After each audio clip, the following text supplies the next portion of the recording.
Camera. Action. Yeah, I know that was a corny intro, but I forgot to turn my lights on.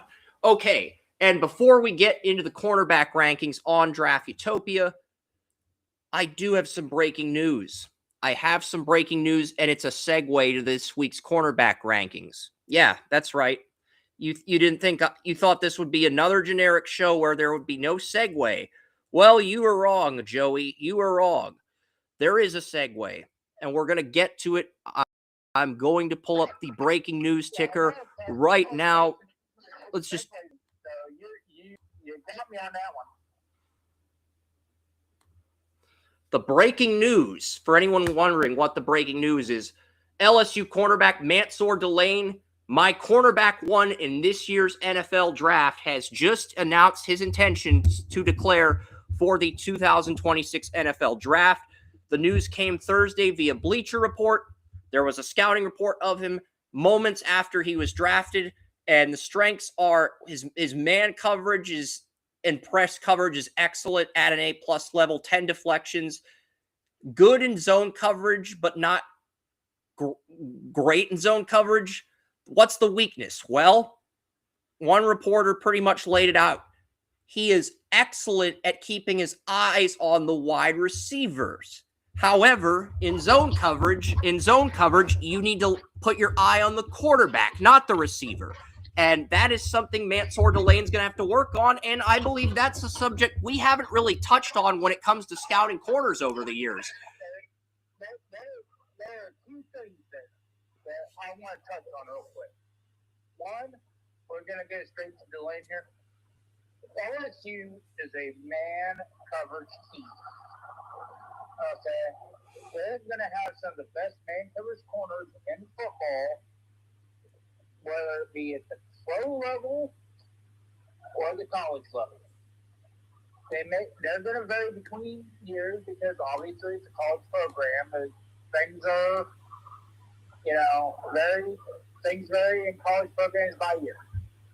But they're going to have some of the best. Now, the other thing, and I'm going to go back and I'm going to use quarterbacks as an example because that's the big thing everybody talks about. Quarterbacks this, quarterbacks that.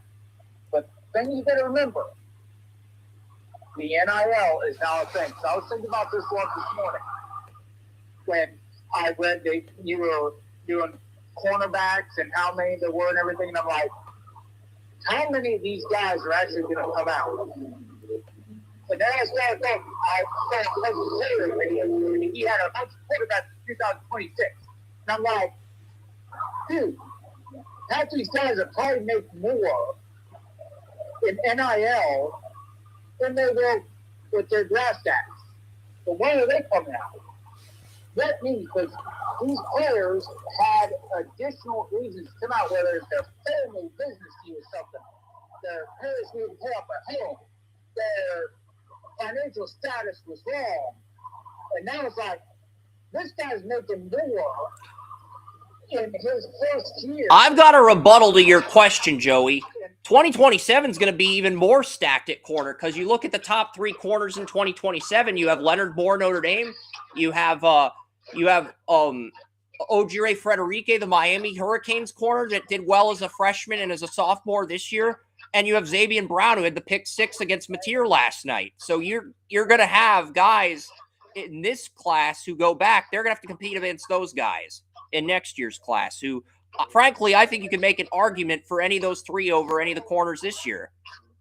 I will address that interception because I watched that tape 3 times on that interception alone. That was a miscommunication between the quarterback and the receiver. I don't know who the receiver was, but he, from all intents and purposes, looking at it, was supposed to run an out. Instead, he ran it in. And Mateer threw that ball. Let's find out, because Oklahoma's got a bunch of receivers. Yeah. Oh, that both guys? That's what I think it is? Dude, Buck is, he can make some plays now, man. He's good. Who are you talking about? Oklahoma. Burke? Deion Burks. That's the guy I like. He had 107 yards against Alabama. We mentioned him on the receiver ranking because when ESPN does play-by-play, and I do not like ESPN game logs. I like NFL Networks a lot better. But we have to find out who was targeted on the interception. They don't say. They just say the pass was intercepted. When they do NFL game recaps on ESPN, they mention the receiver the QB throws to. But with college, they completely dismiss who the quarterback throws to. Way to go, leader in sports. Should I sing the nut catchphrase? I should to roast you, but I'm not going to out of fear of getting a lawsuit. I'm not going to because I'm smart.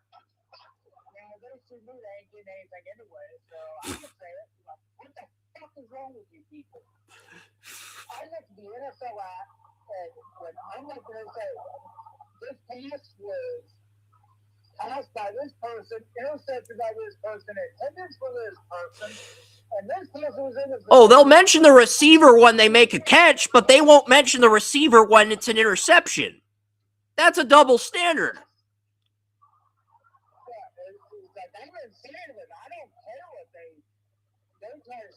They're just going to get bankruptcy. They ain't getting shit.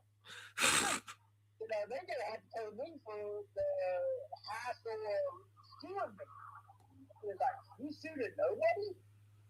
What the fuck's wrong with you? Pay this guy. It's like, they're going to be charity for that. But yeah, the situation is very, very interesting because you have and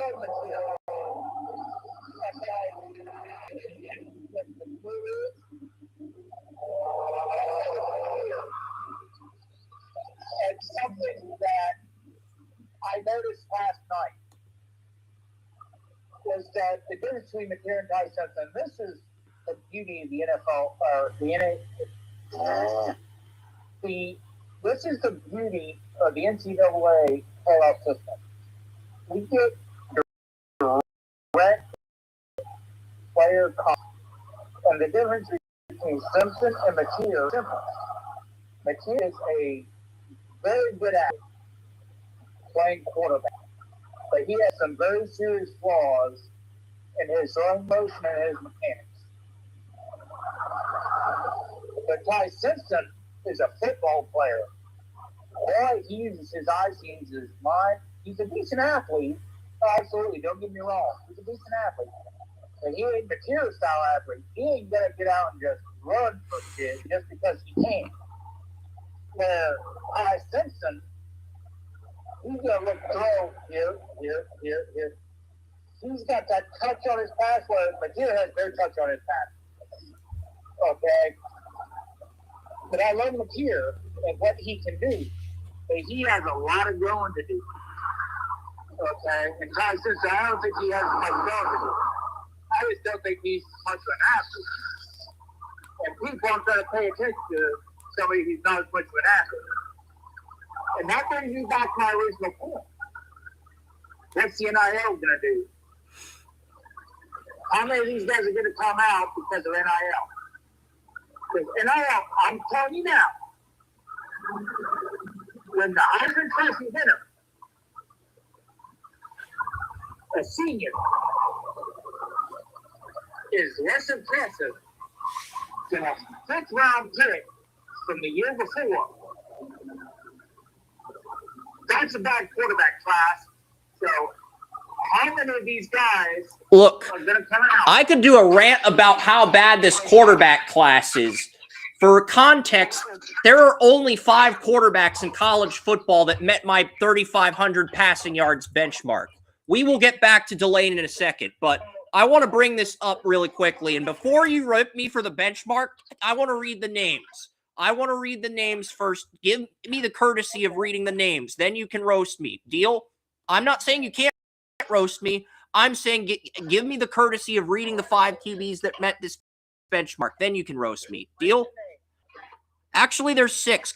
After last night's game, there's now 6 QBs. that have reached 3,500 yards. Guy number 1, Drew Mestemaker. Mestemaker threw for 4,129 yards as a freshman at North Texas. William and I, we interviewed the North Texas reporter Savannah Humoller because she covers the Dallas Stars as well on Under the Bleachers. She told us about Mestemaker before. Mestemaker's probably the best air raid QB since Mahomes. He's 500 yards in a game, passing. He's probably QB1 in 2028 at this time. A lot of people are saying that's Underwood. I disagree. I think right now Mestemaker is QB1 in 2028. That is subject to change, though. That is not written in stone as of yet. That's rules away, but we can speculate on that. QB2 is Sawyer Robertson out of Baylor. The reason that is compelling to me, Joey, is very simple. Sawyer Robertson already accepted his invite to the Senior Bowl. So if Sawyer Robertson blows it up in Mobile, he could sort of creep up as a wild card in this class like Paxton Lynch did, like Trubisky did. That's the kicker, Joey. Well, what hurts me about him is Baylor is as much a pro-style offense as you may find in college football, and that works both to their favor and against them. Because college football, as you know, is a spread them out, take the shot, jack it up that thing. And Baylor's like, screw that. We're going to run the ball. We're going to do play action. We're going to, do the underneath stuff. And, so him hitting 4,000 yards, that makes you think. Because that offense is not made for a 4,000-yard pass. So he hits 4,000 yards, you got to think it's like, whoa, this guy might have something here. Mestemaker's the only guy who hit 4,000 yards. Mestemaker's the only guy who hit 4,000 yards. Sawyer Robertson hit 3,681 yards. 3,600, 3,700, 4,000, close enough. If he hits that much in Baylor's offense, but Baylor's only developed 2 NFL QBs, Robert Griffin III and Bryce Petty. And neither guy had success in the NFL despite RG3 winning Rookie of the Year. The injury's really what ruined Griffin, but that's another story for another day. And I'm pretty sure Joey's given that TED Talk on previous versions of this podcast. I have many times. But the thing is, what really gets me is he's not a running quarterback like Robert Griffin. He's actually a passing quarterback. So that's what makes it interesting. Because he runs a first-time passing quarterback. Yeah, I've seen Robinson take more snaps under center than either Griffin or Robertson did at Baylor. And I saw Griffin take a few snaps under center at Baylor, okay? All right? Because that was when I was working at Rant Sports before I founded Draft Utopia. The third QB is Nick Minucci out of Delaware. 3,681 yards. He's a junior. He's probably going back. Maybe a portal guy. The fourth guy to hit 3,500 yards at 3,000. He's an NIL guy. If he was there when Flacco was there, he would have been in the out. He's an NIL guy. He's going to take the money, and he's going to go back. Yeah. The fourth guy in this draft. The fourth guy is not in this draft. There was speculation he's going to declare, but he chose to return to Duke. Darian Mensah. He led Duke to the ACC title this year. There was a lot of speculation he would declare since it was such a bad QB class. He's already announced his decision to go back. So 2027, you've got Julian Sayin, you've got Arch Manning, you've got CJ Carr, you've got Dante Moore, who's going back next year, and you've got Mensah. So those 5 are all in 2027, Joey. Mensah is interesting because Duke is not a good school for quarterbacks. Yes, but his touchdown to interception ratio blows Daniel Jones out of the water. And I mean that literally. 30 touchdowns, 5 interceptions. That is much better than what Daniel Jones did in his defense. Well, here's the thing. Correct me if I'm wrong, but Duke's schedule next year is pretty tough. So him going back may be a blessing in disguise because, one, he's going to Duke, so he's a smart cookie. 2, Duke is not a great quarterback school. And lost to Tulane in the regular season last year. This year, that's why they didn't make the playoff. They won the ACC with 5 losses, but they did. I'm pulling up Duke's schedule right now. They host Tulane. They host Tulane in the opener. They go to Illinois. Illinois is going to have a lot of turnover. They might upset Illinois this year. They almost beat them in Duke this year. William and Mary, they host William and Mary. They host Boston College and Bill O'Brien. After that, they get Clemson at home. They might beat Clemson at home. Clemson's having a lot of turnover. They get North Carolina at home. They get Stanford at home. They get Georgia Tech in Bobby Dodd Stadium. That will be a challenge. They get Miami on the road in Hard Rock Stadium. They get NC State on the road, and they get Virginia on the road. I think they can win all their home games. It's those 4 road games that are going to be the challenge for Duke next season. Here's the thing. That's why I say this is a really good decision for him to get back, because despite my view, my third one still stands. There's a tougher schedule. He's going to be able to prove himself this different competition. Okay, he's a guy. He's going to prove himself against schedule teams that could. And here's the thing: if Mensah improves on his 30 touchdowns and 5 interceptions, which is almost impossible to do, he's going in the first round.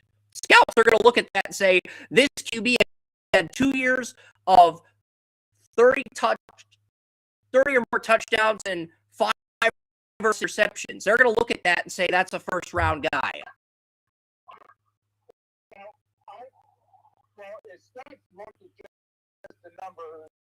It's not just the numbers, it's the throws, it's the scheme, it's translate, all that. The footwork.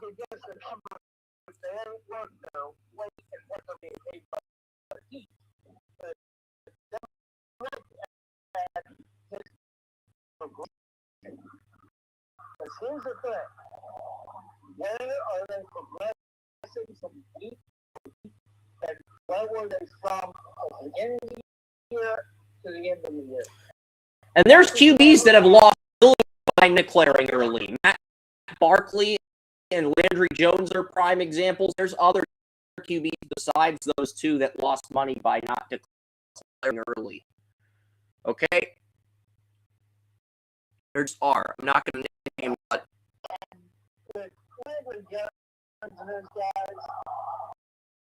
I do feel bad for it, the same way I feel bad for myself. But I asked the students, so I feel bad for myself. But they might have more motivation to get better. Yeah, and Caden Camp is the 5th QB that for 3,500 yards. He's at Florida Atlantic. He will be an NIL portal guy, like Minucci. And then number 6, who's the 6th member to join the club? It's Ty Simpson, the guy who won last night. He's the 6th guy to throw for 3,500 yards this year. So if he beats Indiana and Mendoza, he's going in round 1 because of how weak this QB class is. That's the bottom line, Joey. I don't think so. You know why? I think Alabama throws more NIL money at him. And I don't remember year. Okay? It's a year-to-year contract, the same as scholarship. Okay? I think Alabama gives him more than his first-round contract would be. And the same thing I say, this is why I say Oregon quarterback goes back. Why? Because an NIL contract, they're going year, he makes more. So, what's going to happen? The rookie contracts go up next year. These guys are going back into these guys are going to be in the NFL next year. They're making more money on a rookie contract. 26, and they want a rookie contract.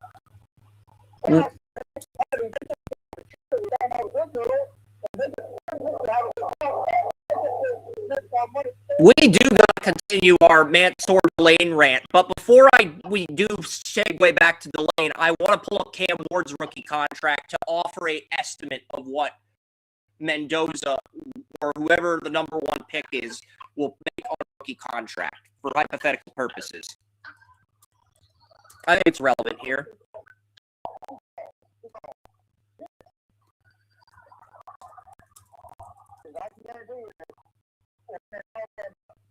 Well, take this back. They don't want to come more making this year and make sure that they keep it.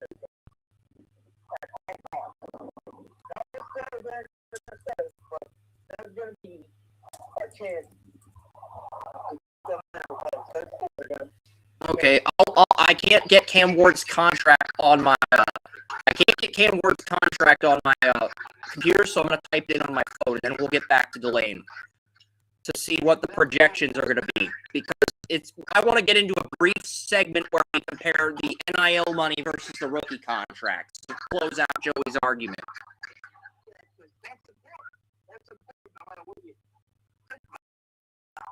Okay, so Cam Ward is making Cam Ward has a cap hit of $8,884,000 for his rookie deal, and he has a cap hit of 11. So you are looking at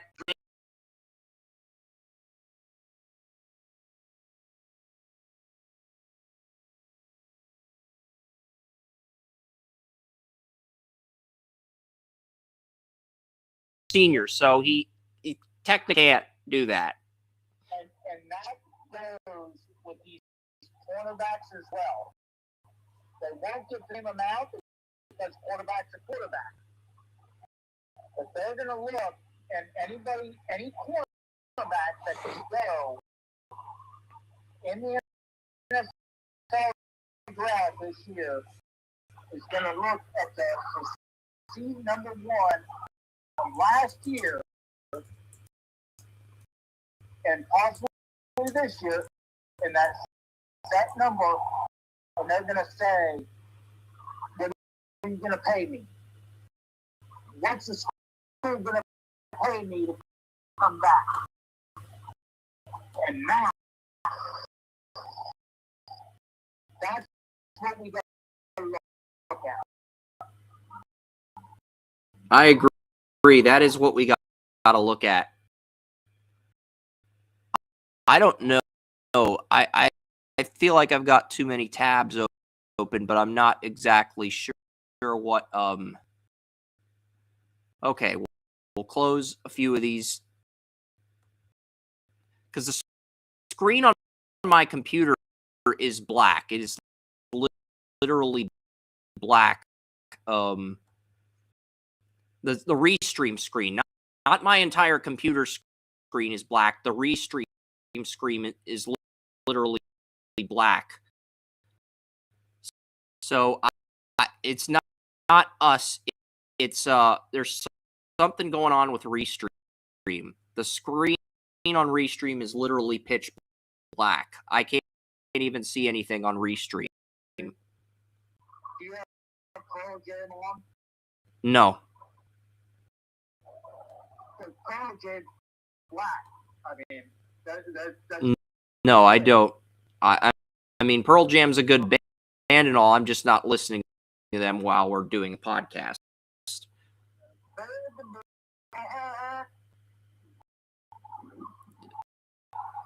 And the screen is still black, so yeah. I'm closing a few more tabs to try to narrow this down. I can see the Draft Utopia site. I can't see anything on Restream. So as long as I think we're still live, as long as the screen is still being shared. But yeah, all right. Anyway, let's get back to Delane. You wanted to talk about Delane? I want to hear your rant about Delane. You said something about how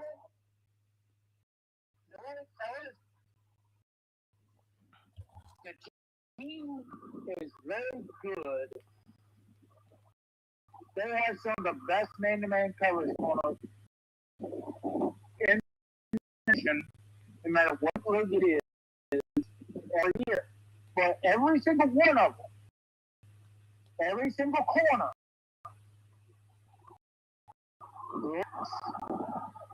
in zone coverage skills. We've seen it for years. These guys are great at man.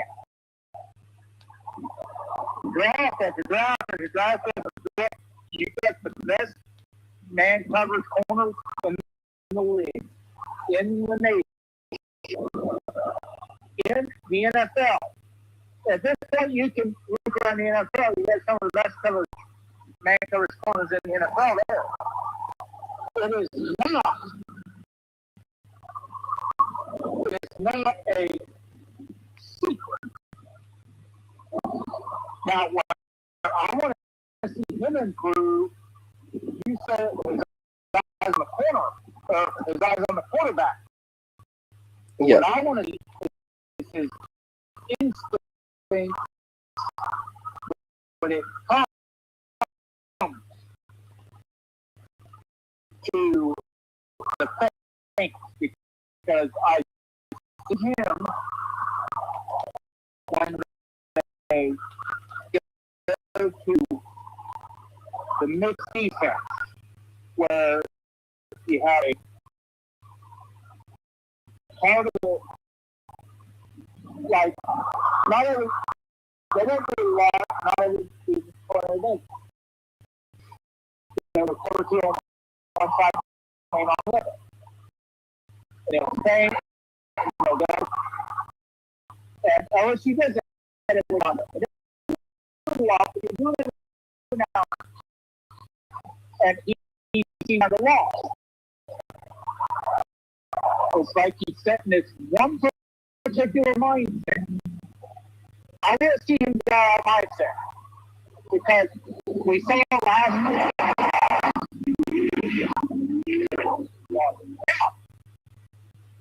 last week when it comes to the their defense.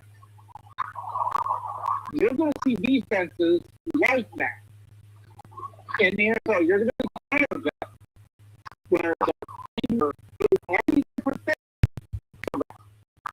And it's prove that what we do. Prove that we create turnovers like nobody's business. They are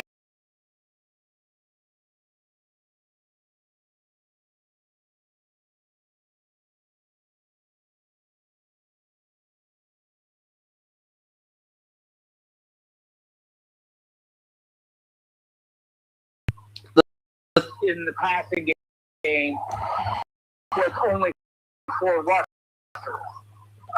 I mean, that is what Chicago does best, and that's what Allen does best. I don't know if he can do that, but if he goes to a Carolina, who is mainly a man coverage team, at least they were last year, but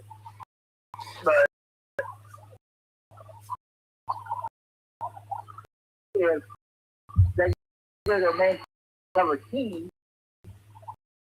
like Carolina, he might try. All right, everything's working on Restream now. Everything's working. The visuals are back on. It says, oops, lost reconnection, but we haven't been disconnected. But the visuals are back up on Restream. So that's encouraging.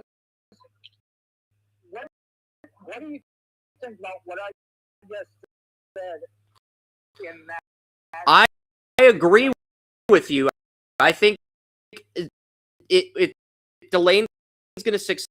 He needs to go to a man-heavy team, a team that's very man-heavy in corners. If he goes to a team that runs a combination of man and zone, like the Bears, or if he goes to a zone-heavy team like the Bills, it's not going to be he's not going to have that initial success that a first round corner would have. You know?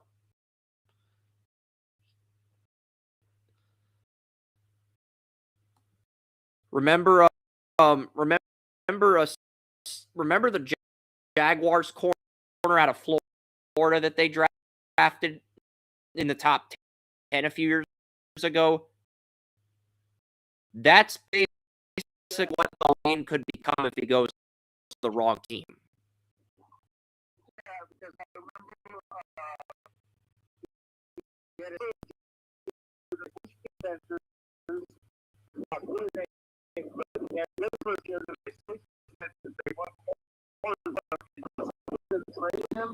Yeah, because he was always a man corner. He was all man corner. Was good in press, great, but he struggled in zone, and he never had the. He was terrible tackling runners in Florida. That was his weakness. And the Jags game plan around that, they forced him to evolve, and it put him in a situation where he was just not going to succeed. They would have had opinion that he would have always been a mobile player. That they put him in a situation where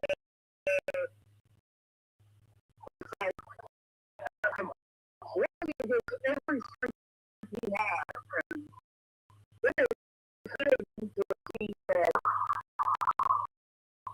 they just every strength back.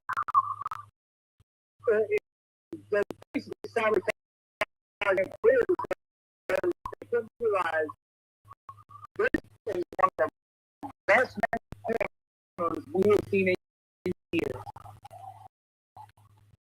Let's put him in here. And that's what to do. Again, they and they want to call he failed.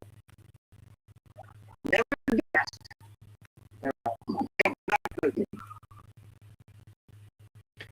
Well, to be fair, he may have had the worst coaching or head coaching arc of any corner. To be fair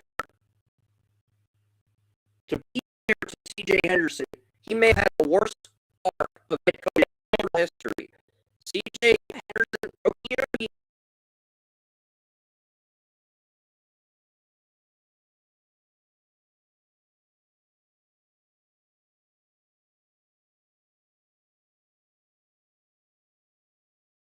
bad defensive coach. But he's a really bad defensive coordinator.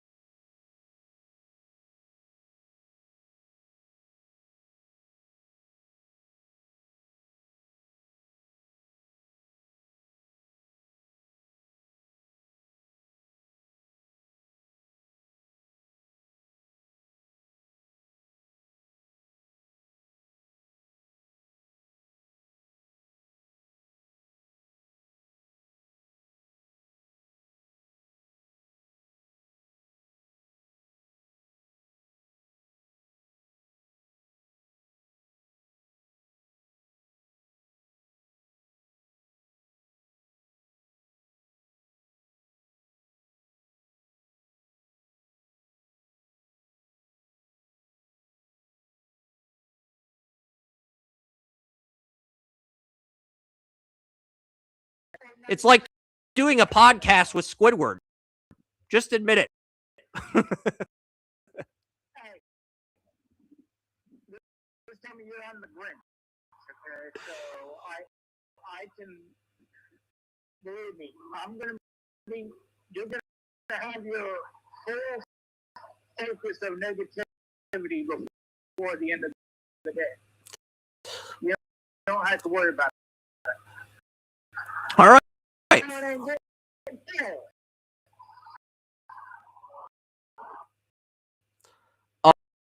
Champ Bailey.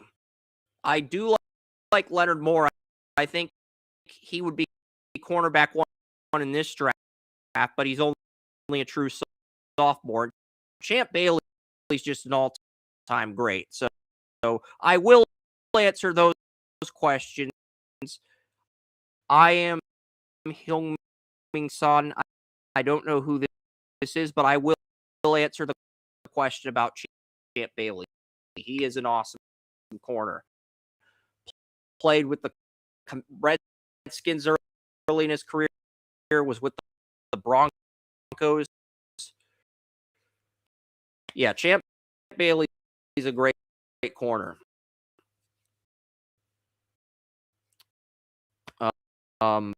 But let's get back to cornerback rankings. We've only talked about Delane. We've got 54 more. We've got 54 more guys to go to mention besides Delane. But let's go to the next guy. This guy was my number one corner in the preseason, but he ended up going back to he ended up tearing his ACL in the playoff last year, and he's missed all of this season. That's Jermod McCoy. So right now, cornerback one is between Mansour Delane and Jermod McCoy. So, and I think it's very close. It's kind of a head scratcher, you know. So, has declared for the NFL. McCoy Knoxville News reported a week ago that McCoy his paperwork for the draft. So in class, in addition to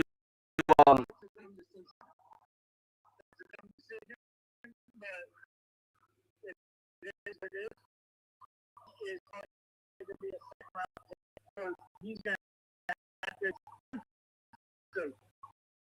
expensive medical.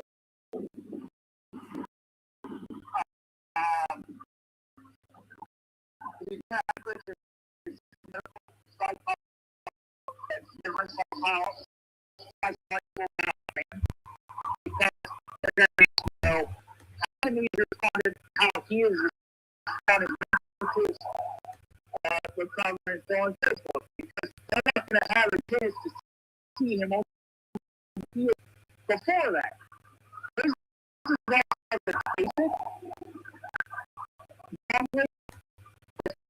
A guy who hasn't played in years, it's going to be stiff. And, you know, if he would have I disagree with you here, because Jermod McCoy was considered a top cornerback in college football before he got injured. He was up there with guys like Bill Johnson and in the same ballpark as those guys. I still think he's going to be a first-round pick, but he's going to have the same durability as this kid. And is he willing to pass that? That's the big question. And that's right. You know, no history. They have a good mentally.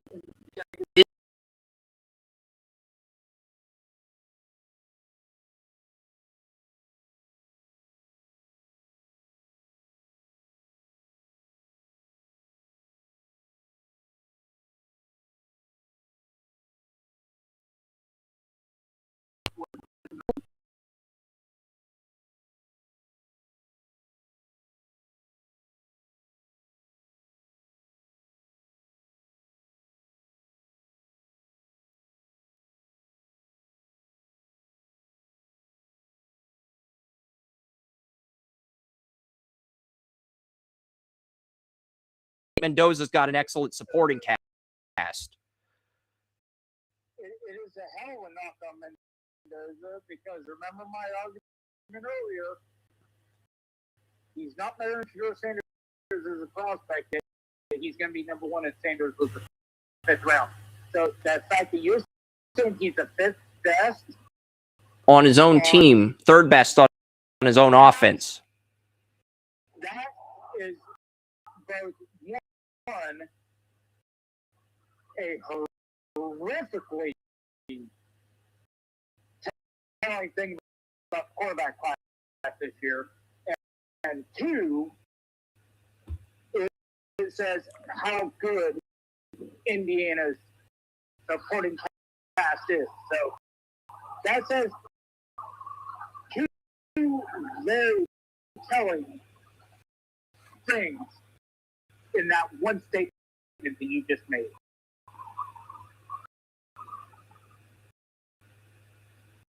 I think he can be a Kirk Cousins, Matt Schaub type QB in the NFL.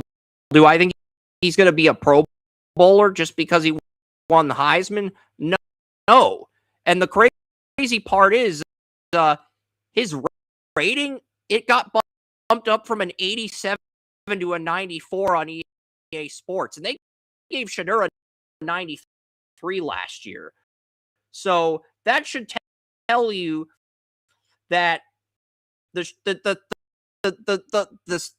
hype that Mendoza's gotten has gotten so out of control that video game developers are saying he's better than Shedeur. Dane Brugler is saying he is a perfect prospect. There's no flaws. And it's just that's not true. He's just hyping him up like a car salesman. He's hyping him up like the mystery box guy on Family Guy. That's how bad this quarterback class is, that Dane Brugler is hyping up Mendoza like the mystery box guy on Family Guy. That's how bad this QB class is. That should say something. Every year we get a player or 2 that are hyped up. At this point, it just so happens that I'm telling you that player's Mendoza, and I know you're skeptical to believe me, but I'm telling you, man to man, it. William agrees with me. The crazy part, William agrees with me. So the fact we all agree on Mendoza the way you and me agreed on Trubisky 10 years ago, I think that's pretty telling. Paxton Lynch too. it really is. My quarterback analysis is usually spot on. Yours is spot on most of the time. Sometimes we disagree, but it's a percentage game. We're never going to get 100% correct. William, well, he's the new guy, but he's pretty knowledgeable, so I'm sure he's going to have a pretty high score there as well. So when it comes to best rates for players, we're normally really good. You're going to the extreme side or moderate side. As I'm a coach, and I have to get back. And William is, we're going to find out. Because he doesn't have the track record yet. But we're going to find out. And right now, he's lenient. He could become moderate or extreme depending on what happens in the coming year. But he gives Stroud as his QB1 in 2023, so I'll give him some credit for that. Now, here's the thing. You know, start out like I was, and maybe a little bit of that, and turn it to a little bit more moderate with asshole tendencies. So there's the thing there that he keeps on. Yeah, but Pons is interesting because I really think if he dominates this college football playoff, he's going to be the quarterback one at the end of the day. This playoff is really his litmus test. I think Pons is the top corner as far as he can do everything on the field. Yeah. I don't look through his stats yet, so I don't know. He's really good in his own impression. I don't know. Watch this too. I'm like, yeah, this guy got it. This guy is the whole deal. I don't know if it's out there. I don't know.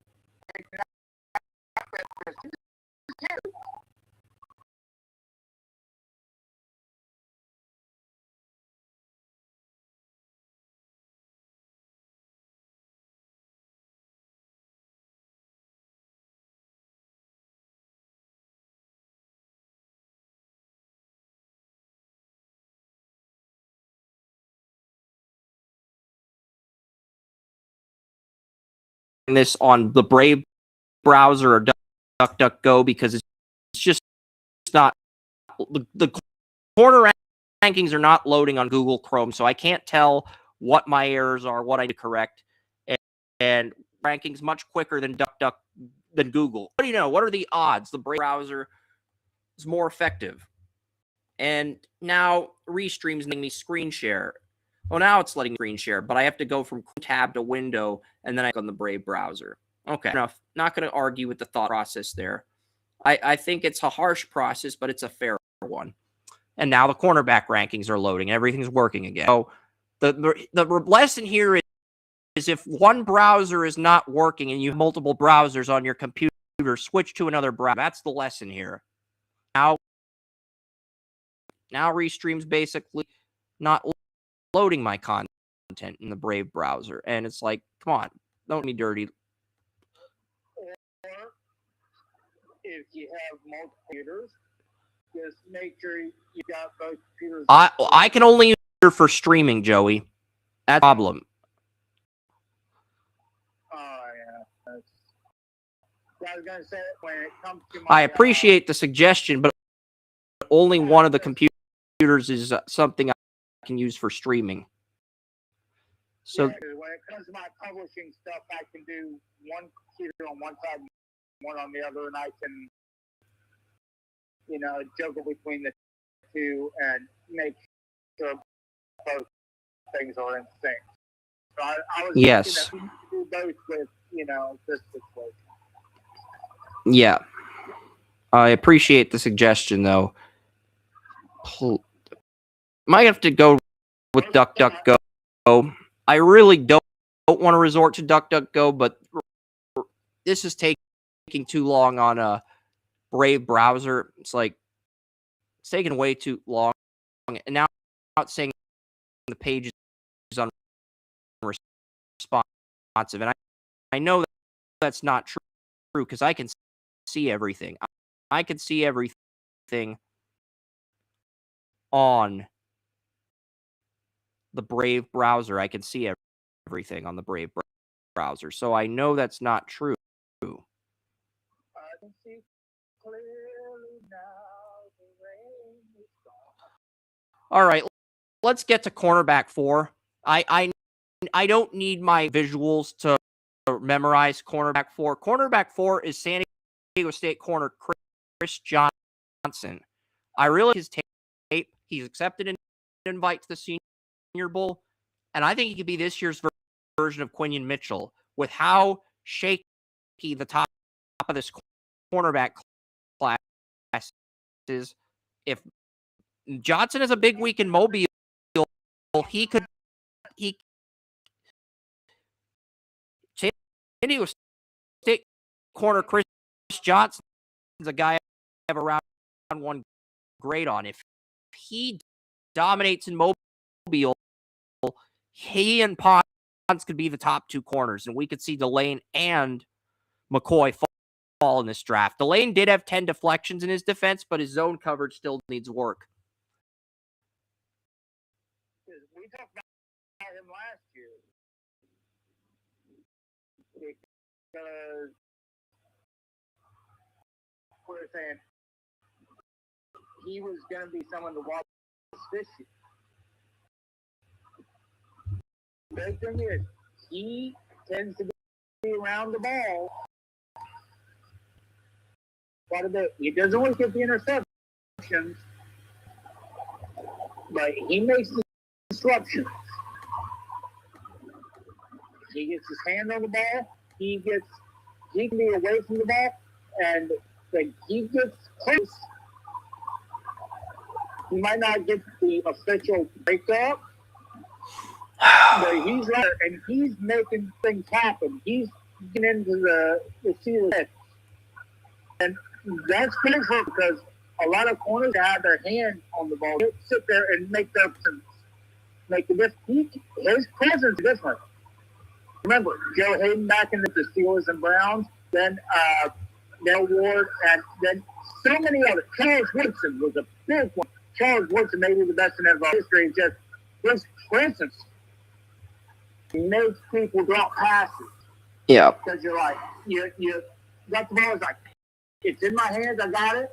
But in the corner of your eye, you see him, and in that split second out of the corner of your eye, you're taking your eye off the ball, and it drops.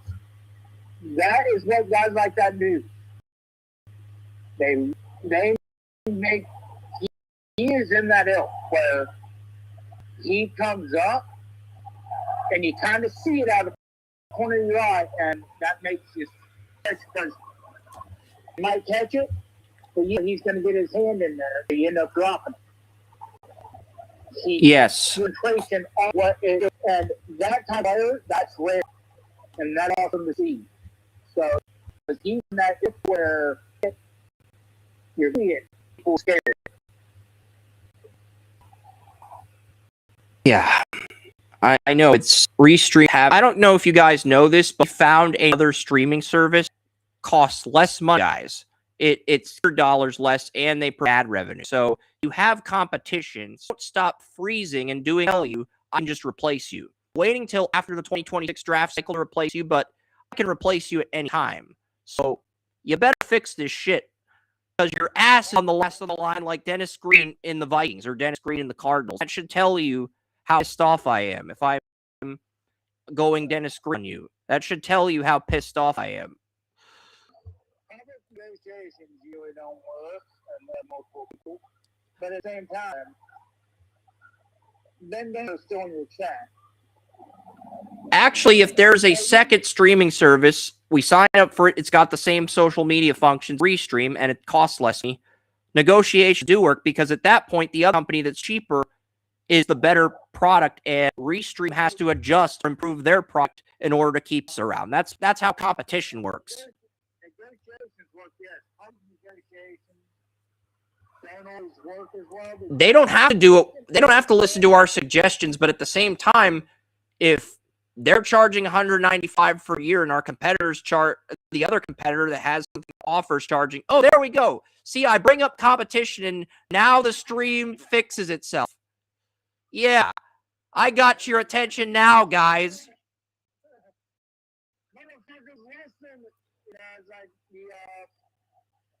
What was it back in the day when Shawn Michaels got paid $3,000, Kevin Nash is $1,000 when Kevin Nash did the whole WrestleMania thing? It's like he calls up J.J. Dillon, who is head of public relations, and tells somebody, it's like J.J. covers the first, says, "Man, still talking."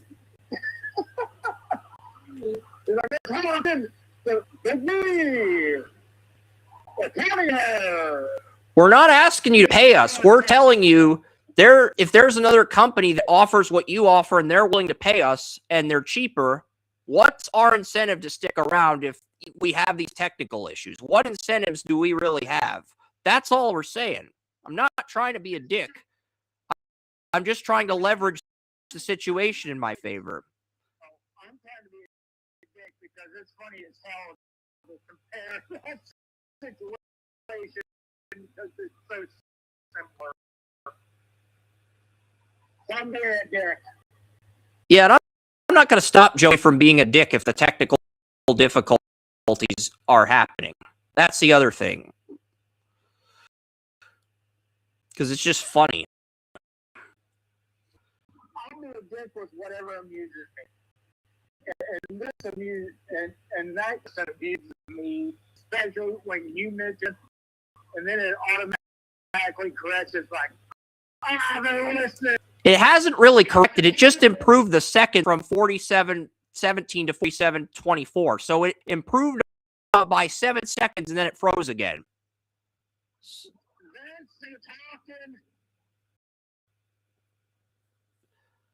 I mean, it's like it's keeping us in purgatory more so than it's saying page unresponsive, exit page. No, I'd have to log in on another server. I don't want to log in to Restream again server. So you're going to have to fix this. You're going to have to fix this, Restream. I don't want to push the help button during a live. I've never done that, but this is just bad. This is just brutally bad. I could reload the page, but we would lose precious time. And I'm feeling if I reload the page, it's going to end the stream on us. Because, right, that's what's happened in the past. That is interesting because we actually have lost time having a expensive restream. So, what is your next corner on the dock? All right, we talked about Chris Johnson. Cornerback 5. I had a round 1 grade on this guy in the preseason, but his zone coverage is an issue. Avion Terrell. He is the younger brother of AJ Terrell. So I still think he could go round 1, mainly because AJ's little brother, but at the token, he the last corner with a first round. And frankly, I'd prefer to get him on day 2 if I could. I think that's saying something.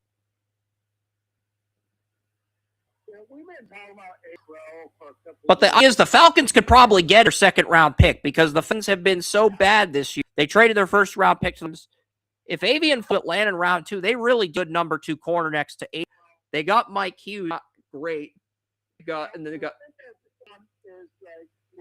talking about for somebody with massive potential, but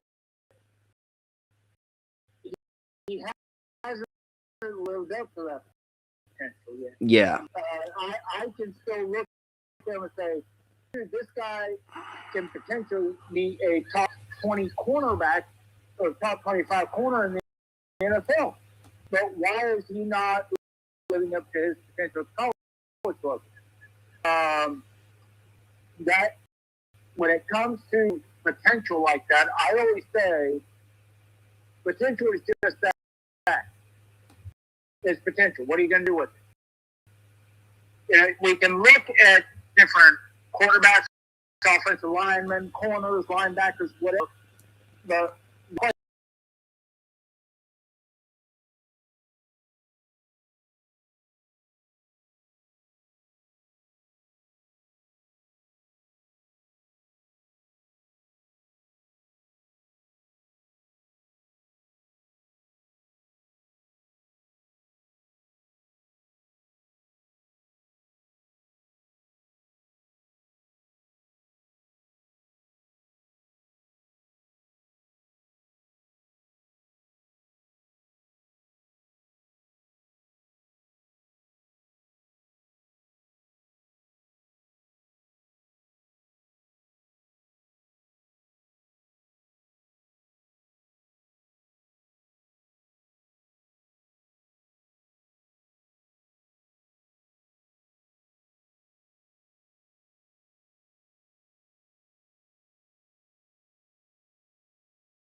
And if you add that to, and that's much easier than getting somebody who's disciplined and try to teach them athleticism.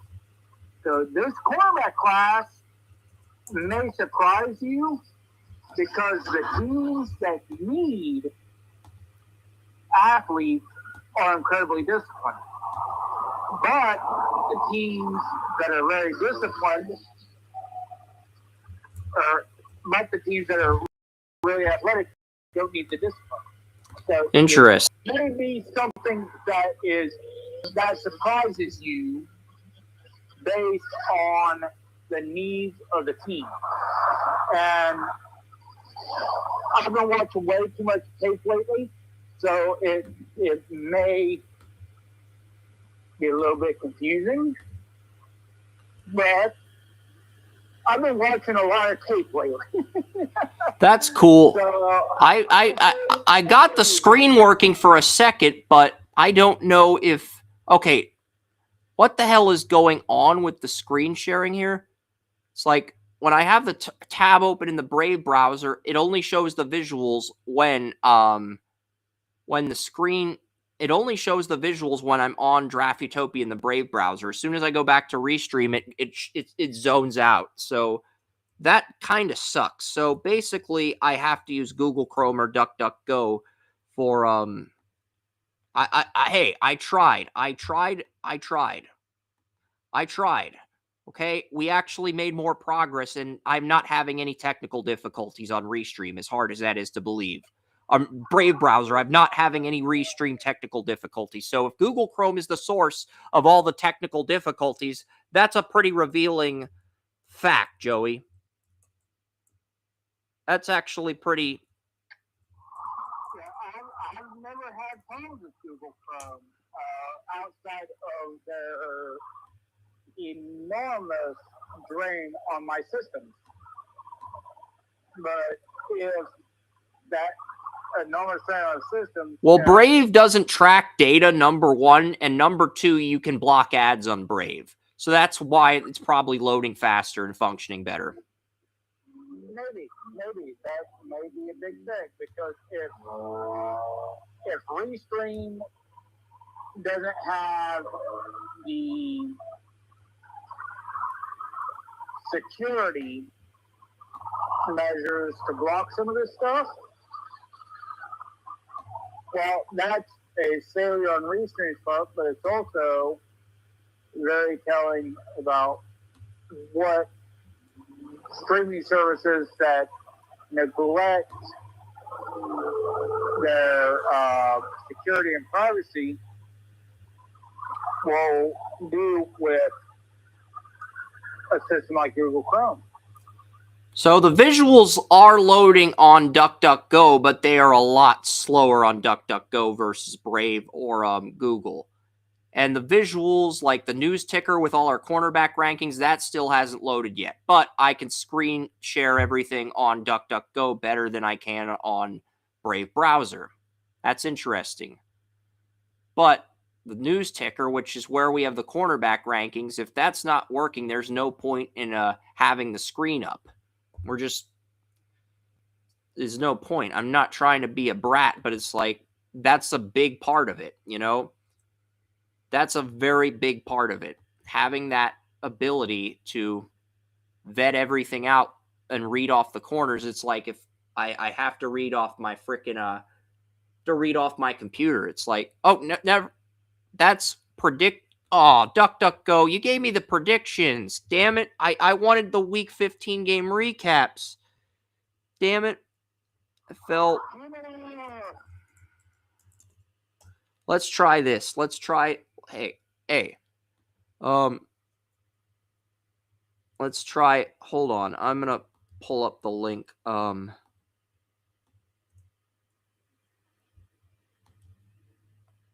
It says file not found, but that's just not true.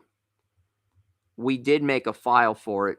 Oh, I know what I did wrong. I accidentally typed 2 L's in NFL step 1. Let's try again, DuckDuckGo. Let's try again. Hey, we got the right page up this time. Hey, I didn't know I had the wrong page up. That's my fault because DuckDuckGo took so long to load. Okay? That's not on me, okay? Now, and now the draft ticker's working. Perfect. Everything's perfect now, okay? With the combination of the Brave browser and DuckDuckGo joining forces, we now know how to fight fire with fire if Google Chrome and Restream decide to cause technical difficulties. Perfect.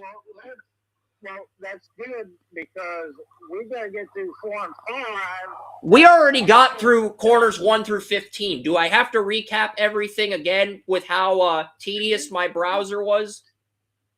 No, but you said that you have 53. We have 55 corners. We've only recapped 15. All right. Let's start round 4. We've got a meager 9 corners in round 4. It's a lot, but I mean, Dalen Everett is my cornerback my number 1 day 3 corner out of Georgia. And Everett's a guy we've talked about for a couple years. He could have been a day 2 pick last year. He chose to come back. He's been good, but he hasn't been as dominant as he was last year.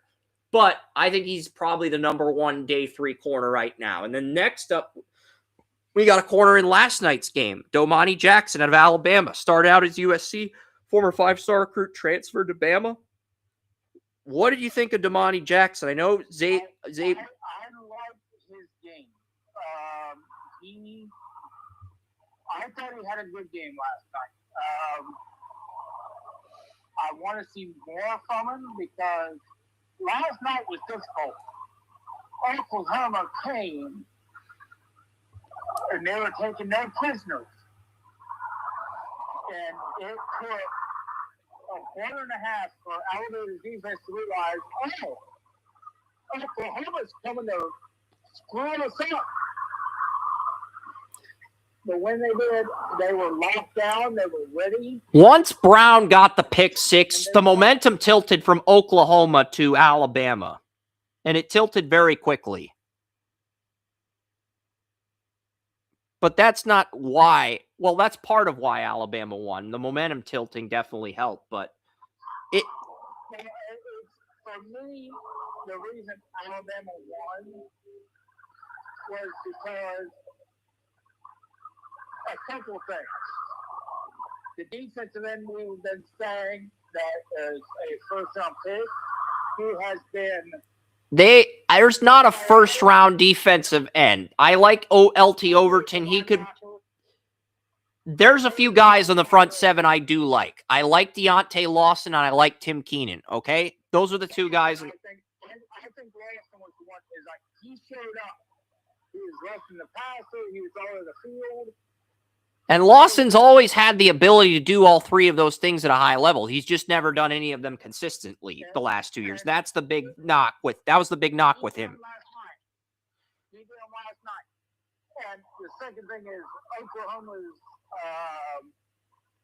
offensive line looked more like the Cleveland Browns offensive line. They have one good player on that offensive line. Left tackle Michael Fasusi, who's a 5-star recruit as a freshman. That's their only good lineman. Fasusi's a 2028 first-round pick, a true freshman at left tackle. But outside of Fasusi, the entire rest of the offensive line looked horrible. I for a second thought I was watching the Browns offensive line. Well, unlike the Browns' offensive line, Fasusi's a competent left tackle. He is better than anyone on the Browns' offensive line. He's a freshman. That's saying something. Well, that is only accurate because Joe Batonio is very back so bad that when he gets to the point of attack and he gets hit, he freezes up. And I feel for Joe because he's been so good for so long, but dudes get old sometimes. Yeah. You know, sometimes younger guys like this who play at Oklahoma, sometimes, man, they just come along. Yeah, but outside of Fasusi would be an upgrade over Cam Robinson. He's had a very good year as Oklahoma's left tackle. Made his debut against Michigan. He's been steady. The rest of the other 4 guys outside of Fasusi are shit. And I can't believe I'm saying that about Oklahoma's offensive line. I'm sure that infuriates Jim Nagy to a degree, but go out and recruit some better players. Get some players in the portal. Get some guys who have a mean streak, an edge, that want to build a winning culture in Norman. That's all. It's easier said than done. Every now and then, a team has to reload. Oklahoma's offense line has been so good for so long. At some point,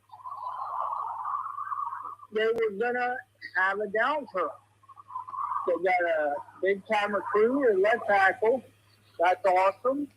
They're great. But the rest of that team, they've got good receivers. They've got great receivers. I think they got at least 2 receivers that are good to go in this year. I agree. I have 2 receivers that I have starter grades on for Oklahoma. I don't have a Pro Bowl grade on either of Oklahoma's receivers, but Deion Burks and his teammate, I have the teammate that scored the touchdown. I have starter grades on both of them. And I kind of like the quarterback, Luther. Mateer's a guy who's raw, but if he plays turnover-free football, makes smart decisions, he's got the ability to be a borderline Pro Bowler. I don't think he's going to be anything special like a Hall of Fame QB or a blue chip guy, but I think if he avoids turnovers, he makes good choices, he can be a Pro Bowl QB. But he's also super raw. That's the thing. Well, his problem is his mechanics. Yeah, if he fixes mechanics, he could be getting a stud. He throws a freaking shot put. I mean, there's no touch on any pass he throws. But at the same time, he reads it. I hate to make this comparison, but I'm going to. Outside of touch, he's a lot like Shedeur Sanders. I was thinking Elway. Elway was all touch, all throwing power, no touch, and then he fixed his accuracy once he got to the pros. And let's not compare players to Shedeur. It's too predictable. We got to create. I don't want to compare him to Elway either because it's like, here's a Hall of Famer. Is there a middle ground? Can you pick a QB that? New challenge, Joey. You can't pick new challenge, Joey. You can't pick a Browns QB. You can't pick Baker. That's your new player comp challenge. I'm challenging you. You can pick any quarterback in the league, but it can't be a Browns QB and it can't be Baker. It's a challenge. Thank you. I don't like it, but I'll take it. I'll take it. Coming out, it's like, he doesn't have a touch. Minshew still, in this day, doesn't have. That's why I said Shedeur, because Shedeur had touch. Minshew still doesn't have touch. Minshew still trying to throw things through a wall. And also, Minshew still has maybe the best mustache in the NFL. Let's just say he ain't gonna get the best mustache in the NFL. Neither ain't that. So, I'm going to mention you just because you challenged me to do so. I appreciate that. That mustache still puts Minshew above.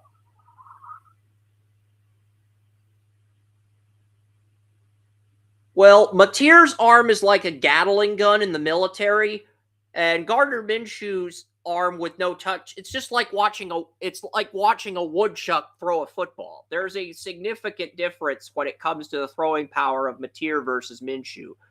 When I watch Mateer, I'm looking at a quarterback firing a Gatling gun. And when I watch Minshew, I feel like I'm watching a woodchuck play football. But I didn't have Minshew in my top 10 quarterbacks for the 2019 draft. But because you like what he did in Jacksonville before Lawrence arrived, you've been more lenient with him, whereas I've been harsher. Yeah, I have been because I've seen the ability to grow. And that's what we really want from young quarterbacks is the ability to get better. That's fair enough. And I saw that from Minshew, and then I saw Minshew's, I guess you could say I saw Minshew's ego get a little big after that first year of improvement, and then he didn't improve anymore. And it's like, dude, keep your ego in check. He went from touchdown Jesus to the Jungle Boy. Once the organization tricked him into being touchdown Jesus, he bought into the hype and turned into a false messiah or the kid in the Jungle Boy. I don't know. Yeah, the media, you gotta source out the media. What the media says about you. Yeah, you can't like. You can't buy into that, and Minshew did. Minshew bought into the media, and he stopped improving. Minshew had all the time to be starting this league. So he bought into the media. I sat here watching Jacksonville. I saw his head get bigger and bigger and bigger and bigger. And guess what? Now, one thing a psychologist who was my mentor, they taught me is once someone tells you you're perfect, you stop working on your weaknesses and you get complacent. You develop an ego and you become a worse version of yourself. And that does apply to a degree here, but I'm going to read off the cornerbacks. We're on cornerback 18. We've still got Domani Jackson was cornerback 17. Cornerback 18's Wisconsin senior Ricardo Hallman. This is a guy who I had a second on last year. He came back. I have a fourth on him now. I still like his potential, but if you look past his potential and you only look at what he does on tape, you probably have a 6 to an undrafted grade on him. But if you just look at his potential, I'd argue he's a fourth on potential alone. So that's...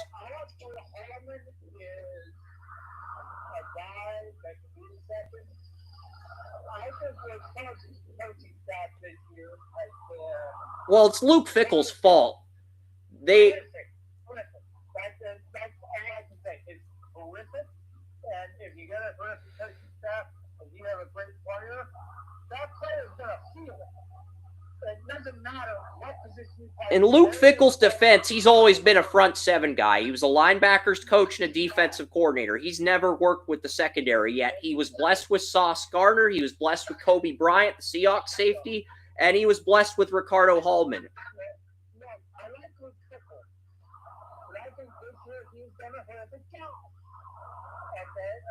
Luke Fickell is one of my favorite college coaches. He's done a horrific job.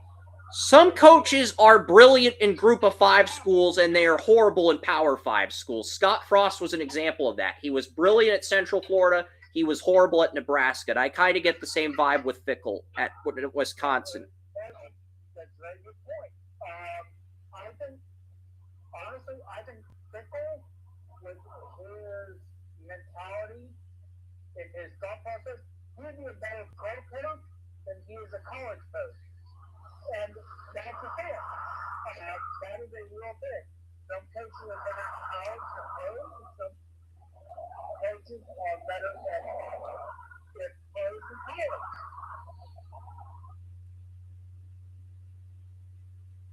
That's true. And then the next corner on my list here is A.J. Harris. He's a Penn State corner. He would have been higher if Penn State hadn't imploded, but Penn State did implode, and, that's kind of why he's where he's at now. Motton, Muhammad, and Davis, I have 92 for potential on them, and then Rivers, Davison, Son, Jontes Williams, Abney, 91. A.J. Harris was the Penn State corner. He imploded. He was a guy who entered the year as a day 2 guy. He's now a day 3 guy. So, yeah.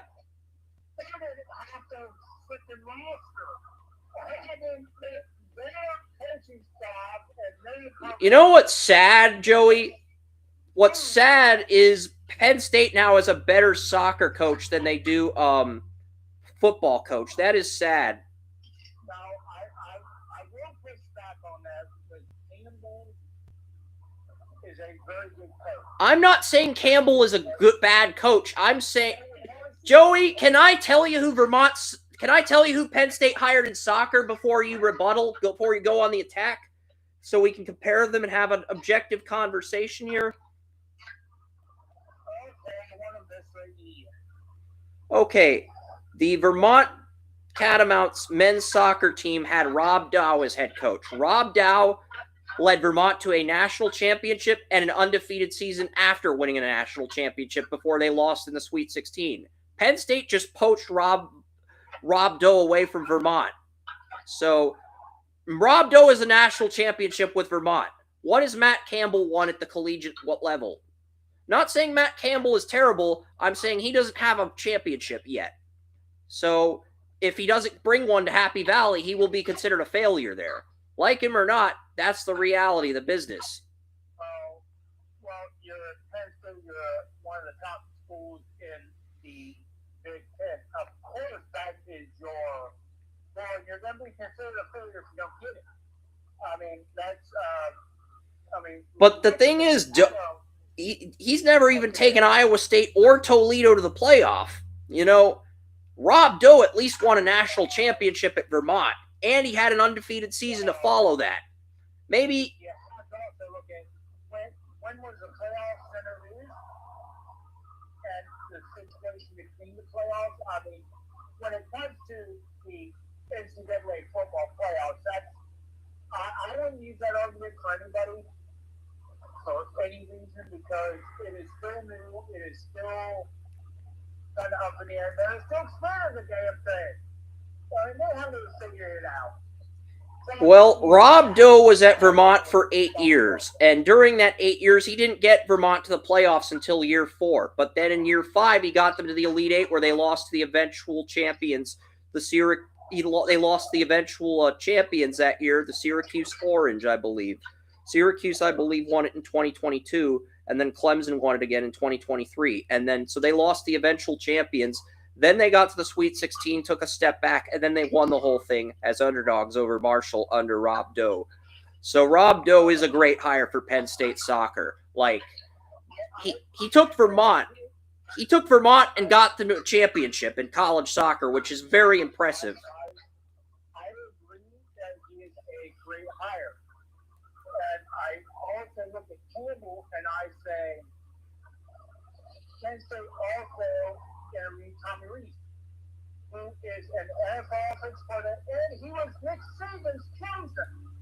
Nick Saban talks about him all the time, and Nick Saban talks people listen. They hired Campbell over him. Okay, that tells me Campbell's got something. Campbell's got something. You know, I like Campbell as a coach, but when you take him over Nick Saban's chosen, that Nick Saban has gone all over the football world saying he's a great coach. Nick Saban. Now I'm sitting here looking.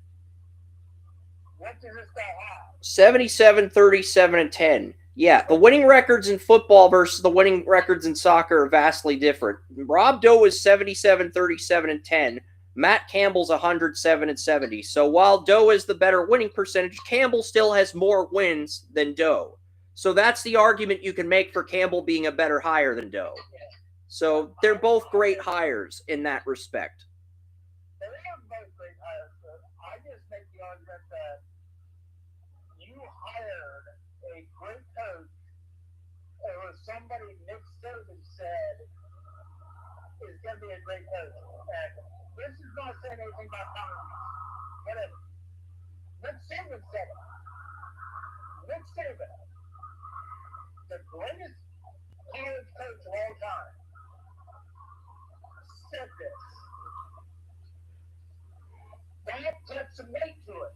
Whether you like it or not. But Matt Campbell was like choice L on Penn State's coaching search. They went after a lot of guys who chose to stay at the colleges they were at. I won't say that Penn State wasn't desperate. They went after Lane Kiffin. They went after Lane Kiffin. They couldn't get Lane Kiffin. I know they went after Clark Leah of Vanderbilt. They couldn't get Leah. They went after Kyle Whittingham. They went after BYU's coach, and all those other coaches used Penn State as a leverage play to get raises at their current schools. And I love that. I love that because I love the fact that coaches are staying loyal to the schools they're at instead of playing the hypergamy game. And yes, hypergamy is when you chase the bigger, better deal.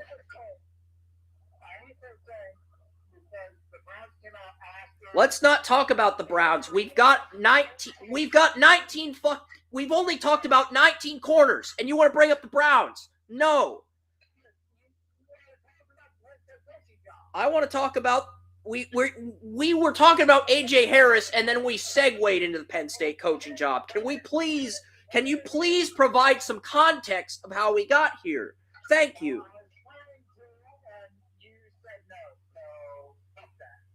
All right, fine. Let's move on to Fresno State. Al Zillion Hamilton.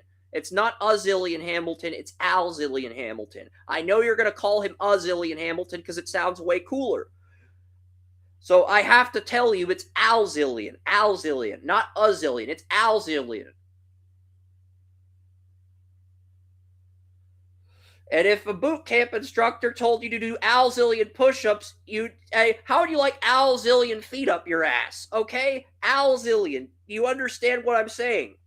Okay, perfect. Let's move on to the next guy. Al Zillion Hamilton was Fresno State's best player. I like him in round 4. He's a good player to develop at that point of the draft. And I think I beat the Al Zillion joke into the ground for the Al Zillionth time. So, moving on to Stanford, we've got Colin Wright. He's Stanford's best player on their football team. And then after that, we've got DJ McKinney, a Colorado corner that took over for Travis Hunter. Oh, and the next guy we're mentioning is actually in the current playoff game right now on ABC. That's Willie III. He's a Texas A&M corner. ABC. I have Xfinity, so I can just go to the game once it starts. And I missed the pregame bullshit, but whatever. We got the playoff here, and the other games on later today are on TNT. ESPN gave TNT the group of 5 playoff games because they don't want to compete directly with the NFL because they'll lose their license to broadcast NFL games if they air a college game at the same time. So they gave Turner the shitty games and kept the good games all for themselves, like Tulane, Ole Miss, and James Madison versus Oregon. They gave Turner those games and took all the good games for themselves.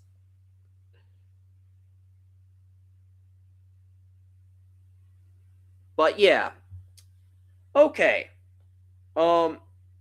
Willie III, have you seen the Texas A&M corner play this year?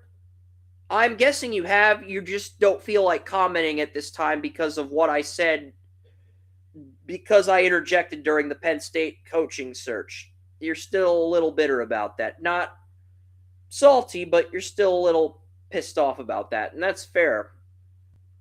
But yeah, it's like I've got Willie III in the 4th round. He's Texas A&M's corner.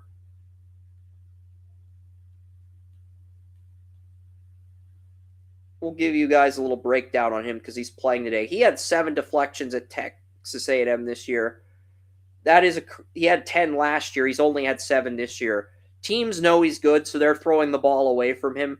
See, if a corner has less deflections in their draft year, it's not necessarily a mark that they're bad. It's more of, the quarterback knows they're good, so the quarterback's going to try to pick apart the other corner. So, yeah, Willie the 30s. And he could have a big play today. Who knows? That's the beauty of college football. We don't really know how this is going to play out. And then the next guy up is but yeah, Willie the Third is my final 4th round corner. What would you like to see from him today? If you don't have anything to say, I'm just going to get to the round 5 corners.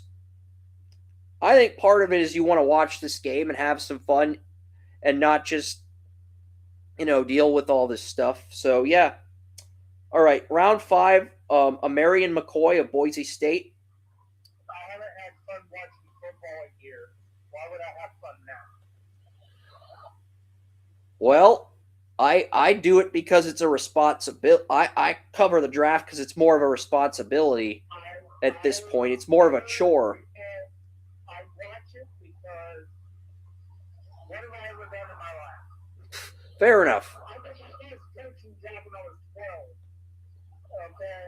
I have been Ransom, covering, coaching, playing, scouting players through. I have to make that a football game. Like that cornerback for Oklahoma, Alabama game last night. I am breaking down leaders and symptoms.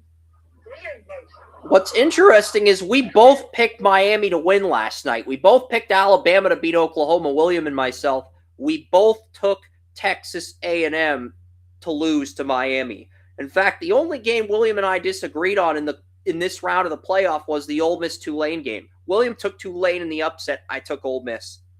So that's the only game we disagreed on last night on Under the Bleachers. We did record a show. He is feeling better, but it's like he's still not 100% yet. And his family wanted him to take a personal day, which I was cool with. So, here's the thing. When people say I'm too into the Browns or whatever, I'm into watching tape. And if I put it as a comparison, guess what? I watched the Browns go 14 weeks. Guess who else I watched? 13 other teams.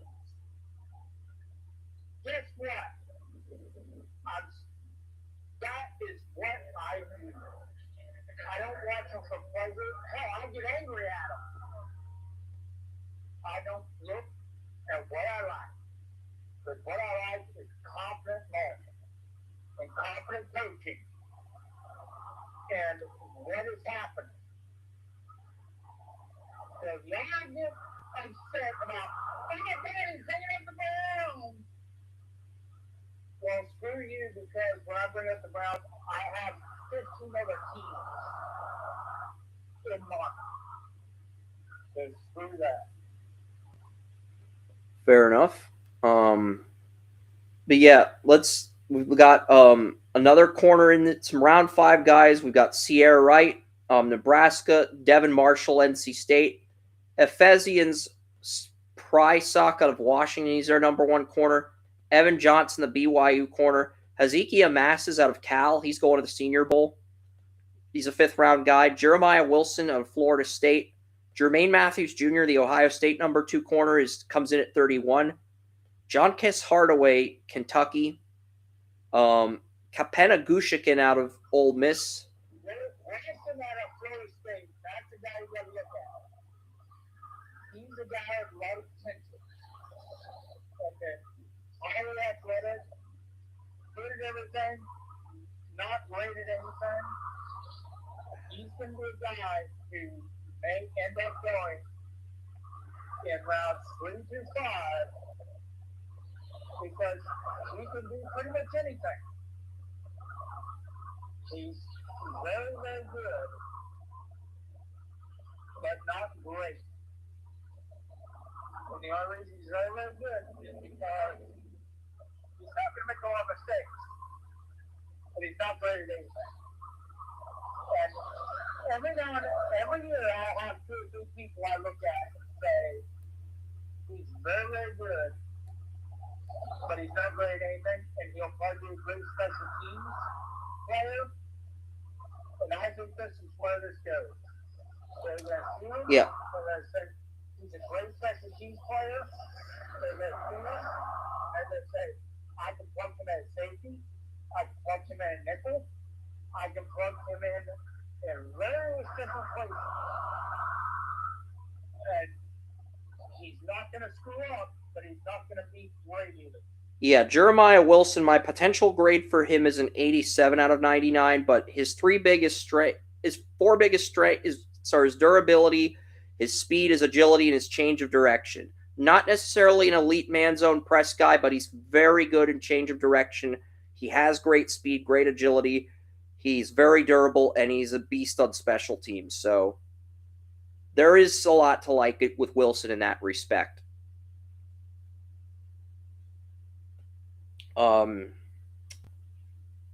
Brent Ott, Ricky Gibson, and Fort Queen, and our round 5 guys are on round 6 now. Only 20 more corners left. We have Brent Austin out of Cal. Number 2 corner on Notre Dame is Christian Gray. He's draft eligible this year. We have a round 6 grade on him. Kayan Lee of Auburn is round 6. Matthew McDoom, he was the corner with Corleone on Cincinnati. I thought he was draft eligible in 2027. No, he's a true senior this year, but I do have him in round 6. He could go higher. Thaddeus Dixon of North Carolina. I think he's the only player on Belichick's roster good enough to get picked, but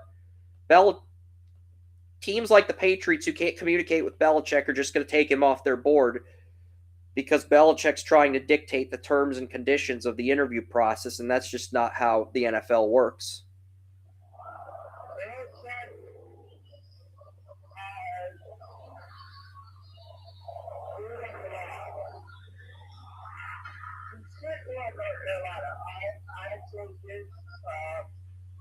When I heard his people were put out in person for the NFL and the coaching structures, I heard some things up. Turns out, he screwed up a lot. And he's scapegoating some very good coaches who came to him not because they couldn't get NFL jobs. Many of them will be back to the NFL before too long. But he coaches the offensive coordinator. He's a very good coach. You know, his entire life is going to be dictated on what he did as contractor. That's not fair. He's a very good offensive coordinator with the Browns. He's a very good running backs coach with the Giants.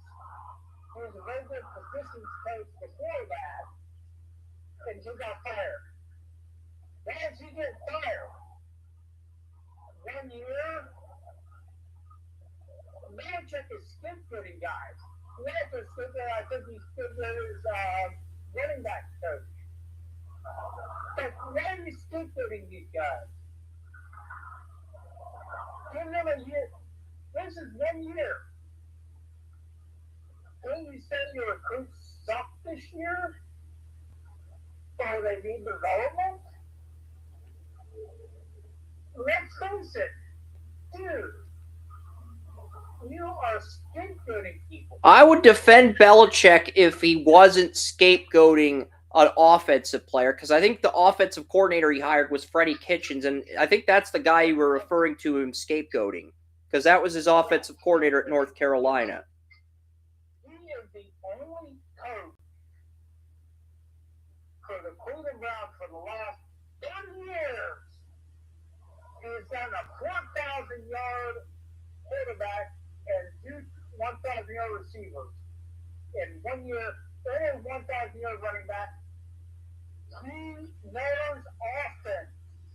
He is a former Alabama Crimson Tide quarterback. He is a very smart player. Why are you scapegoating him? Why, if he doesn't do well, fine, he doesn't do well. But why is he a scapegoat?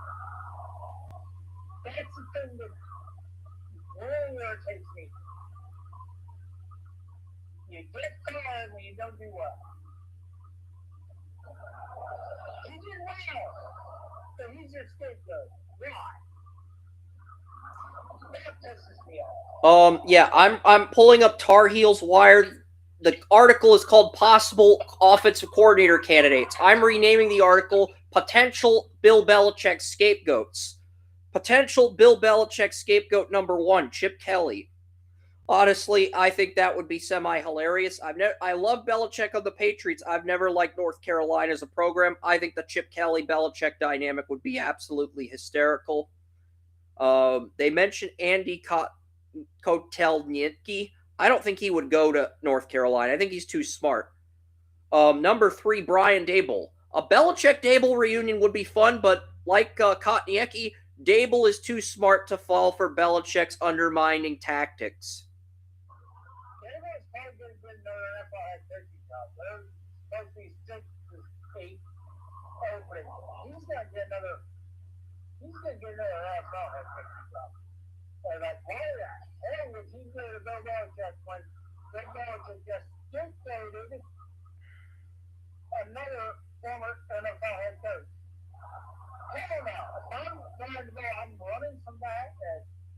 as humanly possible. And the fifth candidate that they mentioned as a potential Belichick scapegoat is Jerry Neuheisel. He took over as the offensive coordinator once UCLA's running back got fired. UCLA's head coach, who was a former NFL running back, got fired. But, Jerry Neuheisel did a good job as UCLA's offensive coordinator.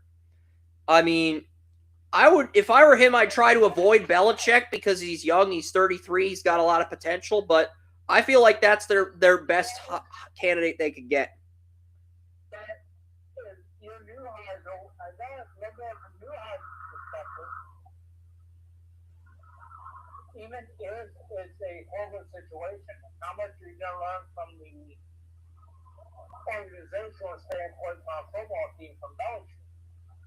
I mean, you've never been in a pro-style offense. You've never been in a pro locker room. Now you get Bill Belichick. What everyone says about Belichick, he runs things like a professional organization. So, it's like, if you're coming out after 1 year, I can learn things. You can take what you've learned and take it and apply it to maybe a quarterback coach or a wide receiver coach or tight end or offensive line coach job if the NFL offers you that. Yeah, because let's face it, how many offensive coordinators, former head coaches, whatever. It sounds like Neuheisel's our winner here. That seems like that is a very good situation to be in.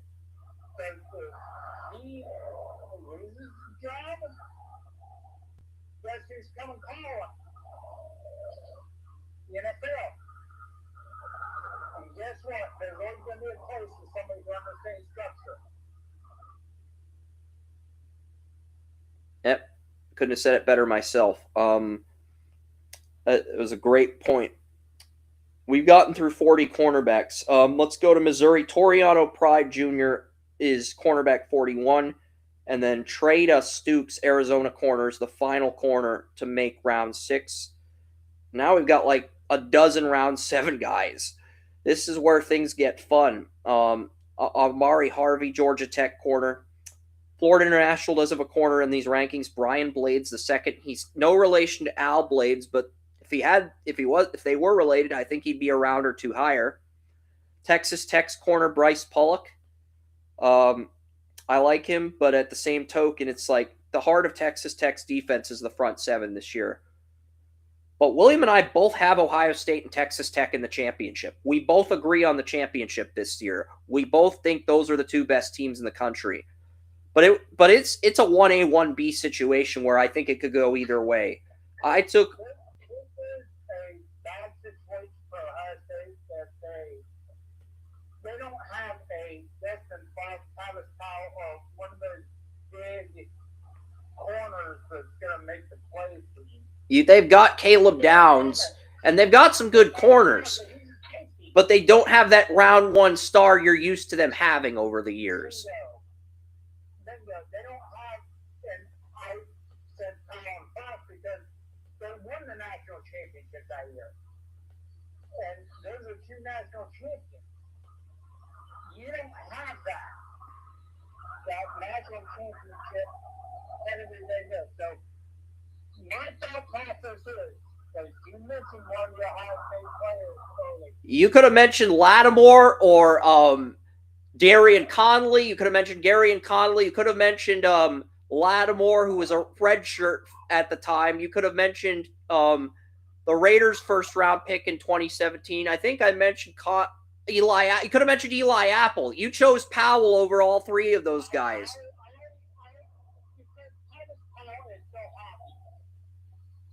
Everything you guys, no matter how negative or how happy or how positive, he's laughing. Okay. So you chose the fun guy over the guys who were hyped up and drafted high. Yes, because Tyler Powell did play for 4 NFL franchises. He was an NFL player. He has mention, he played for the Patriots, he played for the Texans, he played for the Browns, and I think he played for one other team. He played for the Seahawks. He's a backup on the Legion of Boom. He was on the Browns practice squad, never a member of their active roster. Then he was on the Colts. Then he was on the Niners. Then he went...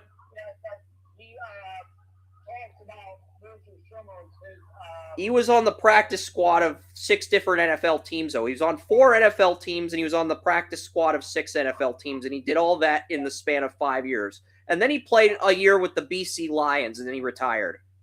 Well, he talked about how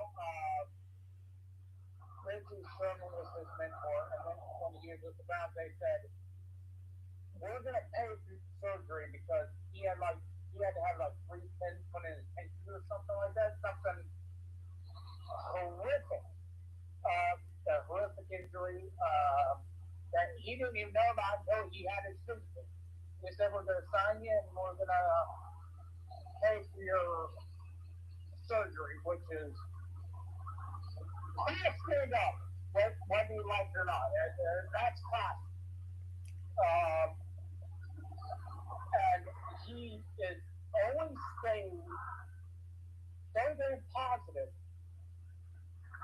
Why would I not bring him up with his... Because he's like the 5th best player on that secondary at the time. Eli Apple, Von Bell, they had Von Bell, they had Conley. Conley and Apple were both redshirt freshmen at the time, though. They won a championship, but they were unproven players. Von Bell was an emerging star, probably a better suggestion in the heat of the moment, but he's not as fun for you. Not a guy you're necessarily familiar with. Well, Tyvis Powell was a safety, too. He was a nickel. No, he was a safety. He was a safety, Joey. He's always been a safety. He was a safety on Ohio State. Maybe he was utilized as a nickel, but he was a safety. It says on right here on the roster, he was a safety. Well, they might put him as safety, but I remember watching. But that Ohio State secondary was stacked. They had Malik Hooker as a true freshman. They had Von Bell and they had Powell, so they could play any of those 2 at safety and play the other guy off the bench, which is a massive advantage to have. You have to admit. That may be true. Like they may have played him primarily cornerback. They may have hit him back to safety to try to get different looks to throw the offense off. That's basically what I'm getting at. Yeah, and that is incredibly true, and that is incredibly probably the greatest advantage any defensive backfield probably ever have. When you have guys that can go from corner to safety to whatever else you want to go to, that's a hell of a... And you know what the crazy part is? I always thought Luke Fickell was an offensive mind, but he was the defensive coordinator, the architect of that defense under Urban Meyer. Well, technically, Fickell and Chris Ash were co-defensive coordinators, but Fickell was the main guy. Fickell was an amazing defensive mind at the time.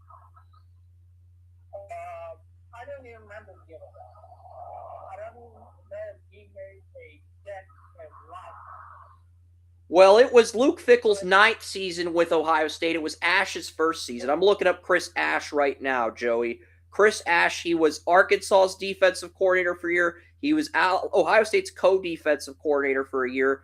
Then he was at Rutgers for 4 years. He went 8-32 at Rutgers, and then he got fired. Then he went from head coach to analyst. Then he was the Longhorns defensive coordinator. Then he was the safety coach for the Jaguars under Urban Meyer. Urban Meyer actually brought Chris Ash to Jacksonville. That's how he got his start in the NFL. And then he went to the Raiders, and he was a defensive backs coach. And then he became the defensive coordinator for Notre Dame under Marcus Freeman this past season. He has done a better job as the defensive coordinator in Notre Dame. Okay? I will give him credit. But the fact of the matter is, he took such a roundabout way. And his career arc is just so random. He went from being the co-defensive coordinator to a head coach at Rutgers with no experience to an analyst to a defensive coordinator at Texas leading up to the 2021 NFL Draft when they had Joseph Osai to being the Jaguars safety coach under Urban Meyer. Like, his coaching arc is so bizarre in that respect. It is. That is one of the most bizarre coaching I've ever seen, because I just don't know where to go from that. I know that, and bringing it back, I know that college talent and Dustin Fox are different generations, but they were equally. He was a Texas analyst for a brief period after he got fired from Rutgers, but then he became the defensive coordinator once they could legally hire him. So he went from Rutgers head coach to Texas defensive coordinator to Urban Meyer's safety coach, because he coached the defense and the safeties at Texas.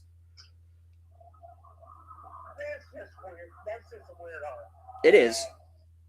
He was also the Jaguars scout in 2024. When he took a year off from coaching, he was actually a scout for Trent Baalke. So he does have experience as a scout as well as a coach, too. Well, that may be why he's successful now, is because he did fail so much that he learned so much. But he was a scout when the Jags had their 2024 draft, when they drafted Brian Thomas Jr. But he probably had more of an influence in some of the guys they drafted on the secondary, like Jerry and Jones. He probably played a role in that more so than any of the receivers the Jaguars scouted that year. So that may be something that they say failure is the greatest teacher. He's saying a lot. And maybe now he's at the point that I'm like, I learned a lot of shit. I'm not going to make the same mistakes again. We're ready to roll. And I will never be upset with somebody for doing that or for learning. Even if they have to go to 19 different places under 15 different people and fail 12 different times. If he gets it and he succeeds, I hope all the best for him. I hope he succeeds here. Yeah. He's got a great opportunity with Notre Dame, probably the best opportunity he'll have. So there's that. And he did well last year. So if he comes up next year and he repeats the process and he whips somebody's ass like he did this year. If he takes a head coaching gig, he should probably start at a Group of 5 school. I mean, Rutgers was a bad situation for him because he was thrown into the fire of a Power 4 program right away. And the Big Ten conference record, he went winless in the Big Ten 3 times in 4 years. Went 3-6 in year 2, which was respectable, but still not great. Yeah, because you take a job for the worst team in the Big Ten. In the Big Ten. Well, that's not going to be as good. Like, what he should have done is he should have left Ohio State and went to a MAC school, like a Toledo or a Miami, Ohio, or a Buffalo. Start small, work your way up. And it's like, I think Ohio State was looking for a coach's son. Or Ohio University was looking for a coach's son. That would have been a perfect fit for him. Ohio University. I'm not saying he would have succeeded, but he would have done a lot better at a MAC school versus a Rutgers where he was just sort of thrown in. Remember, Urban Meyer started out at Bowling Green, then he went to Utah, turned them into a non-Power 5 team that won a bowl game, then he went to Florida, won some championships, then he went to Ohio State, won the first college football playoff, and that's his history.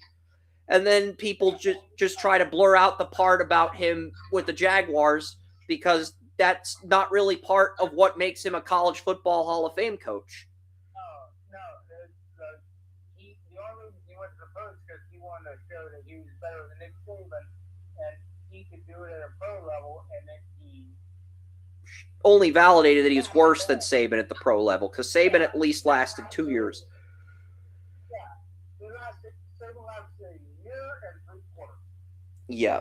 And he only left because of the Bama job and because he wanted Drew Brees over Culpepper, but the front office said no. Not only that, like it. Everything he did, they were bitching at him about. From the way he dressed to the way he talked to the media, they hated him, and he was like, I'm going back on a football. It's like, it ain't worth this shit. He's like Cartman in Alabama jersey. Screw you guys, Rotad. That's pretty much what Nick said. Yeah, exactly. And that's what he did. I think the NFL deprived ourselves of an amazing head coach. And I think that they made everybody realize he's the greatest college coach of all time. Well, the big takeaway from the Texas A&M Miami game that's on ABC is this is Le'Veon Moss's first game back from an injury. He missed 6 games with an injury. Le'Veon Moss, the best player on Texas A&M's offense.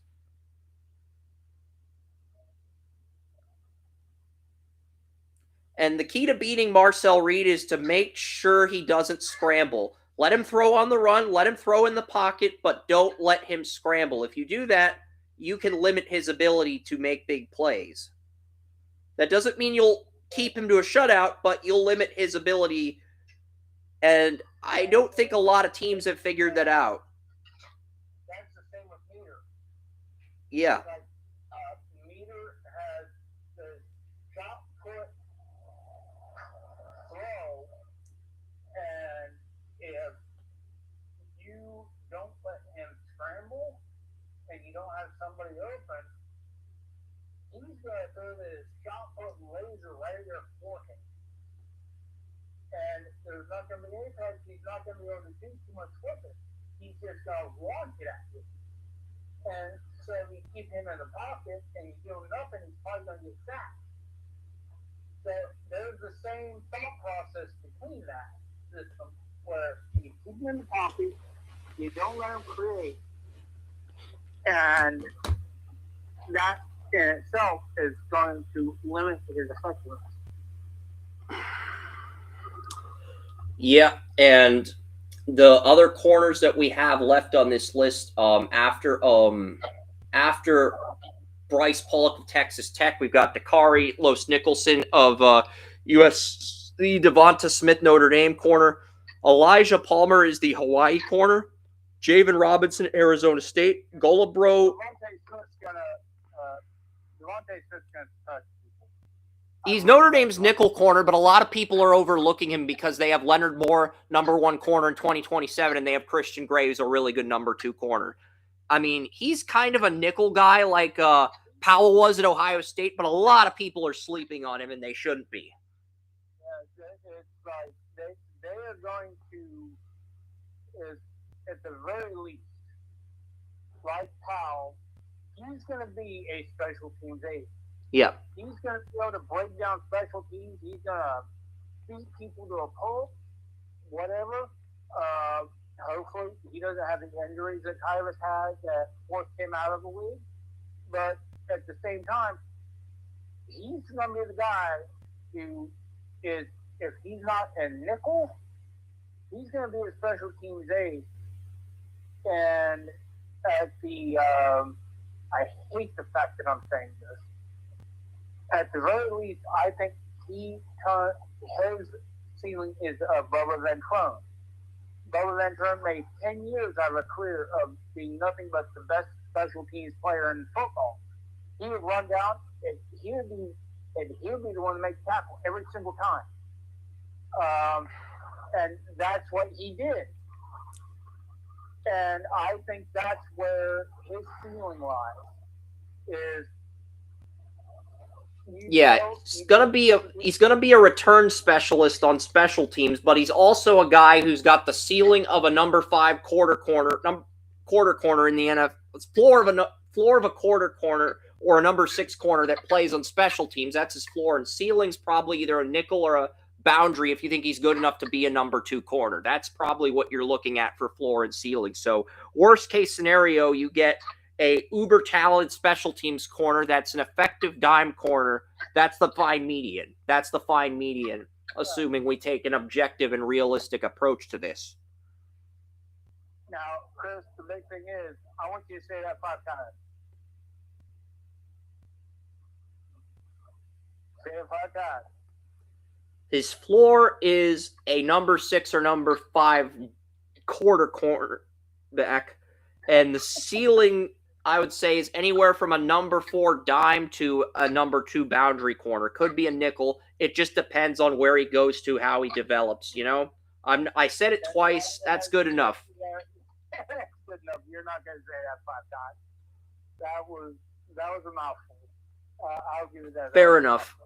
The next corner on this list is another group of 5 guy, Elijah Palmer, the Hawaii Warriors corner. Hawaii is a corner as a senior in this draft. Elijah Palmer, he's pretty good. I mean, he stood out in the week 0 game that Hawaii played in. So I do like him. I don't know if he'll get an opportunity to play at the next level. After that, you've got Javon Robinson. And then at 50, we got Jalen Gulabo. He was supposed to be the number 1 corner on Texas this year, but Malik Muhammad just outplayed him. He's still a decent number 2 corner. Fun project. And then Jeremiah Irby in round is 51. Well, I'm not going to go with Gulabo and knock him down because he got beat out. Because I have an 85 on him for potential. That's still a starter grade in my book, but I have a lot of corners graded higher than him in terms of ceiling. He could still be a good day 3, maybe even a day 2 pick if he aces the rest of the draft process, Joey, okay? He's a talented player. Texas had a great cornerback group this year.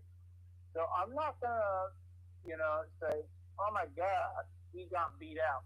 Well, he got beat out because he still started. He just wasn't the number 1 corner. I mean, what happened is they lost Jahdae Barrett to the Broncos, and they had Muhammad and Gulabro compete for the cornerback 1 job. Both guys started, but Muhammad won that number 1 corner job. That's all. Yeah, they're both excellent players. I think their entire thought process for deep with cornerbacks was excellent. So I'm not going to say. And Texas is going to be a dark horse next year, Joey. Arch Manning reduced his salary. He took a $250,000 NIL pay cut to allow Texas to get better players in the portal. I really respect the fact that Arch Manning's willing to do that in this pay-for-play era of college football. That shows a commitment to winning, which I love to see. Arch did improve as the season went on. So, I think he had probably a 3rd-round pick this year. I'm looking at all aspects. If he takes the leap next year, he's the de facto challenger to Julian Sayin for QB1. And he's going to have a rematch with Sayin in Austin, Texas this September. And if he wins the rematch and he dominates next year, he could very easily be QB1. I know Williams crowding Sayin as QB1 for 2027 right now, but I think it's a little too early to do that because if Sayin has a poor showing in this year's playoff and he loses to Texas and Arch Manning just takes a leap next year, all of a sudden the Arch Manning hype is going to be back on, Whether we like it or not, that's the reality of the situation. See this way. Right now, Sayin is a better quarterback and he has a better upside. I agree. Manning doesn't seem like playing quarterback is natural to him. He seems like he is learning every single thing as he goes. He'd be better off staying another year at Texas after next season and waiting until 2028. Because really, right now, the only QB in the 2025 recruiting class that's starting and playing at a high level is Mestamaker. Like Underwood, a lot of people are talking about, Underwood, he's QB1. He was the number 1 recruit in the nation. He scored 9 points against Ohio State with home field. He's probably going to lose to Sayin next year, and he's going to have to take a leap either next year or in year 3 if Michigan wants to beat Ohio State in Ann Arbor. Underwood and Arch Manning aren't that different. Okay. And they're playing each other in the bowl game this year, Joey. They're playing each other in the bowl game. That'll be interesting because they are both very good athletes. They're still learning how to be quarterbacks. And since both guys want to prove themselves, neither's going to sit out of the bowl game. They're both trying to capitalize on that opportunity. As a fan, that's what I want to see. That's what I want to see in bowl games. I agree. That's what I want to see.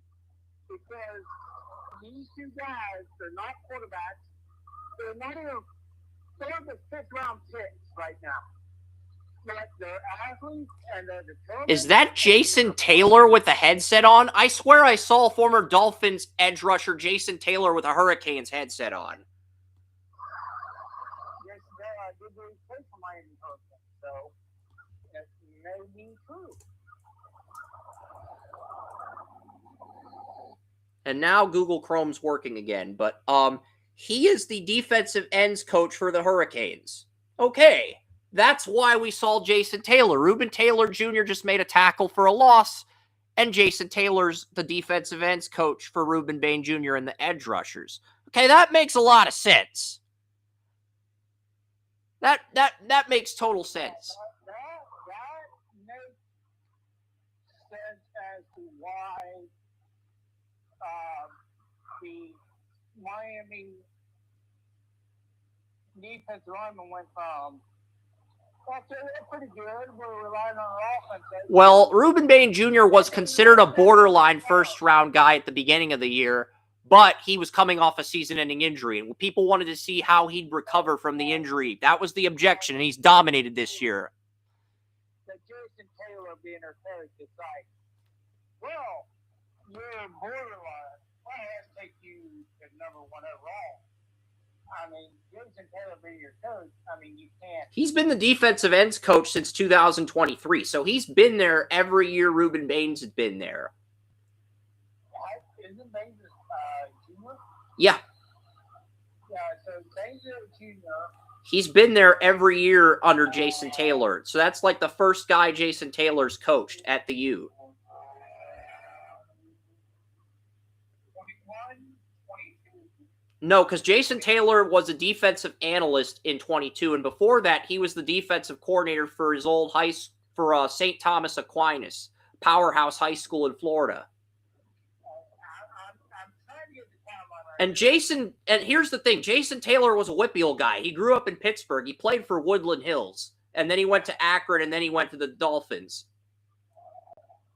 So that's the entire timeline of Jason Taylor. I'm trying to get the coaching timeline back. So he was a defensive coordinator in 2023. Reuben Bain Jr. was a true freshman in 2023. So they both arrived at Miami in the same year. That's what I've been trying to say, Joey. I don't apologize for any confusion. I don't feel like I have to apologize in this instance because I'm not interrupting you, but it's like you need the clarification.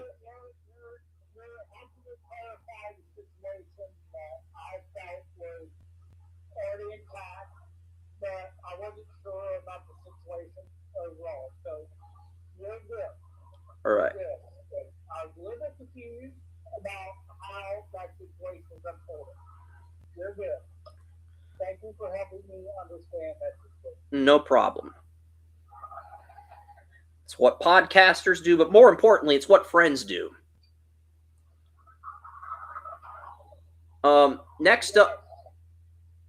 Next up, Judge Collier. There's a player on South Carolina secondary named Judge Collier. No, he doesn't have a law degree or a gavel, but if he brings a gavel to the combine, like a plastic gavel, like a Fisher-Price gavel, not an actual wooden gavel, brings like a Fisher-Price gavel and says, hey, coach, it's just a joke. Let's talk about this playbook. Let's go over these plays. That's one way Judge Collier can make a splash. And I'm kidding. Don't bring a Fisher-Price gavel to the combine. That's probably the worst suggestion I've ever made in all my years of history on this podcast. But, yeah. Judge Collier is somebody who I have heard a lot about lately. From everything I've heard, his ball skills and ability to make something out of nothing are elite. Now, the other things that make a successful corner have much to be desired. Well, for one, hearing those two aspects of his game are as good as anybody. Collier's interesting because his ceiling's high enough to be a starter, but the other thing is it's like 6'2", 201, good size. He went from 8 deflections this year to only 1. But here's the thing. He's played slot corner, he's played linebacker at all 3 spots, and he's played free safety in zone coverage. So he's very versatile, similar to Cisco coming out of Syracuse. Not as good in coverage, but versatility is very similar to him and Mark Barron. So that's what's compelling about the guy. Yeah, and I agree. I just feel that he is elite in one or two positions. Yeah. One or two subjects. But he's only 6, so. He's only a junior, so he could technically go back and boost his stock next year with a breakout senior year. Yeah, and not too, is like he can improve. And the 2027 cornerback group's already loaded, so if he improves, he could be a day 2 pick. I don't think he'd be a day 1 pick because I love the corners in 2027. It's just Frederick. You have Frederick of Miami, you have Xavier Brown of Bama, and you have Leonard Moore of Notre Dame, who's the best corner in the country this year. So it's like, I'm not saying he can't get into day 1, but he'd probably be cornerback 4, and you're looking at him being cornerback 4 on a playoff team. If he gets into round 1, he's probably going to go to a playoff team versus a team in a rebuild, which might be advantageous for him as he continues to progress and develop.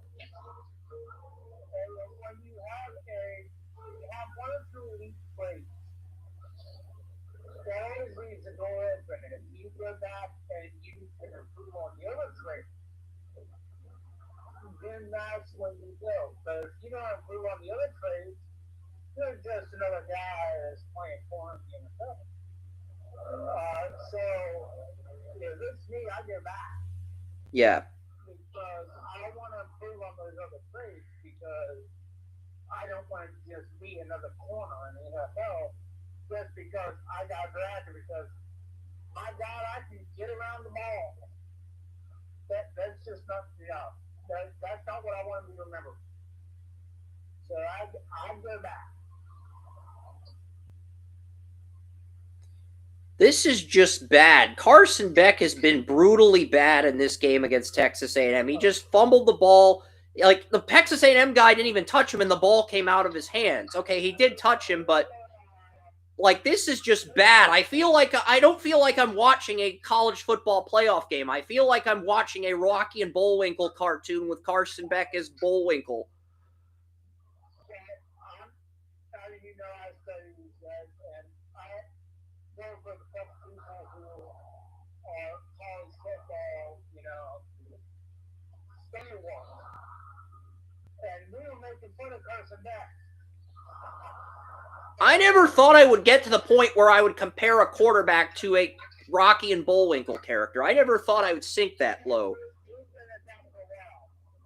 Because we said, we have a quarterback, but out of some part of year,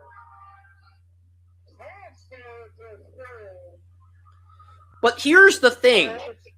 NFL coaches are going to gaslight you at the combine when you fuck up, but it's a test. It's a test because they're trying to gauge your reaction. You cheated on your girlfriend for another fling. Why, Carson? To give us the whole cold, hard truth. And we will draft you if you are brutally honest with us, even if it breaks your heart or even if you come across as an asshole. That's basically the litmus test at the interview process. They are going to ask you just to gauge you. This is what we were talking about here, is that he cheated on her a week after getting there and moving into her living area. Now, that is, and then he comes out and he's arrogant and he's talking to his teammates about how this, that, and the other, and then he comes back and he screws that up.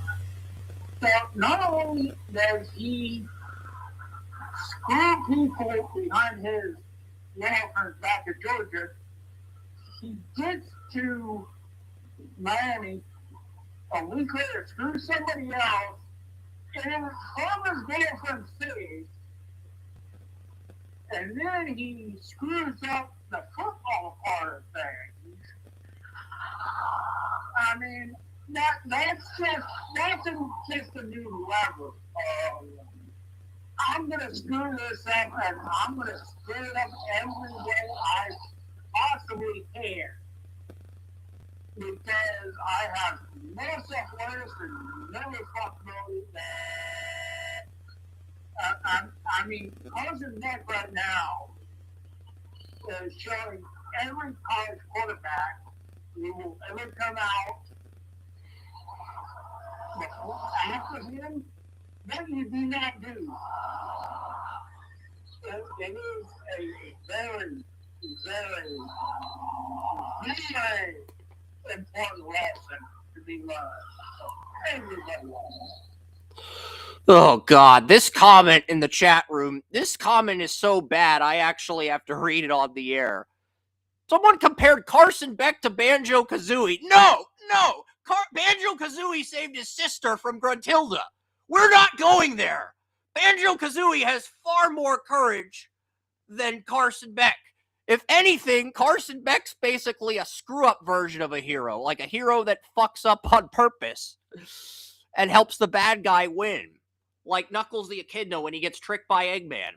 That's basically Carson Beck. If we're going to make that comp.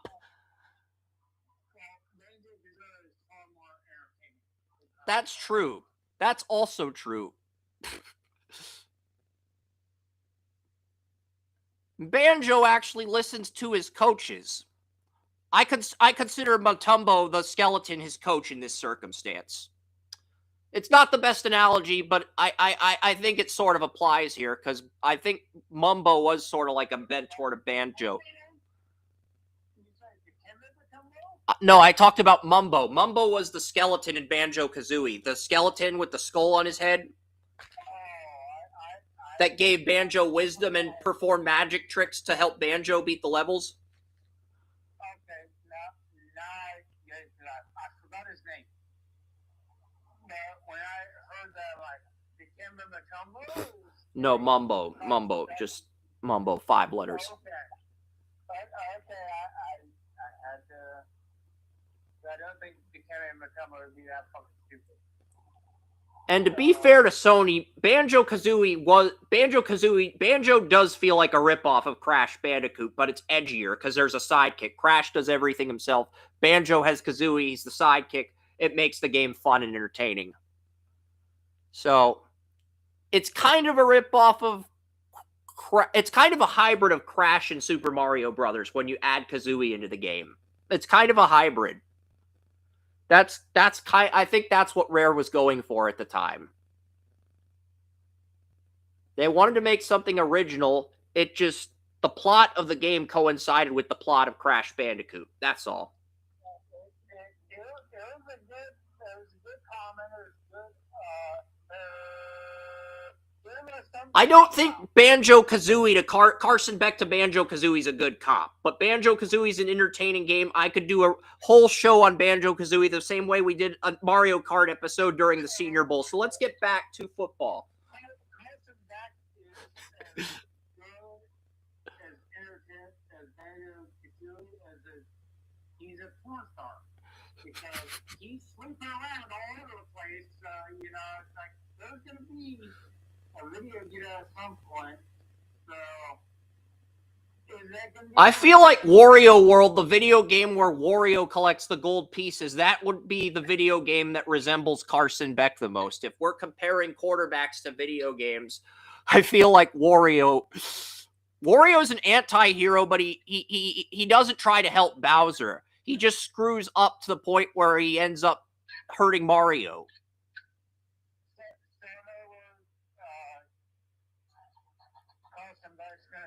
So many people that he doesn't hurt the football team, but he ends up like Philip Rivers and has 15 kids?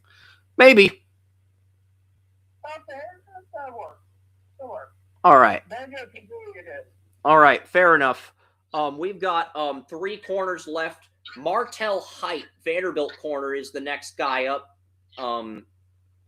He's Vanderbilt's best player on their secondary. I do have a late round grade on him. And then the other corner is in the playoff, Maureen Horn. And then wrapping up this list, Smith Snowden, the last cornerback to be coached by Kyle Whittingham at Utah. And that is, I think, Whittingham. Because he retired. He was a very good coach. And I think he would have in his last year passed on. There's rumors he's going to go to Michigan. I don't see it. He's always been loyal to Utah. If Michigan gets anybody, they're going to get Arizona State's coach. And then they'll probably... I could see Arizona State's good too, but I have heard Michigan has been reaching out to anybody and everybody I've heard. Whittingham, I've heard. Tommy Reese, I've heard. Freaking Harbaugh, not Jim Harbaugh, but John Harbaugh from the Ravens. I've heard they're reaching out to freaking everybody. You know, it's like, dude, just slow down. Just slow down. You don't need to reach out to every freaking coach on the planet. Hold this thing in. Call it in. Get yourself there for candidates. And say, do you want your patients? Do you not? These guys are, right now, Michigan is just going after everybody. Okay, just slow it down, guys. Slow it down. We don't need all this, that, and the other, whether it's like, they're going after hired people, they're going after fired people, they're going after people who are retired. Michigan, slow your ass down. Don't do it. You're just going to give yourselves anxiety, you're going to give yourselves a heart attack. Don't do it. Chris, can you agree with me on that? Yes. And on that note, we are pivoting into anything other than the Michigan coaching search, because that is a freaking disaster. No, I was going to pivot into the MLS draft grades. Here's the good news. The good news is I'm only going to do 1 round a week. I have the first 2 rounds up, but I'm only going to do 1 round a week because I know you don't like soccer, and I know we've got a lot of NFL games to get to. So that's the good news. And I did interview a top 5 pick in the draft this year for MLS. So I'll play that interview when William comes back next week. There were a lot of trades. It was a crazy draft, but yeah, we had what happened in the draft is Nikola Markovic, 6'4", 205-pound center back, was draft eligible. DC United took him at 1. He was an academy player with Montreal, so I wasn't sure if he would be draft eligible, but he's the ACC Defender of the Year this past season. Helped NC State get 15 shutouts, even though they lost the championship game. So DC United, since they lost 2 center backs to retirement last year and neglected center back, they decided to try to rectify that. And I'm not going to fault them for that because they probably should have gotten a center back last year and they didn't. So I'm not going to fault them for that, even if I have him at 4 on my board. Now, the next player, we had a trade at number 2. It was between 2 NFL owners. The owner of FC Dallas is Clark Hunt, the Chiefs owner. The owner of Atlanta United FC is Arthur Blank. So we had a trade between Clark Hunt and Arthur Blank at number 2. What did FC Dallas give up, you ask? Well, on the day of the draft, they gave up $100,000 to the New York Red Bulls to move up from 21, the pick they got from Seattle, to number 12, where the Red Bulls were picking. The Red Bulls, they took the allocation money, moved back with Dallas. And then FC Dallas, before the draft, they gave up $350,000 to move up to number 3, where Montreal was picking. So they've spent $450,000 to get picks 3 and 12. And then after they get pick 12, they burn another $400,000 and send that and the 12th pick to Atlanta to get number 2. And then they traded $50,000 to Stan Kroenke to get a second-round pick. So they ended up with 6 picks, but they ended up getting 4 of my top 18 players. They got Ricky Lewis, who we moved up to 1 on the big board after we heard he dominated the combine and had a fantastic interview. I heard he was going to go number 1 in the draft. He went second with the pick that Dallas got from Atlanta. I mean, they gave up $400,000 in the 12th pick in the draft to Atlanta, and then they got Nicholas Simmons, Virginia player, number 3. They got Nikolai. They got Herseg, the Vermont goalie, at 16. Nicholas Herseg, the Vermont goalie that won a national title at 16, 6'6", 213.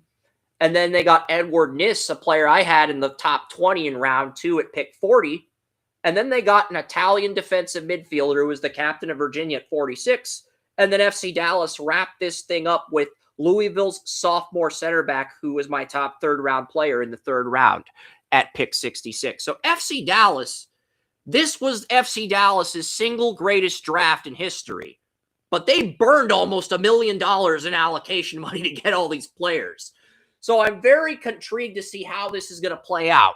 And you got Clark Hunt writing checks to Arthur Blank, Stan Kroenke. It's just a very unique dynamic in the sense. And I did get to interview Lewis. I'll play the interview when William returns next week. But FC Dallas had such a good draft, I decided to do a poll question.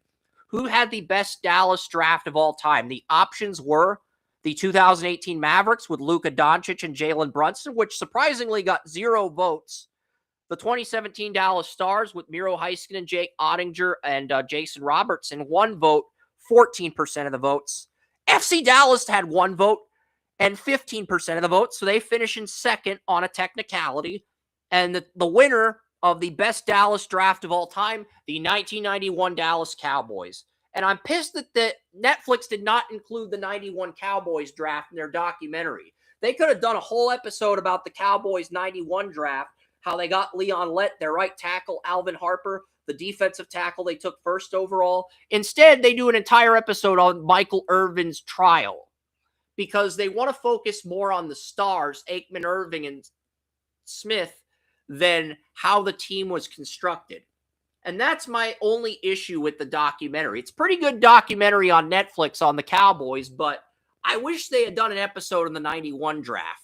Because you can't even find anything on YouTube about the Cowboys 91 draft. But a lot of the players they got in that draft were in large part due to the Herschel Walker trade. So, the Herschel Walker trade was a literal goldmine for Dallas because the 91 Dallas Cowboys win this poll. They get 5 out of 7 votes and come away with 71% of the votes. FC Dallas, their MLS draft, 2nd best draft in Dallas of all time, according to Twitter. I don't agree with that, but that's what our audience says. So there it is. FC Dallas, a historically good draft, but they mortgaged a lot to get the talent they did. But they got the number 1 and number 2 player in the draft. They didn't give up any picks in next year's draft, and they already have 5 impact players on their team. And 5 plus 6 is 11, so if you hit on all 6 draft picks in soccer, you have your starting 11. It's that simple. And you had a great draft, so there's a chance you hit on all 6 guys. But, it's very hard to get 6 impact players in one draft. I mean, the Patriots and Browns, you could argue both of them, Joey. Both my Patriots and your Browns, you can make the argument they got 4 star players in this draft and 2 impact players on top of that. I would argue Will Campbell, Henderson, Jared Wilson, and Borregales are the stars. And then the impact players are Craig Woodson, starting strong safety, and Joshua Farmer. Farmer had a fumble recovery against Josh Allen. I know it's the only fumble recovery of his career, but if he doesn't get that fumble recovery in week 5, we don't beat the Bills. It's that simple, Joey. If Farmer doesn't get a fumble recovery on Josh Allen, the Bills sweep us, period. You might not agree with me on Farmer being an impact player, but my point with his turnover is valid. And then you look at the Browns on the flip side of that. Mason Graham, impact player with star potential. Carson Schlesinger, I may have had a third-round grade on him, third-string grade on him, but it doesn't really matter because he's the favorite to win Defensive Rookie of the Year. Browns fans are going to argue he's a star. Judkins, only Browns rookie to win Player of the Game on Draft Utopia, so obviously that's a home run pick. Harold Fannin Jr., he was my tight end too. I think he's the last player with star potential, and then you got then you got Shedeur Sanders, who I think could be an impact player, could develop into a star 3 to 4 years from now. I don't think he's quite there yet, and I'm not sure the Browns will be patient enough to let him blossom. And then you got number 5. You can make the argument for either. We mentioned for number 6. I already mentioned 5 Browns. You can make the argument for Sampson or Bond as that 6th impact player. So even though I'm not high on the Browns draft, because their rookies have played more snaps, more minutes than the Patriots. And that's kind of what I'm getting at here. FC Dallas, if they hit on all 6 of these draft picks, you're looking at a draft in 2026 in the 2025 calendar year that's on par with what the Patriots and Browns did. So that's my closing argument on FC Dallas, Joey. All right. The next team, Sporting Kansas City, they took Kawaku Egbang. He's a defensive midfielder on Clemson. 1 goal, 1 assist, 3 points, only a true freshman. I wouldn't have drafted him at 4. I don't even think he's the best player on Clemson. But he got a Generation Adidas deal, and if you get a Generation Adidas deal in college soccer, you're pretty much guaranteed to go in the top 10 of the draft. That's kind of how it works. Whether you agree with it or not, that's kind of how the league works in that respect. And then Orlando reached for Harvey Sarajian. Sarajian could be good down the road, but it's not a guy I'd draft at 5. He was the Sun Belt Freshman of the Year, 4 goals, 6 assists, 14 points. And then he transfers from Georgia Southern, only has 2 goals, 2 assists, 6 points at Wake Forest. Now, Ricky Lewis did speak high on him, but you're looking at Harvey probably having to start out as a bench player and work his way into the lineup once he gets to MLS. He will be a starter at MLS next, though. But when you're drafting in the top 5, your goal is to find an impact player on your pro team. Sarajian could be a good player, but picking him at 5 was a little bit of a reach.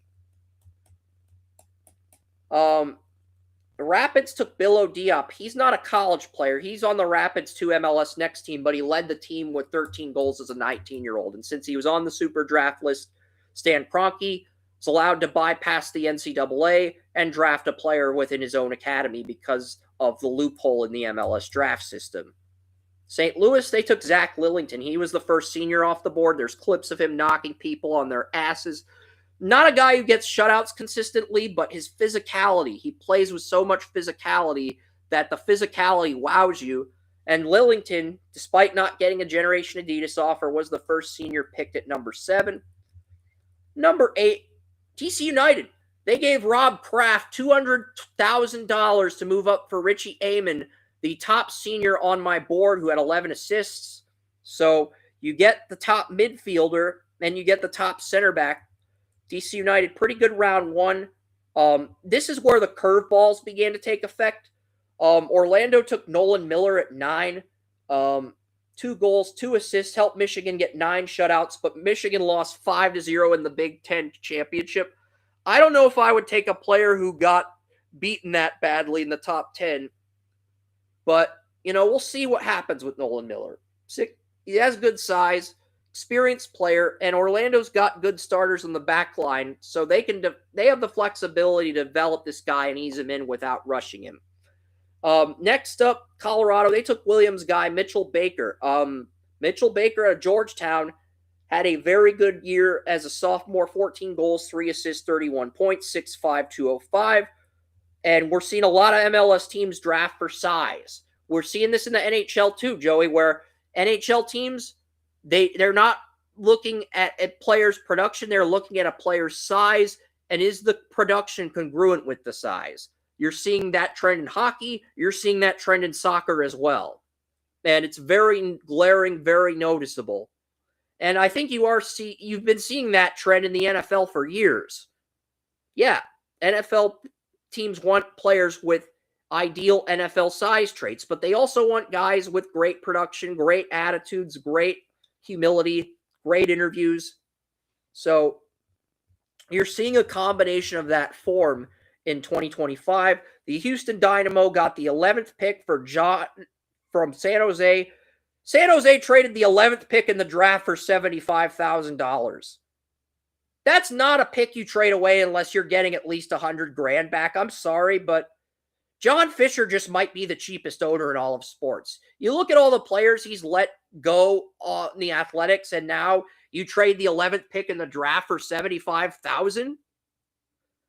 Look, if you couldn't get $100,000, at least try to get $80,000 or $90,000 or make an effort to get more. You didn't even do that. I gotta roast you. I gotta be the dickhead like Joey and roast you for that, because that's just fiscally irresponsible to trade the 11th pick in the draft and to get that little back. If you had gotten $75,000 and maybe a third-round pick, maybe I'd shut the fuck up and give you some leeway. But considering how cheap John Fisher has been, I can't give him any leeway, Joey. I can't give John Fisher any leeway. And Houston Dynamo took Joe Highfield, a striker of Portland. I had a second-round grade on him, but he had 11 goals, took Portland to the Elite Eight. Atlanta took Enzo Davlo at 12. He can play left back. He can play midfielder. He can play striker. And they got $400,000 in allocation money. And Ricky Lewis told me Enzo Davlo was one of the stars of the MLS Showcase. So you got $400,000 in allocation money and potentially a steal at 12. I can't really fault Arthur Blank for that. That's a win. That's a win for Atlanta. That's a win for Atlanta United after trading your first-round pick to the Rams in 2026. That's a win for the city of Atlanta. Lucas Magnuson, a center back on Clemson, went 13th. Clemson did not have double-digit shutouts this year, but 6'2", 175, ideal MLS size. Magnuson on Clemson, second Clemson player to be picked. Jalen Yearwood, North Florida, goes 14th overall. And Jalen Yearwood gave a fantastic interview. He talked about working hard, never settling for anything in life, how you constantly need to keep improving if you want to achieve his goals. And when I heard that, I'm like, wow, this guy is good. He also had a 3.76 GPA in high school, and he improved that at North Florida. There are athletes with red flags, red lights, attitude problems. This young man, green flag, green light, character is amazing. A++ character. And he almost led North Florida to an upset over North Carolina in the College Cup. So, yeah, I love the fact that Orlando took him this early, because you don't get to see those small school guys pick this early. But this is a guy who's played left back, he's played right back, he's played everywhere on the back line. He's even played a little bit of defensive midfielder. He's played some right winger. He's played some central midfielder. He's played attacking mid. He's basically played every position on the pitch outside of goalie and striker. So if you've got 11 different positions on your soccer team and you've got a guy who can play 9 of them, and he talks about never settling, working hard, GPA is through the roof, hell yeah, go for it. Pick him in the first round if your scouting compartment loves him. I love it. I didn't think he'd get picked this high, but I'm glad he did, because we don't see it's hard to find a small school guy that gets picked that early. And then wrapping up the top 15, you got McLean, another North Carolina State guy. Anything you want to say on this top 15 before I move on? We will get to the NFL picks, but we are getting it through 16 through 30 first.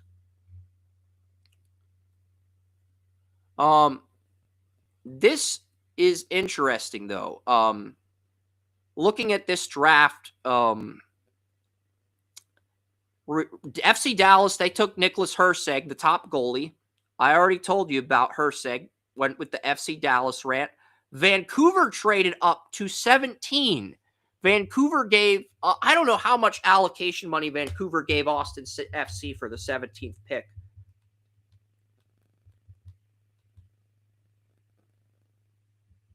what did okay, what did Austin? All right, so Austin FC got Jaden Nelson, a trade in Vancouver. Austin sent 700,000 and so Austin FC gave up 700,000 allocation money this year, 550 next year, and a first round pick. So $1,250,000 in allocation money and a first round pick for Jaden Nelson. And Nelson is an interesting player. He was made his debut with Toronto in 2020. I remember him. I don't remember. I swear I remember Jaden Nelson in college. That name is so familiar. I swear he was in the super draft. One of the super drafts we covered. Let's see. He was a homegrown player for Toronto FC. But Toronto, he decided to go to Vancouver.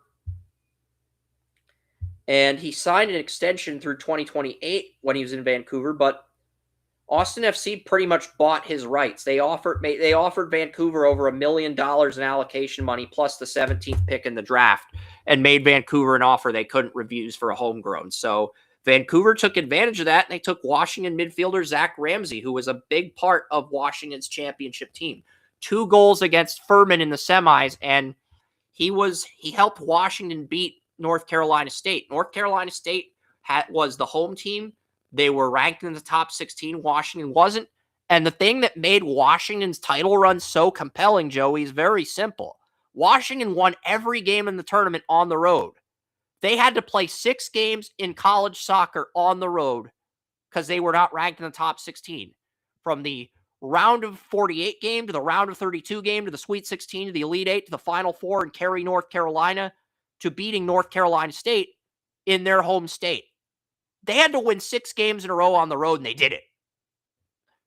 That might be more impressive than anything in NFL, because an NFL team only has to win 4 games on the road, but it is a grueling 4 games, and the level of competition is way more intense than anything at the college soccer level. But still, winning 6 road games in a row in a playoff, I don't think that's even been done in college basketball. Like, I don't think people realize how rare that is of an achievement. That's a very impressive achievement to win 6 road playoff games in a row. That's just an impressive achievement. Have you muted yourself because you're just tired of hearing me talk about this stuff? I feel like you're still here. You're just filtering out the... I just don't have that much to say, and I don't want to kill my battery. But like... last few years, the last few weeks, That's fair enough. But don't you agree that winning 6 road games in a row is in the playoffs, like college soccer, winning all 6 of your tournament games on the road? That's a really impressive achievement for a champion. I don't even think a team's done that in March Madness. Yeah, it is. I agree with that. And they weren't a top 16 seed. They didn't complain. They took the hand they were dealt, and they won the whole damn thing. That's what I want to see more of in sports. All right. If a college football team can do that in this year's playoff, they will have my respect. I don't know if a team can pull that off. I mean, Ohio State had the home game against Tennessee. That's probably the closest we'll get to a team actually doing that. But the team's got to win all their games on the road as an underdog to rival Washington. At least a few teams have done it in the NFL, like the Steelers and the Packers, but that's it. Nobody else has done it outside of the 05-06 Steelers and the 0-10-11 Packers. But the 0-10-11 Packers had a complete team on paper, which I felt like the Eagles were overrated that year, but Vic played at an MVP level, and then they went back to Kolb. The Falcons had the ability to be a complete team down the road, but they didn't have Julio Jones yet. And the Bears had Cutler. He got injured in the NFC title. It's unfortunate. Shit happens. Jack Sandemeyer went to the Fire. I wasn't high on Sandemeyer, but the Fire have a lot of good players. They can go best player on the board. Nikos Clark-Tozak, I'm not high on him personally, but both Clark and Mark Kelkenberg had him in the top 10. I had him in the second round, but I warmed up to him after watching his tape, but it's like, I think he's a guy who's probably going to he's going to have to earn the right to be a starter in this league. I'm not high on him. 0 goals, 4 assists, 9 shutouts with Portland, 5'10", 158. Ideal size for a left back, but he's all passing, no shooting. And I'm lower on him than the consensus, but we'll see. MLS drafts are the biggest crapshoot in all of drafts. And if you don't count the MLS as a big 5 sport with MLB, NBA, NHL, NFL, then you're going to look at it and you're going to argue baseball is the biggest crapshoot. But it's just, baseball and soccer. Joey and I have been saying it for a few years now. Baseball and soccer are the 2 biggest crapshoots. Isaiah Haruna, he was the SoCon Freshman of the Year when he had 3 goals, 3 assists, 9 points. He matched the 9 points, but only 2 goals, 5 assists. Raw, but high ceiling if he develops. But Orlando's a team where he can take his time. And since he's a sophomore, he can go back to college for 2 years before he signs with Orlando. That's one of the benefits of college soccer. It's like, could you imagine if the NFL gave, and this might actually happen down the road, could you imagine if the NFL said, look, if we draft you, we will give you the option to go back to college and develop until you graduate. Players would just take the NIL money, go back to college, stay on the team they got drafted by, and then make the jump to the NFL. And NFL would become like soccer in that respect. And maybe that'll happen one day. And that might be the only way to incentivize underclassmen with NIL now, is to tinker the draft like soccer does, to where you can get drafted, but you can still go back to college. You don't have to sign your rookie contract until you graduate if you don't want to. But I think at this point, a lot of the players that are good enough to play in the pros, they just want to get on a team and they want to get their first big paycheck after their rookie deal. That's just where we're at. So that's why I think there would be some opposition. The Red Bulls, they got Thomas Hutt. Thomas Hutt was ranked 111th on my goalie rankings. But, I'm not going to give them an F grade because I looked at Thomas Hutt. Ken LeBlanc liked him. I looked at his tape. 6'3", 215, 9 shutouts at Syracuse, 9-8-3 record, 9 wins, 8 losses, 3 ties. But he had 76 saves, and 3 of those shutouts came against ACC champion SMU, College Cup runner-up North Carolina State, and the North Carolina Tar Heels. Those are 3 really good soccer programs, and what's the most compelling thing about the 6'3", 215-pound Thomas Hutt is he transferred from Army at West Point to play goalie for Syracuse. And since he entered the portal, he can go straight to the MLS without honoring his commitment to the military. So that's the thing. If you just want to go to Army to play sports and then go straight to the pros, you can go to Army for like 2 or 3 years, enter the portal, and then you don't have to serve your military commitment and you can go straight to the pros. So that is a loophole that this guy, Thomas Hutt, figured out. And I think we're probably going to see more players at West Point and Navy do that in the coming years, Joey. Go to military school for 3 years, and if they just want to go straight to the pros instead of continuing their military commitment, they'll just go in the portal. Because Thomas Hutt did it and made it work. So maybe we'll see some other players take that route at military schools in the future. I'm sure Joey would like to have a discussion about that if his phone wasn't such a pain in the ass right now with the battery. But he's saving his energy for that reason. That's a valid reason. Charlotte FC. Will Cleary was a defensive midfielder that I had a 3rd-round grade on. Dave Tepper takes him in the 1st round. That's an appropriate player for Dave Tepper to draft. I'm not going to say anything further. Minnesota, they got Jalen Mitchell. They got the SMU defensive SMU left winger. They already have a good left winger. One of the biggest steals of the draft. LAFC got Giuliano Fravoli Whitchurch. He's the Princeton center back. William took him in the simulator last week. Oh, and Magic Johnson just drafted him. Yeah, he graduated from He graduated from Princeton in 3 years, and he just got drafted by Magic Johnson. And he goes to a situation where he doesn't have to start right away. He can develop as long as he needs to. So, great situation for Giovanni to enter. Real Salt Lake took Dylan Kropp. Dylan Kropp played 90 or 110 minutes in overtime games in every single contest outside of the season opener. And while I gave Kropp a C grade because he was outside my top 100, that type of consistency is what Joey wants in a first-round prospect. If you're a soccer player and you play 90 minutes or 110 minutes in overtime games in every game outside of your season opener, and the only game where you didn't play 90 minutes was the season opener, and you played 75 minutes in the opener, that's the type of consistency Joey falls in love with. So I had to acknowledge Kropp's consistency because I think it's a big reason why he got picked in the first round. Musa. I had Musa in the second round, but his versatility to play everywhere at forward is what pushed him up into round one. And New York City FC. They took Ransford Yen. The preseason number 1 pick fell to 27. Fell further than Aaron Rodgers. What is he going to do? The good news is New York City FC's biggest need was attacking midfielder. He goes to a team where he could start right away. But he was picked in 27th in the draft. That's a very big fall.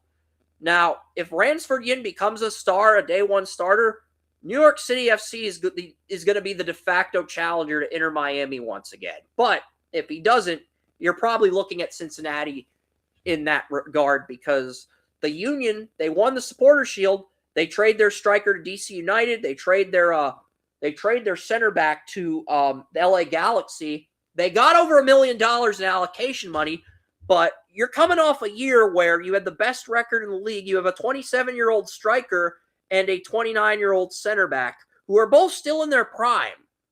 If those guys were in their 30s and you got that much allocation money, I probably would take the money. But Philadelphia is saying because Lionel Messi, the best soccer player in the world, is on Miami, we're just going to take the allocation money and position ourselves to reload whenever Messi retires. And I hate that.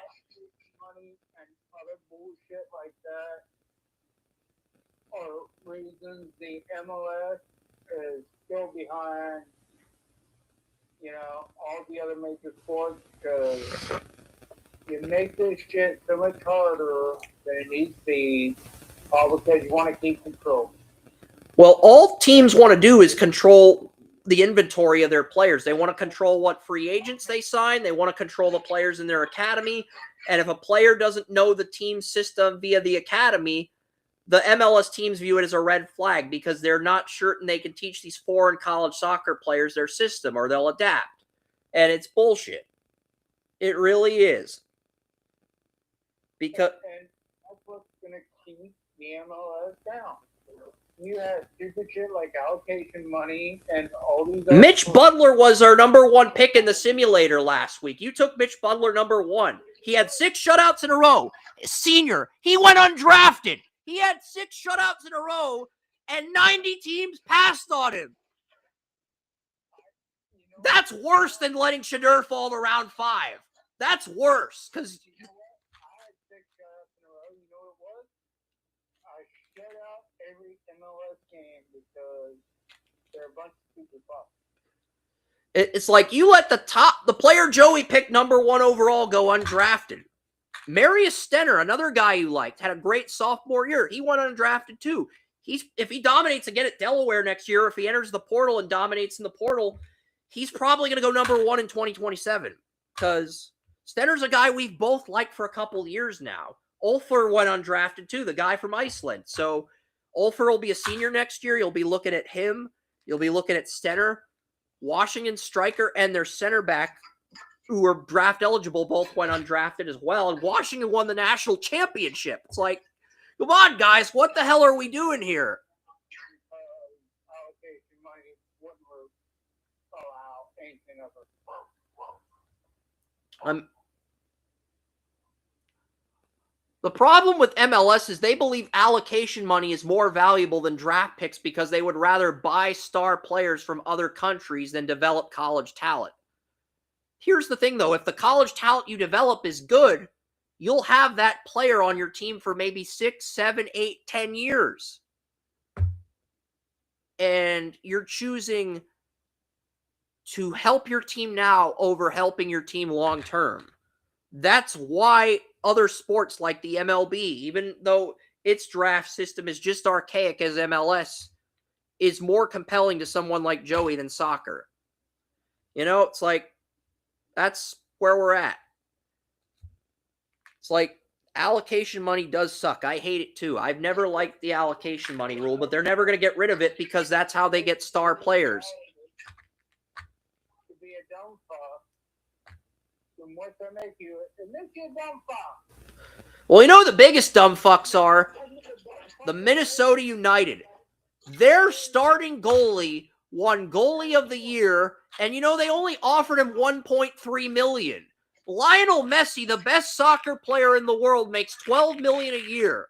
If you're Minnesota and you want to keep the best goalie in the league, you have to offer him a minimum of $3 million. That's got to be your starting offer. Joey would tell me that's too low. You got to offer him like $5 or $6 million. You only offered him $1.3 million. And he took less money to go to Miami. Miami only offered him $1 million, but they offered him $200,000 signing bonus, $100,000 if he wins goalie of the year, and $100,000 if he wins MLS Cup. And Dane St. Clair, he won a championship as a freshman at Maryland. He wants to win a championship in the pros, and he knows Minnesota's not going to do that. So he took less money, and everyone in Minnesota's calling him a traitor. They're calling him Benedict Arnold. No, he took less fucking money to go to a winning team. That's sacrifice. He sacrificed his finance because he wants to win a championship. We used to see athletes do that back in the day, and it was awesome. I'll tell you the worst part of it. The worst part of it, Major League Soccer in the U.S. may be the third or fourth best soccer league on the planet. Every other in the U.S. is at least considered the top in their sport. I mean, USL's at least heading in the right direction with pro relegation. Bottom barrel, bottom feeder, nothing, nobody, owned by billionaires that don't know how to own a freaking team or run one. And you know what? These guys that are big stars could make 6 times as much overseas if they wanted to.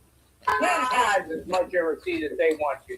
They can make 20 times overseas if they wanted to. You know what they did with Junior Dioff?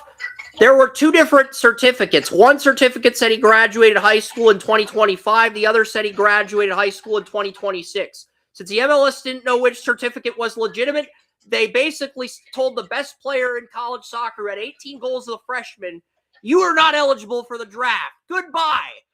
What if the NBA basically did that to LeBron James? Jesus Christ. And then the guy chose to go to a team in Belgium. Yeah. You lost the best player in college soccer to Belgium. That's how badly you fucked up. Could you imagine losing LeBron to a Euro League? That's basically what you did.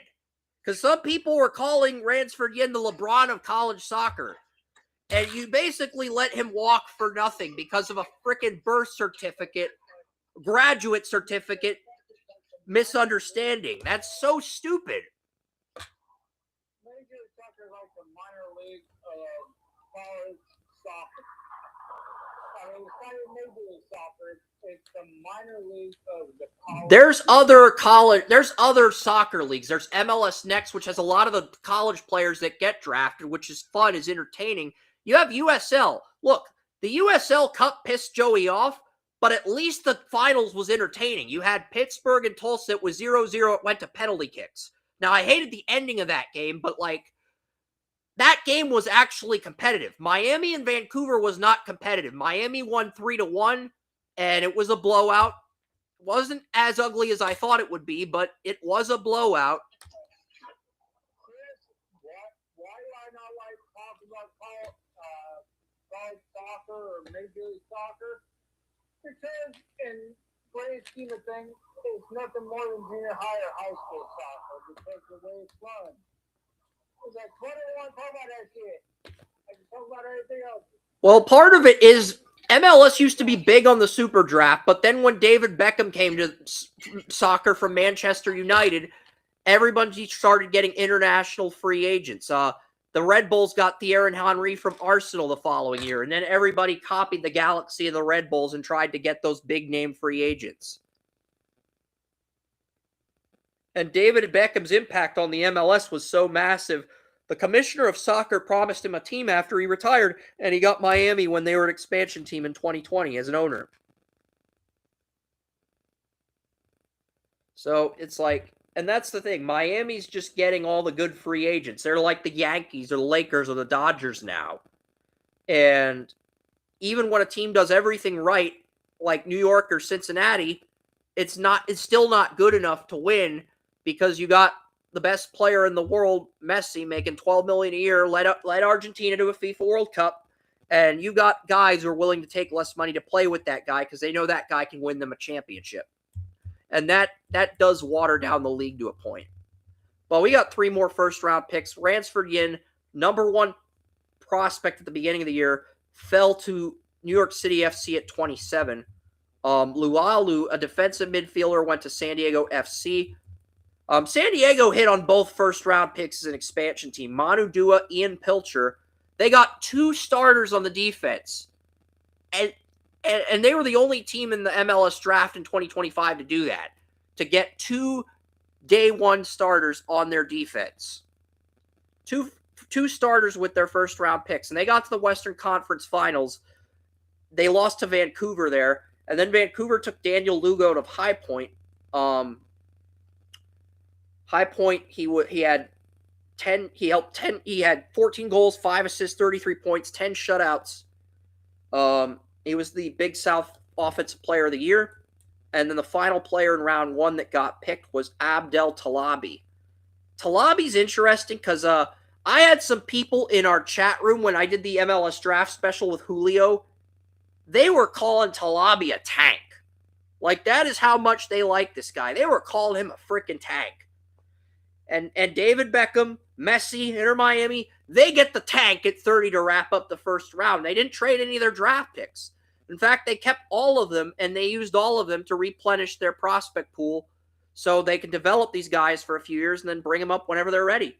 And the one first-round pick they did hit on was Yannick Bright, the New Hampshire defender that Florian loved. They drafted him as a defensive midfielder, stashed him for 2 years as a backup, and then paid him to be the starter and extended him because he proved himself. You know, I like, and they got $225,000 in allocation money from FC Dallas in that trade because they moved down from 3 to 14 and got Yannick Bright at 14, and that trade worked out for them. It's pretty rare to get allocation money and hit on a draft pick when you trade down, but because Miami did it and because they have Messi and they just have all this momentum going for them, it's one of these things where it's just going to help them out in the short term. They're going to be like, remember, the LA Galaxy had Landon Donovan before they got David Beckham, and they had Bruce Arena as their coach, and they drafted 2 really good defenders out of Maryland who were both center backs in round 1 and 2, and they hit on both rookies. Both rookies started right away, and they had a veteran goalie, and basically once they had Beckham, they were pretty much unbeatable until older players in that team started retiring. There's a reason they won back-to-back MLS Cups in 2011, 2012. They lost the 2010 MLS Cup, or it was 2009 to Real Salt Lake, but they were a power, that Galaxy team, during the 4 years they had Donovan Beckham. They were a freaking power. I think they had Beckham and Donovan from 2007 to 2012. So during that 6-year run, they were a power, a Galaxy. And Miami's basically trying to replicate that because Beckham, former Galaxy player, he's now the owner of Inter Miami, and they got Lionel Messi, who led Argentina the FIFA World Cup to, and then they got another guy from Argentina's FIFA World Cup team this year in free agency, and it's like, yeah, because David Beckham has so much influence and because he's got the best player in the world in his team, it's going to be easier for him to attract talent. That's basically one of the advantages the Chiefs had for many years with Mahomes. It's something Roseman's had the ability to do as well, but Roseman's more confident in his draft picks. I can't compare any of these MLS GMs to NFL minds because they're not confident in their ability to reload their team with young guys, you know? That's part of the reason why there's zero appeal for Joey to watch MLS. We will have round 2 grades next week. I probably should just get them out of the way so I never have to bring them up again. I'm sure you'd prefer that, but it's like, you know, I got to get round 3 grades up, and I got to set up week 16 on the site. Week 17. I set week 16 up. I got to set up week 17 because it's like we got 16 games, and they all start on Christmas at noon on a Thursday. So it's like that's one of the things I hate about the MLS draft. I hate that it's in the winter during football season. I wish they would move it to the summer, and the MLS, they're going to adapt a summer-fall schedule, which means a fall-spring schedule, which means you're going to see MLS regular season games when NFL training camp is going on. And you're also going to see the MLS playoffs take place in March, April, when the Stanley Cup and NBA playoffs are on.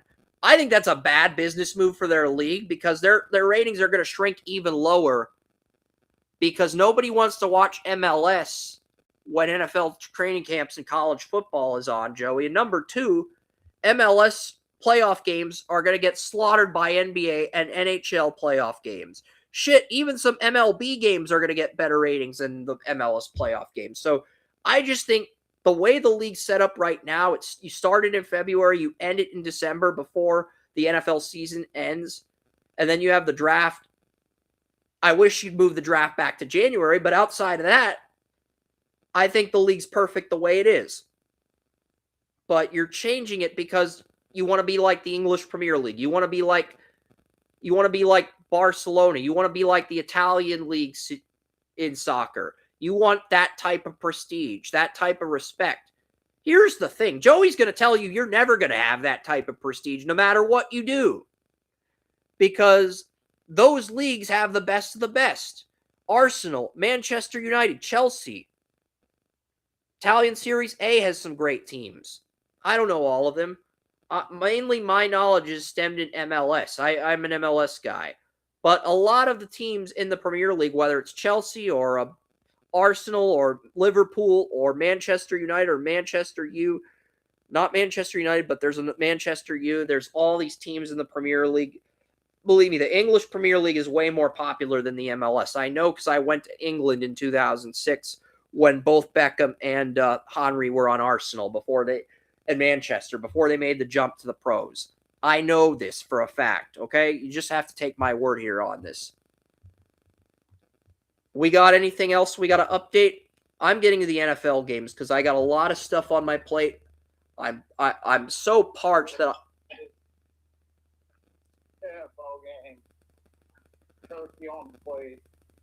you're turning into Frankenstein. I bored you so much that you're turning into a zombie or Frankenstein. I never thought I could bore you to such an extreme. But we learn something new every day. NFL predictions, Week 16. All right. Looking at the standings, we had these Rams and Seahawks go to overtime. Okay, come on. Don't duck, go. Don't zoom down, okay? Don't zoom down. Now that frickin' Google Chrome's working again, we're going back to Google Chrome. I don't like how you zoom down. It's like I'm trying to scroll down and you go at a supersonic speed. That's really disrespectful. All right. Rams, Seahawks. This was a hell of a game. It went to overtime. The Rams led by 15, and Seattle came back and won. And here's the kicker. The only person who got this game right was Kerm. Kerm got this game right. West does have the number 1 record in the country. Again, 153 games. He leads Kerm by 8 games. There's only 2 other people with 150 games right. Reagan Holgate, who never had the number 1 record in the country. She's a news reporter for the Bengals in Kentucky. And the other person with 150 games right is Pete Prisco. He was a former NFL pick'em champion in, I think it was 2018, 2019, or 2017, 2018. He had the best record in the country. It was Prisco, and then it was another CBS guy who had the best record in the country. I don't remember at the top of my head, but I know Prisco is a former NFL Pick'em champion. So basically, it's going to be Wes, it's going to be Reagan, Holgate, or it's going to be Prisco for the second time. So either scenario A, Draft Utopia gets a 5th Pick'em title in 6 years. Reagan Holgate becomes the first person since Lisa to win it. Last year we had Matt Bowen and Emmy Bantle tied for the Pick'em title, but Matt had the Eagles winning the Super Bowl. Emmy had the Chiefs winning, so Jason's mom lost on a tiebreaker. I take the Super Bowl winner as the de facto tiebreaker if we have an exact total. And Kerm had 202 games. He picked the Eagles, but he finished a game behind the top 2, which is still pretty good. We've had someone in the top 3 every year this decade. And it's hard to break into that top 3 because you have Wes, you have me, you have Tony Mario, who's actually tied me through 15 weeks. I got to give Tony credit. It's his first year he's tied with me for 3rd. And, it's really hard to crack that top 3 because Kerm's always been in the top 3. Wes has won twice. Well, Wes has won once, but he's about to win a second time over everyone in the country. I've won over everyone in the country twice. It's hard to break through to that top 3. But part of the fun is you pick some upsets, and if you get lucky, maybe you'll have that breakout year. And most of it is luck. The first 2 years I was involved in it. The first year you were involved in it, you were like 7th in the country. You were in striking distance of Lisa, then your second half was way worse than your first half. It's all about luck. Because in the NFL, anybody can beat anybody. So you can hit. And here's the thing: if you're at the bottom of the standings, you have more of an incentive to pick an upset. It's like you don't want to pick an upset at the beginning, but if you're 10, 20 games behind, it's like, fuck it, I'm going to take the upset because if I'm right, I gain a game, and if I'm wrong, who cares? One year, I actually won the country in the playoff standing. It wasn't a roll, but it was playoffs. It was, that was the year, but that was the year the Bucs beat the Chiefs in the Super Bowl. You had pretty much every game correct through the wild card in the divisional round.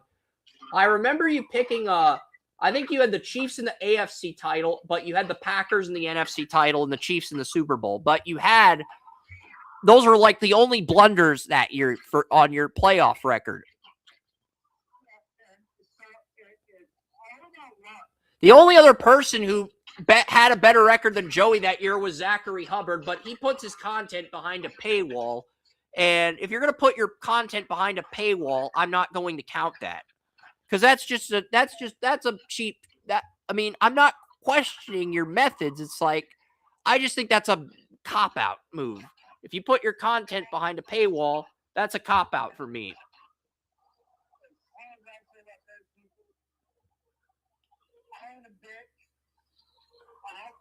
I'll say exactly what I mean, and I will make adjustments week by week based on it. I don't have to have paywall. I don't have to. Here's the thing. One of these years, someone else is going to beat Wes, Kerm, or myself. Maybe it's Tony next year. Maybe it's Joey. Maybe it's Oren.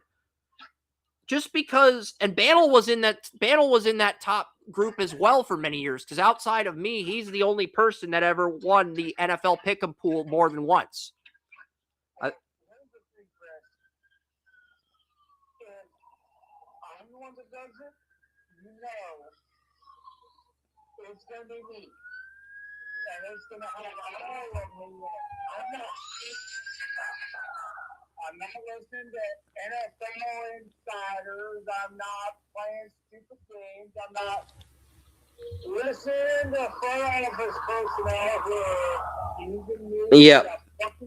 Wes leads Kerm by 8 games. Kerm's 6th in the country. Me and Tony Mario are tied for 8. But let's get to Eagles. Let's get to Eagles Commanders.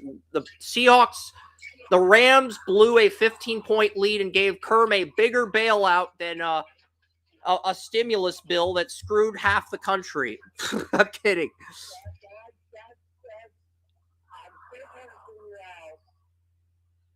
what the hell happened in that game? The Rams led by 15 with 6 minutes left in the fourth quarter, and Seattle forced overtime and won. Because what happened is the Rams got a touchdown, took the extra point. Seattle got a touchdown. They went for 2 and got it.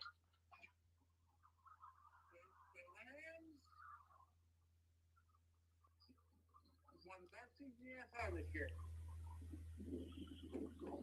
Another upset.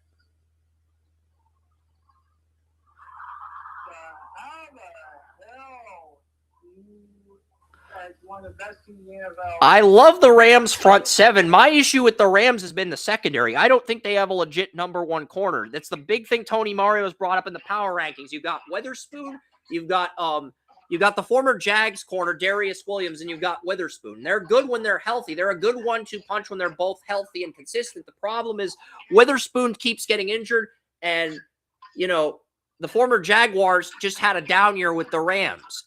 After having a really good first year with the Rams a season ago, Darius Williams has had a down year with the Rams this season. That was his issue with Jacksonville. Very good first year, then he had a down year. Darius Williams has never been consistent. Next year, he will probably have a really good year. It's consistency with him. It's not that powers, that's consistency. Yeah, exactly. We're not saying the Rams can't get to the Super Bowl, but if they fail, it's going to be due to the secondary or Stafford's turnovers. It's going to be a combination of Stafford's turnovers and the secondary. Well, Stafford's turnovers get offset by the fact that he throws so many more touchdowns and big plays on it. So, yeah. I mean, if you look at what quarterbacks had the most games with 300 total yards, the most games with 0 turnovers and had to carry their team, that's Drake May this year. If you're looking at the quarterback that's had the most passing touchdowns, passing yards, and those are the only metrics you want to use, then Stafford's your MVP. That's basically what it comes down to at this point. And I wouldn't give a quarterback MVP. I would give James Cook or Taylor the MVP, but the problem is MVP is a QB award now. That's the problem. And that's not changing. That is not going to change as much as I'd like it to change. That's just where we're at in 2025.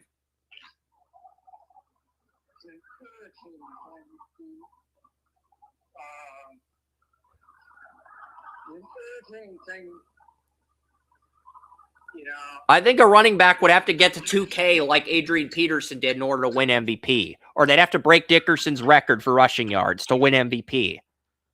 It'll happen. It's just not going to happen right now.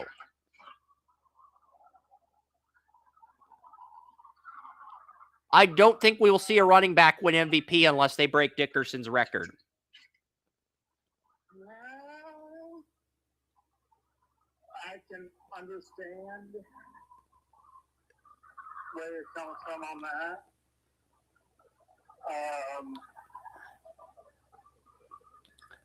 Yeah. Yeah, Miami and Texas A&M are still scoreless in the third quarter. The Hurricanes have the ball to start the second half.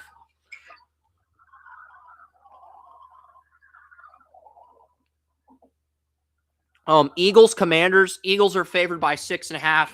Lattimore's out for the year. Jaden Daniels is out for the year. But Zach Ertz is out for the year. But the Commanders' receivers are healthy. You and Tracy both took the Commanders, though. Everyone else took the Eagles. So that's at 5 today on Fox.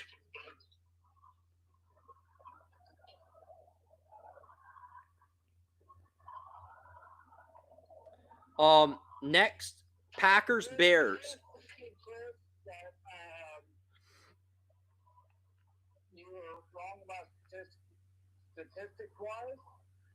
Ridley's never thrown for 300 yards. I'm talking 300 total, buddy. I'm talking 300 total, not passing and rushing total. He's had 3 or 4 games this year with 300 total yards, not passing.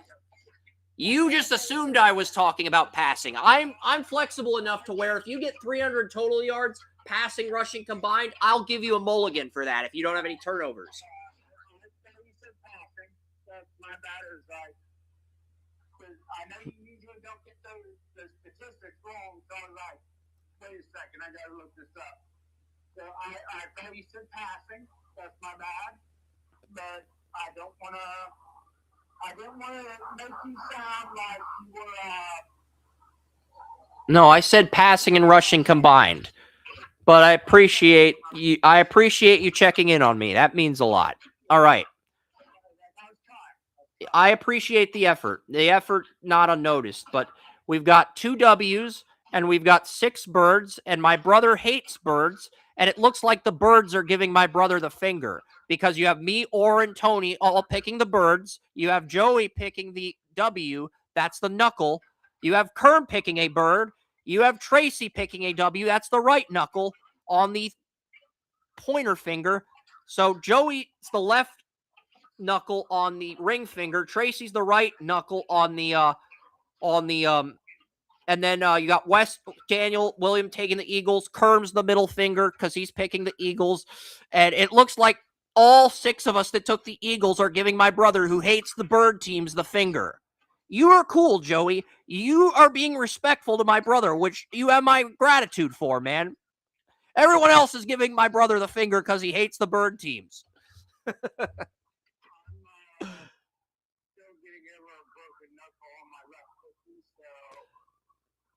Which is 1 finger away from the ring finger, so I'll try to be more sensitive about that.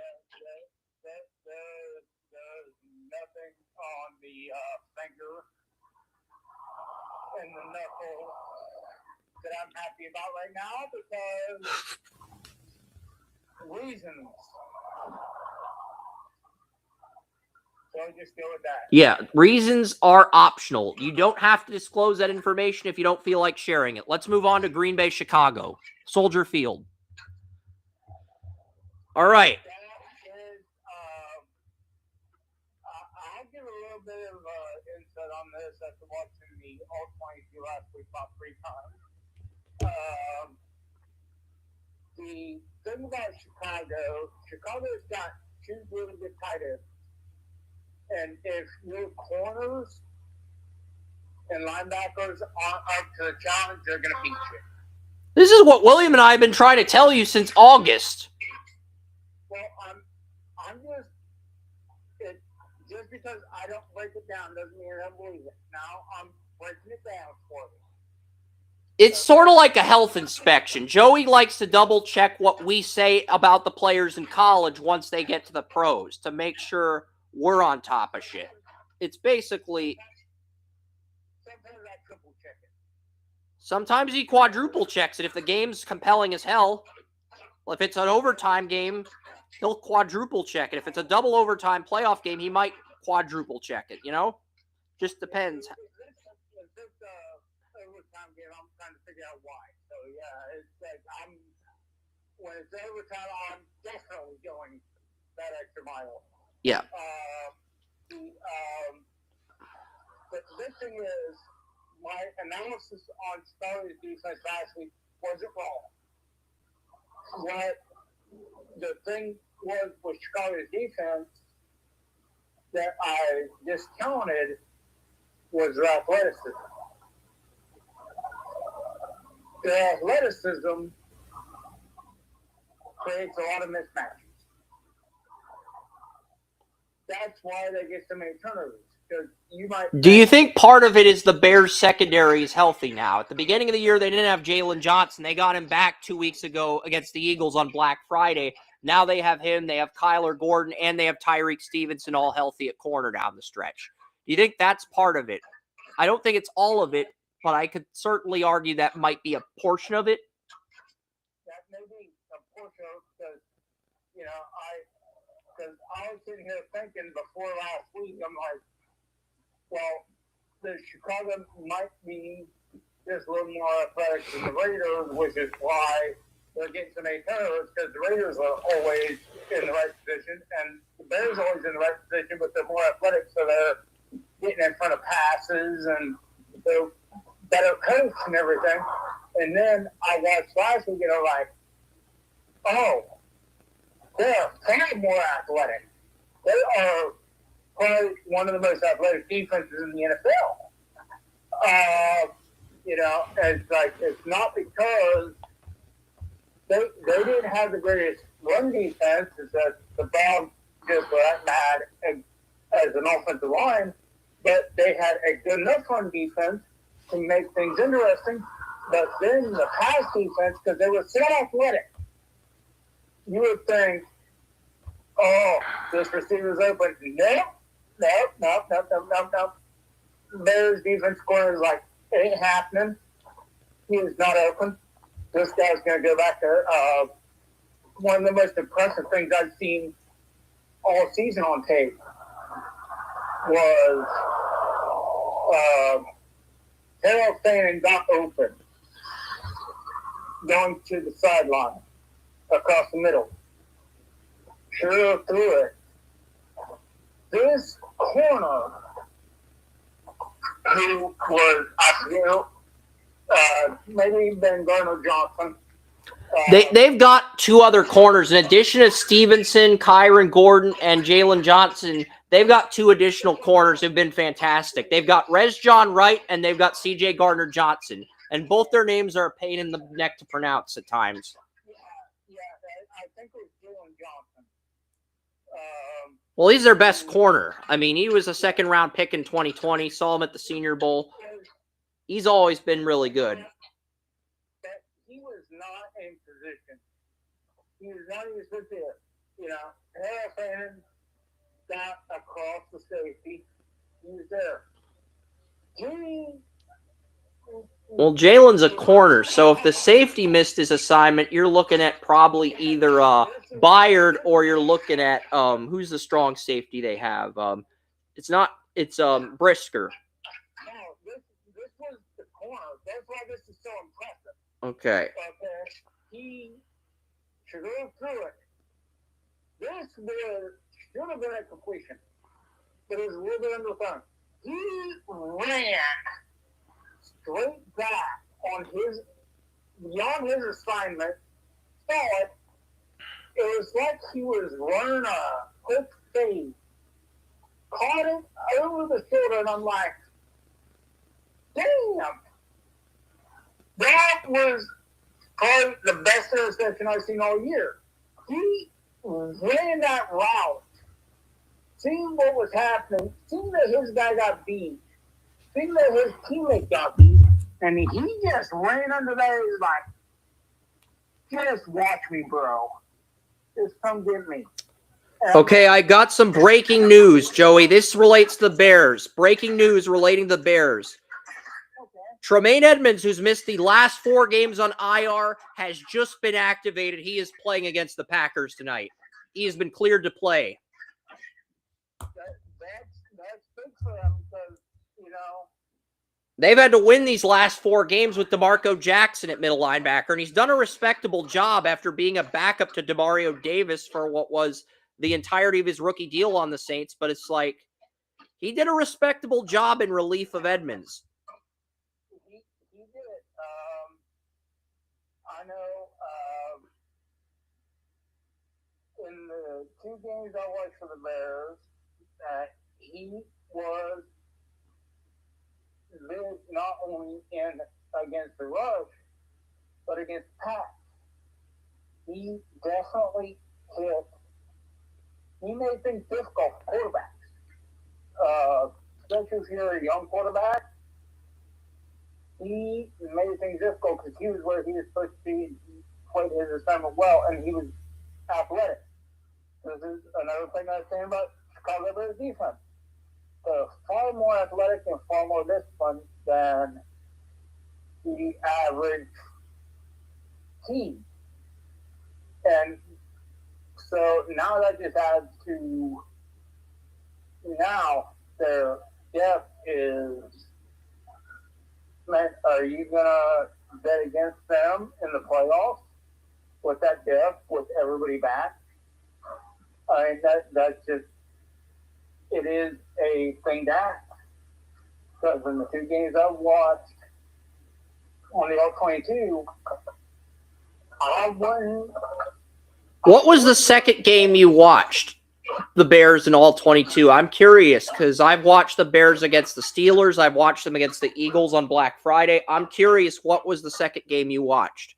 I hit the Packers game. Okay. First Fair enough. That was a good game. The first meeting between these two, that was a good game. Fair enough. So we've seen different things on the Bears, but you've seen the all-22. I've just seen the standard game film or the condensed game film, so it's different. We're not equals. You've got the VIP game film. I've got the basic game film. I'm admitting we're not equals, and I'm being a grown-up about it, as much as that pains me. When I speak about something this year, I've been watching all 22, and it's been both good and cringeworthy, both at the same time at times. So, yeah. Like it reminds me of most of the people did pick the Bears to win, but I think the Packers are going to be the team that ends up in the Super Bowl, even with Micah Parsons out, because they still have Gary, they still have Van Ness, but those guys are going to have to step up down the stretch. You don't have Tucker Kraft, but I like Musgrave, and for the first time all year, the Packers have 4 healthy receivers. They have Christian Watson healthy. They have Jaden Reed healthy. They have Romeo Doubs healthy, and they have Marcus Golden healthy. And I just don't know how you game plan around that. Now, that is what worries me, though, is because the one thing that the Packers do not have healthy and do not have 100% is a offensive line. And actually, their offensive line's been better than advertised. I mean, they've had injuries at right tackle, but Rasheed Walker did win player of the game once this season at left tackle. I mean, there have been, I think, 18 or 19 left tackles that have won player of the game this year. Walker did win it 1 week for the Packers. He hasn't been consistent. I think the other part of it is Elgin Jenkins was on IR at center, and Zach Tom's been injured at right tackle. So they've had to go from Zach Tom to Anthony Belton, their second-round pick. Because here's the thing. We thought that the Bears defensive line in a couple of their games. I'm looking at the injuries and the tape. You're just looking at the tape and trying to make an observation on what you see. Exactly. And what we've seen is that the Bears' defensive line is very, very... They brought a very unique package against the Browns, Joe. You know what they did? They ran a 5-3... They ran like a 5-3-3. They 2 defensive ends, 3 defensive tackles. I think it was 2 linebackers and then 4 defensive backs. They ran like a 5-2-4 or a 5-3-3, some goofy ass formation where Jervon Dexter, Grady Jarrett, and their backup defensive tackle all started. It is a goofy formation. I never saw it before, but that was the starting lineup on the PDF last week against the Browns. That's the thing. That's exactly why it's going to struggle, but that's exactly why a lot of teams are going to struggle, because Allen is so good at creating defenses based on what is happening here. And what he does very well is putting pressure without blitzing. And when he blitzes, the one completion I say that I looked at more than anything in that game was because Allen did such a good job. He disguised his defense to the point that they ran, I think it was a safety, straight at his chest, straight at Shooter's chest, planted his helmet in his chest. It was one of the completions to Isaiah Bond, and I was like, oh my God, he's going to collapse his chest cavity. Because it was just so well designed by the Bears. Yeah, because the third defensive tackle's Billings. Billings is good enough to start on most teams. And last year they had Dexter and Billings, but they brought in Grady Jarrett. Now they and they kept Billings in a contract here, and they can either play all 3 of those guys at once, or they can rotate one in when one gets fatigued. And it's an advantage that a lot of offensive lines, and especially the interior offensive lines, have to game plan around. Yeah, and see how the Bears are good against rookies, and then you say, well, he's a rookie. And then you see what they're doing against veterans, and you're like, oh, they actually are this good. Never would have guessed. It's like, and that's why I say last week we should have welcome to the NFL because they were against one of the best defenses, not only the best defenses, but one of the best defensive coordinators in football. Allen is going to get consideration as a head coach this year.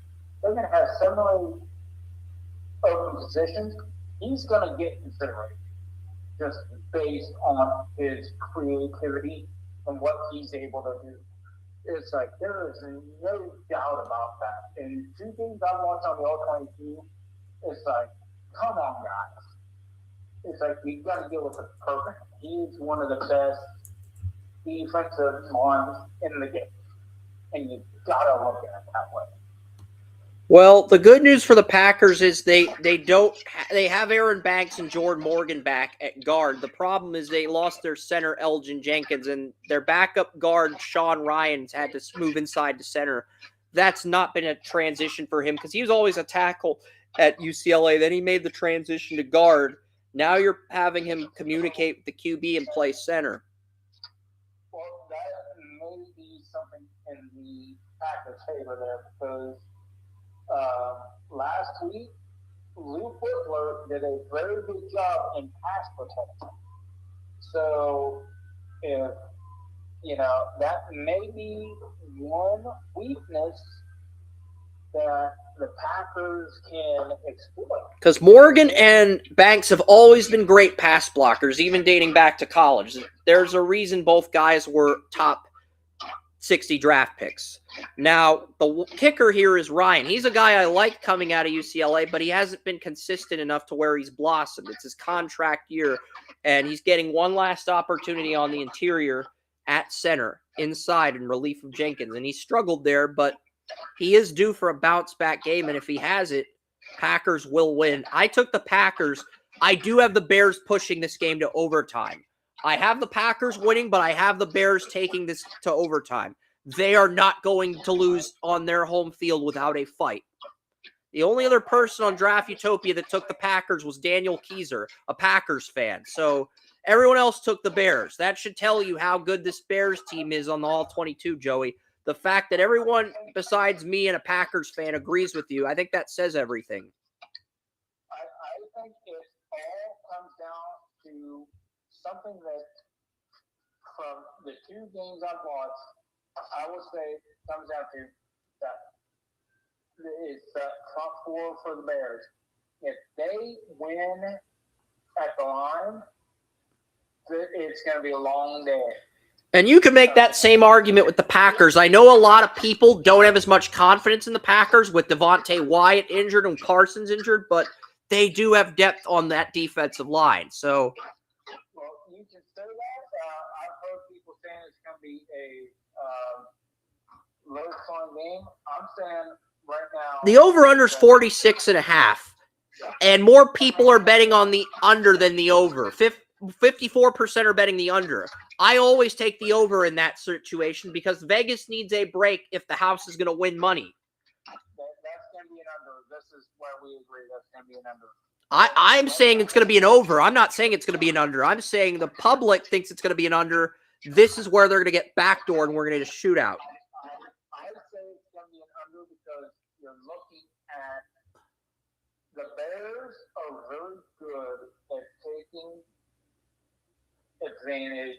It's not like a 70-30 over-under. It's 54-46, which is about as close as it can get. I mean, it's going to be a close under. I think it's going to be because the Bears are very good at taking advantage of your offensive line deficiency. I'm going with a close over, but this is like the only thing we disagree on. And the Packers are 1.5-point favorites, and everyone else besides me and Daniel Keyser, a Packers fan, took the Bears. I think that says something about how good the Bears have been at Soldier Field this year. It's more of, for me, if you're looking and how it is if you're looking, because you know me, Chris, I played on the front end. I look at it for what it is on the front end. And if you're looking at it for what it is, the Bears are very good at taking advantage. You got one problem on the front end, they're going to take advantage of it. You got more than one problem, well, tough shit for you because they're going to come at you. And that is, I think that's why they dominated the Browns. I think that's why they beat the Packers the first time. I think that's why they're going to beat the Packers this time. Actually, the Packers won the first meeting, but it was close. They put up a fight at the end. The Packers won the first meeting, but the Bears put up a fight at the end. They had the momentum at the end of the game. The Bears whooped their ass. What are you talking about? The Packers won by like a field goal. A field goal? Packers won by like a field goal in the first meeting in Lambeau. You don't remember? The Packers were the winner of that game. Maybe a touchdown. Let me look this up. I'm pretty certain the Packers won the first meeting. I do have game recaps on the site. I'm not going to pull up the game recap. No, I remember that Chicago dominated their ass. So it's like They didn't win the game. They didn't win the final score. Maybe they won on film. Maybe they won on the film, but the Packers won 28-21.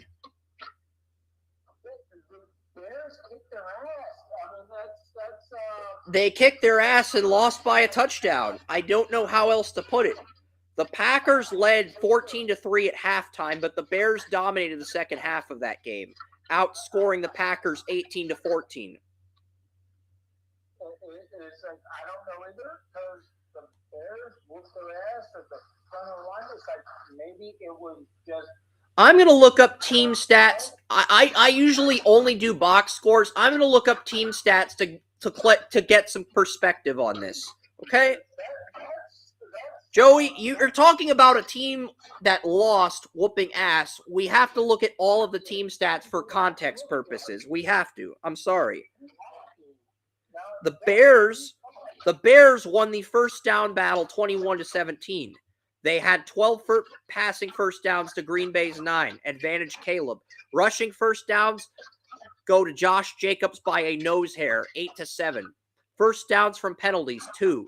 The Bears got 2 of their first downs from penalties. The Packers got none from Bears penalties. Third down efficiency. Green Bay was 8 for 12 on third down. Chicago was 8 for 16. Third down conversions were the biggest reason the Packers prevailed in this game. Total plays. Bears 68, Packers 52.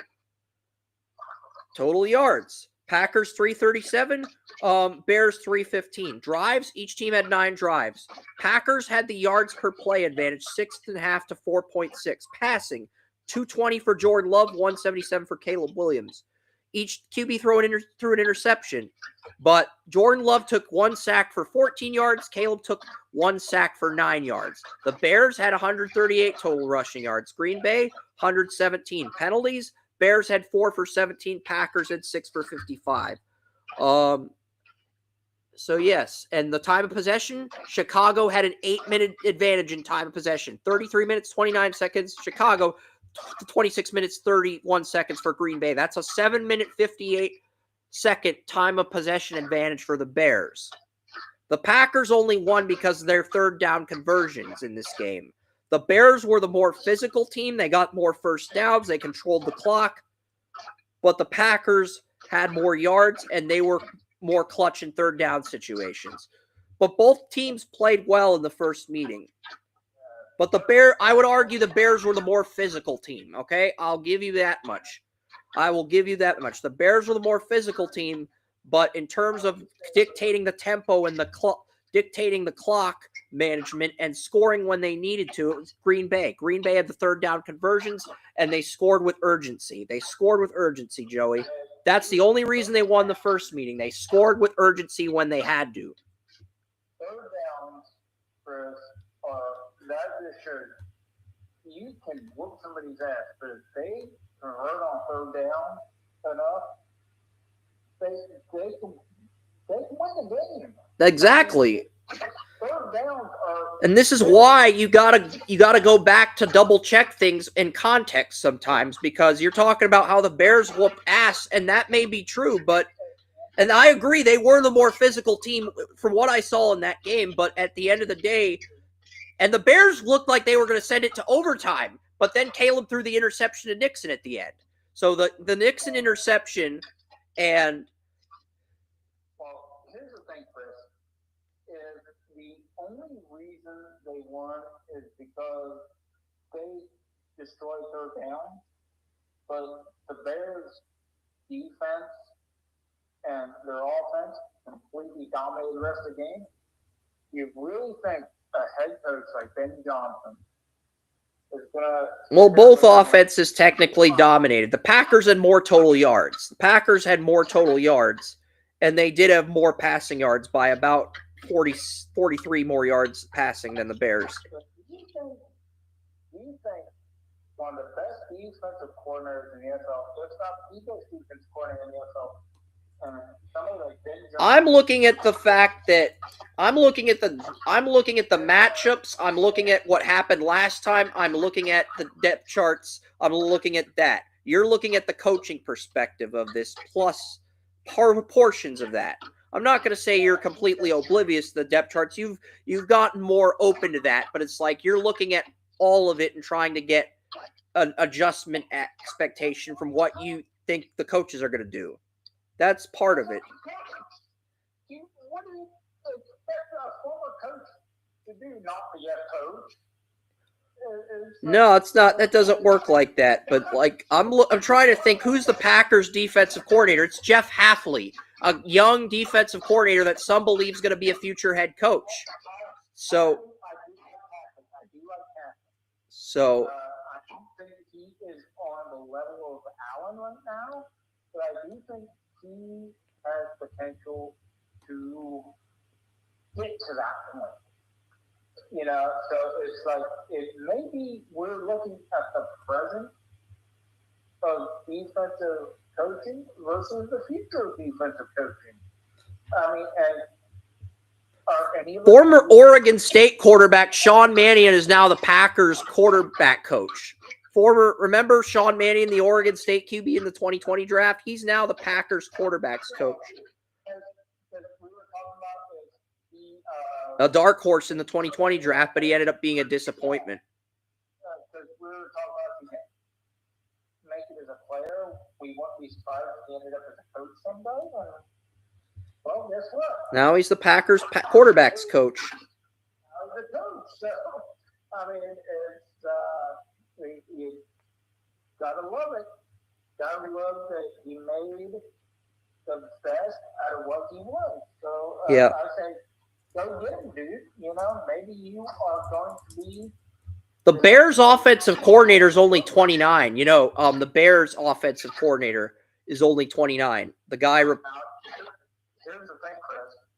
What if we are watching for future NFL? You want to talk about Dennis Allen because of his defensive mind and his IQ as a defensive mind. It's so extraordinary. But Declan Doyle and the Packers defensive coordinator are the real future coaches in the waiting. Hafley and Doyle are both going to be future head coaches, Joey. I'm telling you. Hafley is going to be a future head coach, and I think Declan Doyle is going to be future head coach. He might get hired this year because Declan Doyle, as a 29-year-old head coach, has been so good at offensive coordinator as a 29-year-old. He might be the first 30-year-old since McVay to get a head coaching job. He just might. I'm trying to. I feel like you're talking over me, okay? I'm not trying to talk over you. I feel like we're both talking over each other, so. I said 4 guys right here. What if we're looking at 4 future head coaches in this one game? By future head coaches, you're talking Allen, the Bears offensive coordinator, Hafley, and Mannion, correct? Is that who you're referring to? Yeah. Okay. We're looking at the. Here's another kicker. Here's another kicker. If Ben Johnson gets fired Antoine Randall becomes interim head coach. Randall, the Lions receiver coach from last year, is now on Chicago. Why would Ben Johnson ever get fired? He wouldn't, but if he did, Randall would be interim head coach because he's the guy. He worked under Ben Johnson in Detroit. He's now on Chicago. The running backs coach is former Chiefs offensive coordinator Eric Bieniemy. Oh, and get this. Caleb Williams' QB coach is JT Barrett. You want to talk about Dennis Allen, but the Bears' offensive coaching room, holy cow. I do like JT Barrett. I always thought he was one of the smartest cookies in the room. So you got Barrett, you got Randall, and you got Bieniemy. That's the Bears' offensive coaching room under Ben Johnson. Ben Johnson put together, I will not be upset saying Ben Johnson's put together probably the best. Oh, and guess who the architect of the Bears secondary is under Dennis Allen? It's former Packer Al Harris. Former Packer Al Harris is the defensive backs coach for the Bears. Al Harris is going to be the reason the Bears beat the Packers if they win this game. Al Harris. Come on, Joey. Give Al Harris some love. I will give Al Harris some love, but I think he is the lowest part of that entire group. And that's not saying anything bad about him.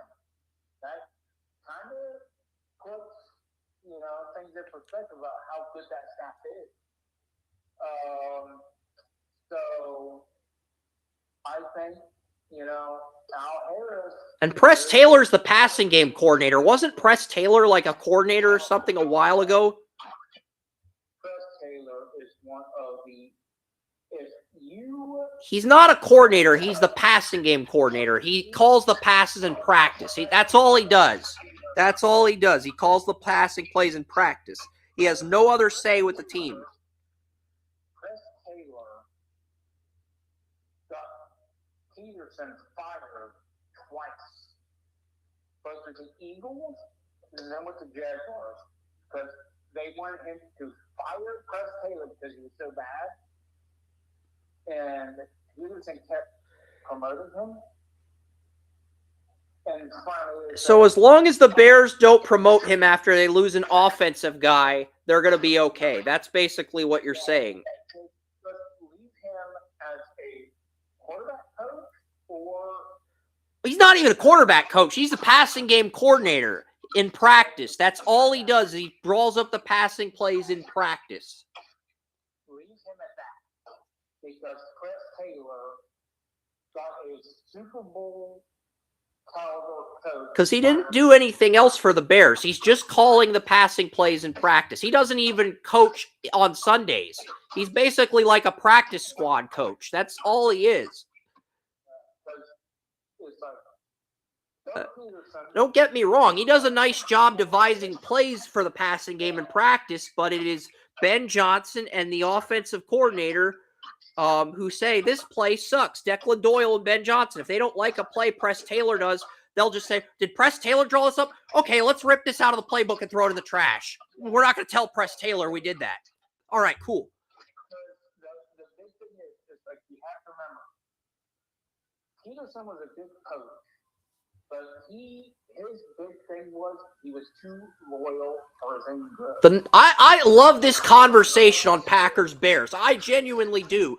But the next game on our list is Buccaneers-Panthers, and you're putting Baker in the friend zone, Joey. You're putting Baker Mayfield in the friend zone. I have to call you out on that because you're a huge Baker fan. I have to.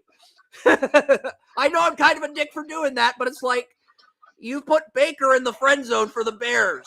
But the Bears have earned this shout-out. I mean, they've been mentioned in our game of the week twice on Draft Utopia against the Steelers and the Browns, and you've watched all 22 of the Bears, so we had to give the Bears a little bit of love, but can we please get to Baker now? I have to say I had to put Baker in the friend zone because if I went and tried to have a relationship with Baker, Emily would probably whoop my ass. I think the dog would whoop your ass. I think Emily would whoop your ass too, but I think the dog would whoop your ass first. Okay, so I get my ass whooped last because I tried to get a relationship with Baker. Baker Mayfield's dog. Baker Mayfield's dog is awesome, by the way. He has a dog. It's what is the dog? Mr. Fergus. That's the name of the dog. Baker Mayfield. Baker had to talk his wife into getting a dog. The dog's name is Fergus, but it's nicknamed Mr. Fergus. So Mr. Fergus, it is Mr. Fergus would whoop your ass. And everybody loves the dog. Even his wife loves the dog. So Baker made a good decision there, and they like the dog because now the wife loves the dog. So the dog is the big thing in the Mayfield household that everybody loves. Well, he has a daughter, and he's gonna have a son. But Mr. Fergus is dog breed. Mr. Fergus is the dog breed. He is an Irish settler and a golden doodle. He looks like a Cocker Spaniel, but it's a hybrid of an Irish settler and a golden doodle. So that's the dog breed you're dealing with. You're dealing with a golden doodle that has that Irish settler whoop your ass mentality. So he's a loving dog that if you come in on my territory, I'm going to whoop you. Pretty much. Yeah. So yeah, it's like. That's not a dog you want to make enemies with, Joey. He might look harmless, but that's not a dog you want to make enemies with. I follow them on Instagram, and they always post with the dog, and the dog looks so happy, and they love the dog, but they love Mr. Fergus. When you call it the dog, you're treating it like it's an object instead of a human being. I don't appreciate that, but I appreciate the fact that you're acknowledging the dog. Now I'm doing it. I didn't know his name. Fair enough. Mr. Fergus is his name. Yeah, they did call him Mr. Fergus. Well, some people call him Fergus, others nickname him Mr. Fergus, but I like Mr. Fergus better, okay? Mr. Fergus is more authoritative. Exactly. Mr. Fergus is definitely. So when I call him the dog, it's not because I'm disrespecting. It's because I didn't know what they named him, but I've seen the pictures. He's authoritative. So Mr. Fergus actually fits. Exactly. So, and Buccaneers. Buccaneers and Panthers. What's interesting is Tony Mario's a Buccaneers fan. He's a season ticket holder, but he's picked against the Buccaneers because when he picks against the Buccaneers, they usually win. And if they lose, he gains a game in the standings. It's like reverse psychology. You usually pick the Browns to win because you look at the all 22 and you're an optimist. Whereas Tony, he doesn't trust Todd Bowles. He doesn't trust the front office. He likes what the team's doing offensively, but he does zero confidence in the defense. So he's pessimistic in that regard on the Buccaneers. I watched the All-22 with the Panthers and Baker's first start when they played their first and second team defense against not Baker, but Sugar and his first start. And how Sugar let their part in the first start in the preseason. And then I watched another all-22 of them, and I will give them credit, they have improved over the year.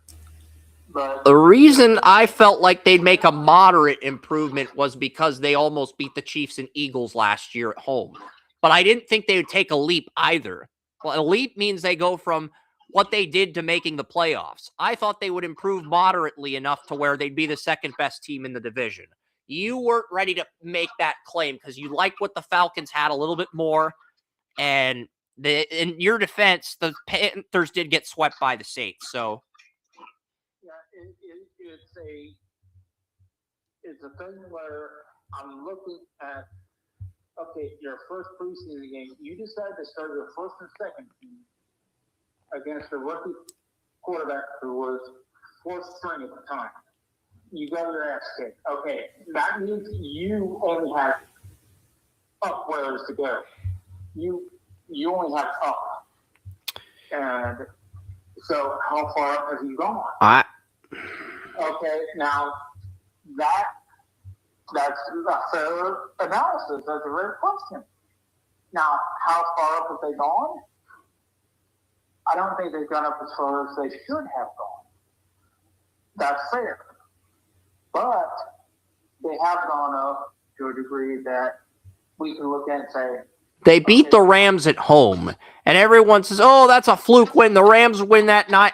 Yeah, maybe the Rams would win that 9 out of 10 times. They beat the Rams at home. That's a quality win. But do you want to look at them from that first preseason game against Shadura? When Shadura handed their ass in? They were far better, against the Rams than they were. Well, I didn't put any stock into the preseason because young teams are like the stock market. They'll have a low point like the preseason game against the Browns, and then they'll get better as they develop over time. Normally, I would agree with you, but they decided to play their first and second stringers in that game for whatever reason. Nick Scort, I've been saying all season that Nick Scort and Prince Liumanian are better than both DJ Wanham and the other pass rusher they got. But they got the other pass rusher they got's a former Pitt guy. He was ruled out for the season. They started Scorton, and Scorton's done well next to Wanham, but they just don't have enough confidence in Princely to give him a shot unless Wanham gets injured. Maybe it was just because they got better on the edges. Maybe they got better players. I think it's a combination of them drafting the right players and trial and error, basically. Maybe so. But, it's like the bottom line is they got better. All right, so as far as Panthers players, what Panthers players have won player of the game this year? Bryce Young won it once. Ekwonu, the left tackle, won it once. It's been a combination of Chubba Hubbard and Rico Dowdle outside of those two. And then on defense, it was Michael Jackson against the Rams because he had the pick six when J.C. Horn was injured. Remember, when they beat the Rams, J.C. Horn was injured. He was out for that game, and they still won, which makes that win even more impressive now because J.C. Horn's like their best player on defense outside of Derek Brown. Would you not disagree with that? Don't you agree? I mean, I'm not trying. I think we both want to get our points across. So, but yeah. I'm not sure I would agree 100%, but it is pretty accurate overall. Yeah. So as far and Derek Brown won player of the game once too. He did. He had a big fumble recovery in one of the games earlier in the season. So I don't have all the exact week-by-week results. I have them like a spreadsheet. I can look them up in folders. I have all the game photos for each game in a folder. I just don't want to look them up due to time constraints, Joe, Yeah, I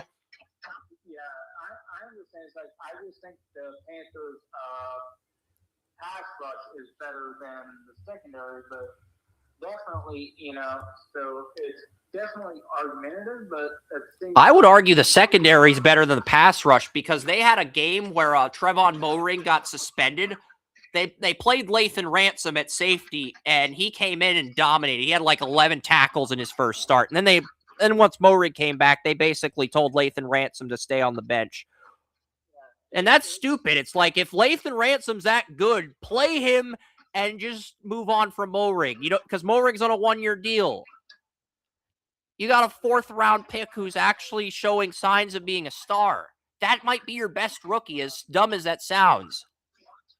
Well, that's why I say it's argumentative, but we both have, solid arguments on. I agree. And the former Rams nose tackle, Bobby Brown, the 4th, was on the Panthers.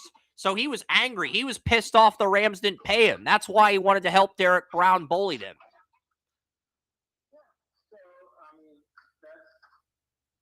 that's a completely different discussion about ownership and yeah, it's like this is a 5-4 split decision. We both picked Tampa. Wes picked Tampa. William picked Tampa. Daniel Keyser picked Tampa. Oren, Tony Mario, Kerman, Tracy took the Panthers. 4 split decision. I don't think you're surprised by that, given how volatile the NFC South's been this season.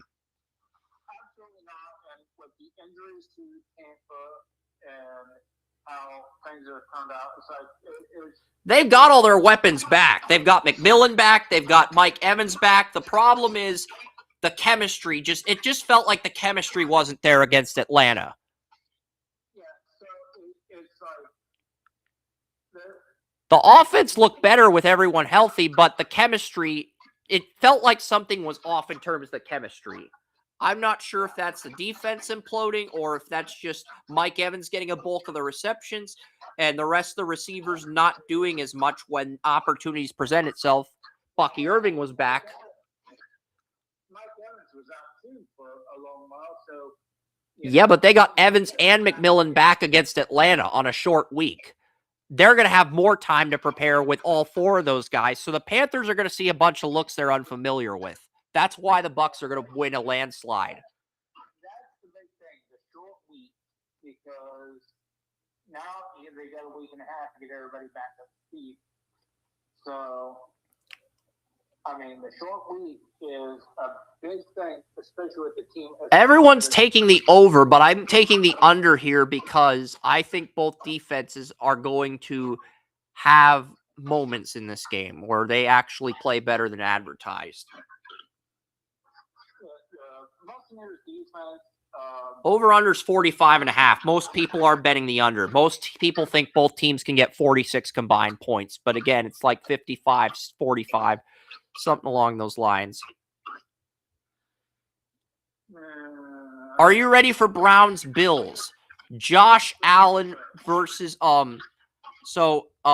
Chris Johnson. We already talked about him at the Senior Bowl, but Cade Klubnik's going to the Shrine Bowl. Another Shrine Bowl invite, Dante Corleone. Eric Galko got him to go to the Shrine Bowl instead of Mobile, so Corleone is going to be in the Shrine Bowl, Joey. It's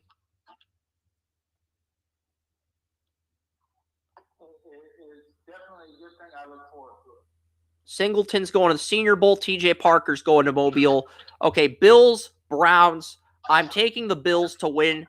I'm going 28-14. I like the under here. Over-under's 42.5. I think the Browns score more than advertised on the Bills, but the Bills are just a better team, and they barely cover the 10.5-point spread. Give me the Bills 28-14 over the Browns in Cleveland. The Browns play better at home than they do on the road.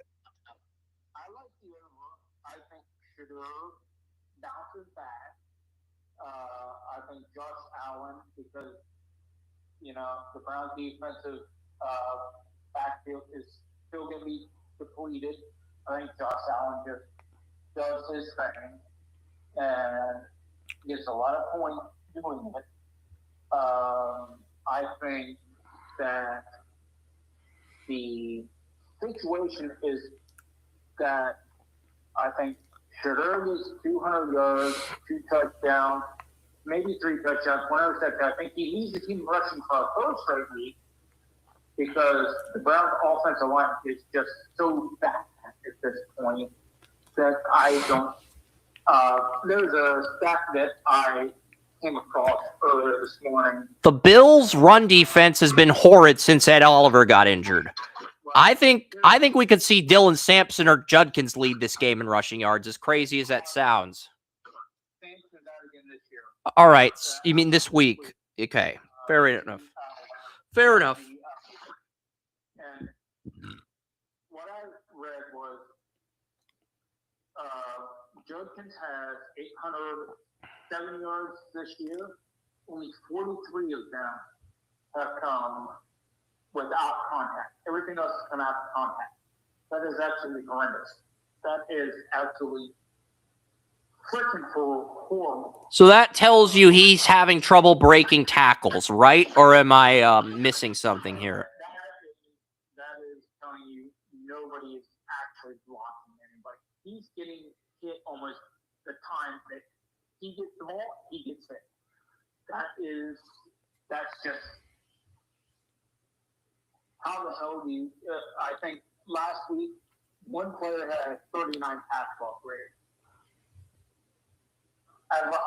I'm trying to figure out who did that on the Browns. I don't think it was Whippler, and I don't think it was the guards. So that leaves either Cam Robinson or it leaves the tackle. If Conklin's out, then there's a backup right tackle filling in for Conklin.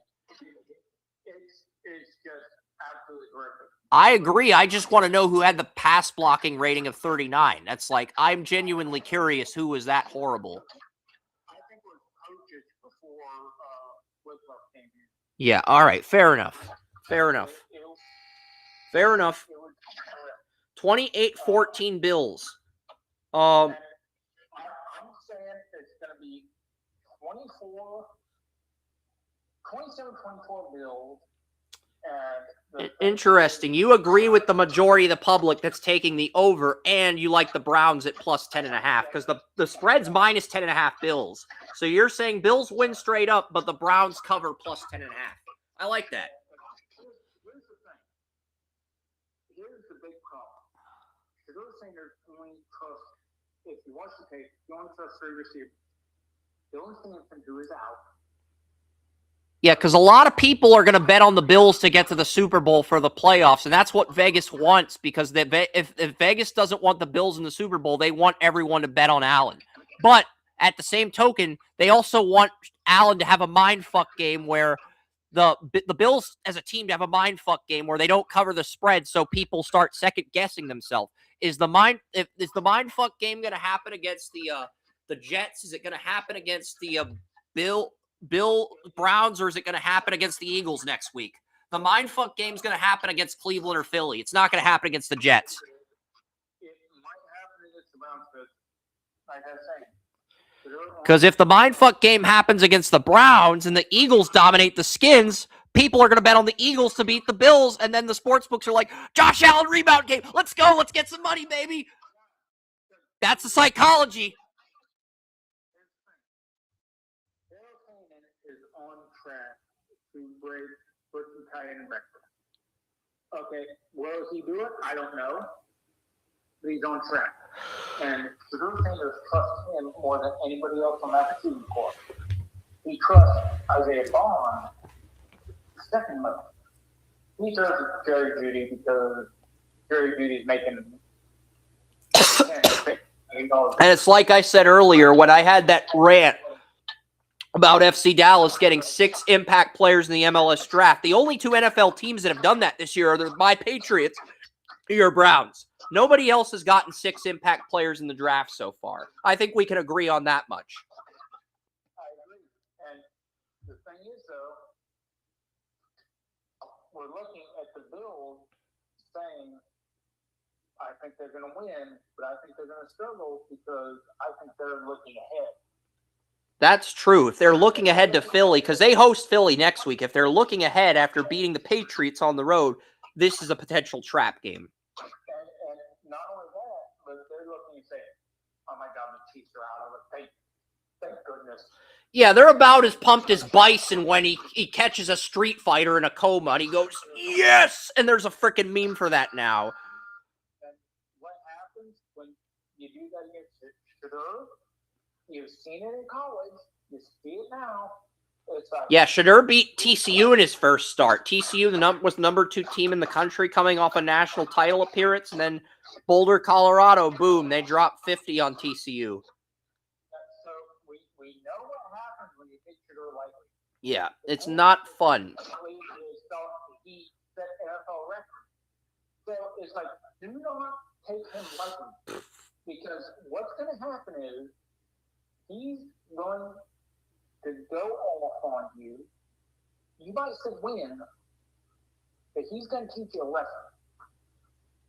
Don't take people lightly. And that may be the lesson that propels the Bills to the Super Bowl championship. So I think the Bills win the Super Bowl next year. I think this year they're the bait and switch team. They're the team that Vegas wants people to bet on in the wild card round and the divisional round. And then they'll end up losing to either a Denver or New England or maybe a Jacksonville. And, you know, then they'll get so angry and pissed off they'll win the whole thing next year. That's what I'm thinking is going to happen.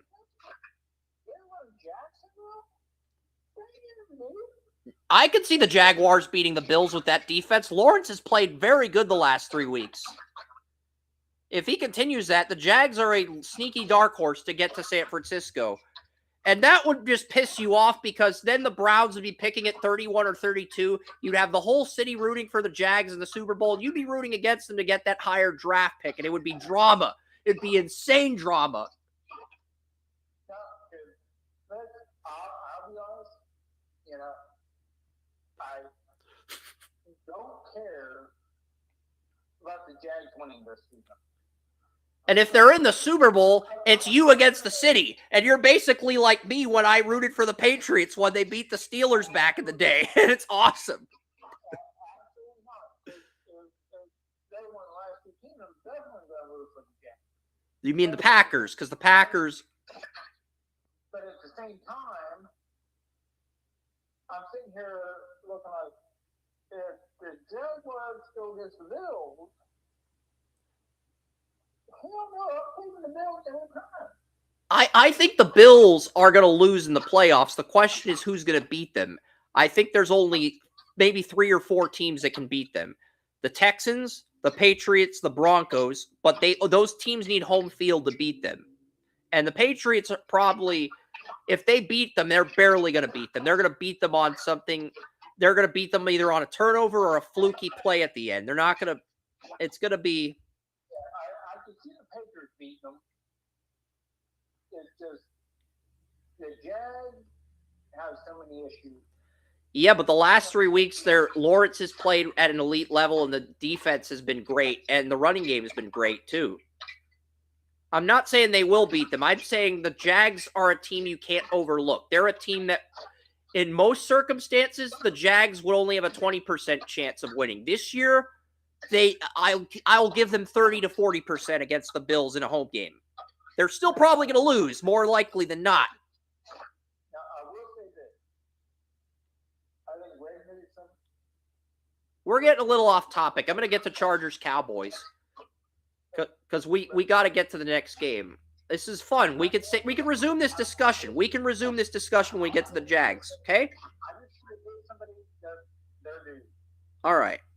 But Ray Newsom has played very well on the outside for the Jags. I don't want to say He'll probably get an opportunity somewhere else in free agency. He's been better as of late. Didn't look great at first in Jacksonville, but he's been better as of late. I just don't want to, poo-poo him. He has done well. I want to give him his kudos. Yeah, I mean, they've had interceptions and punts the last 3 drives. Okay, Texas A&M, Miami, it's still 3-0 in the fourth quarter. It's still 3-0. Me and William both picked the Hurricanes, and Miami opens up this drive with a sack on Messidor, the other defensive end that I have a day 3 grade on. Messidor gets by Zun, the Texas A&M left tackle, and he sacks Marcel Reed. Texas A&M's in field goal range. They're approaching the red zone. They're at like the 15, 20-yard line of Miami, but they're still scoreless. And Miami just got a big sack to make it 2nd and 13. So Jason Taylor, with what he's done with not just Bain, but with Messidor, it really says something about Jason Taylor as a defensive ends coach. If you remember when Vrabel first got to Ohio State, he was Urban Meyer's linebackers coach. And then he made the jump to the NFL as a defensive coordinator with the Texans. Just trip down memory lane. All right, Chargers, Cowboys. Everybody's taking the Chargers. Everybody is dropping lightning on Jerry Jones like Zeus and the gods of Odin. Even Kerm. Even Kerm is dropping lightning on Jerry Jones. What does that say about the Cowboys? I think it's just the Chargers are a better team. It's not that the Cowboys suck. It's just that the Chargers are a little bit better. Yeah.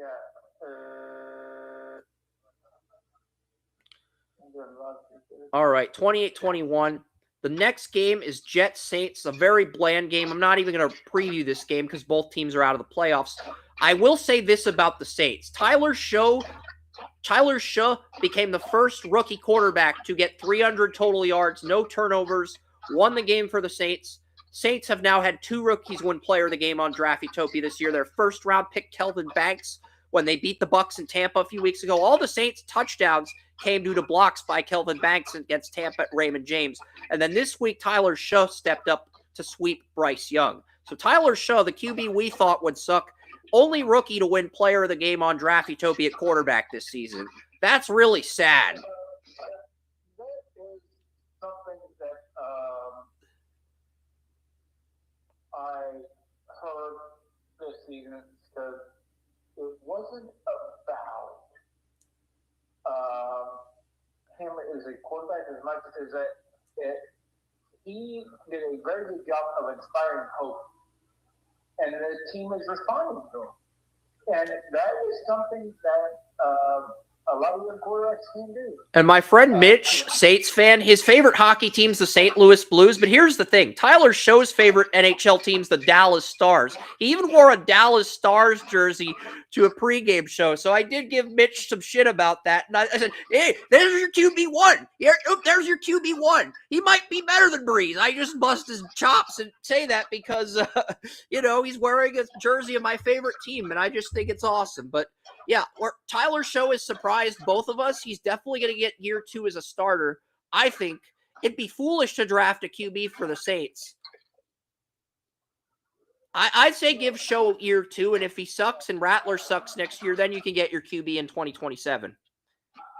I'm going to make a bold statement here, and I'm going to say if your team drafted a quarterback in this year's draft, and they're starting them by the end of the season, they are going to start next season at the beginning of the season. I don't care what. Tyler Show's going to start at the beginning of next season because you look at, he's the only QB that's had that 300-yard game, 0 turnovers, and a win. 300 total yards. He had like 282 against Tampa, and then he had 33 rushing yards. So that's over 300 total yards.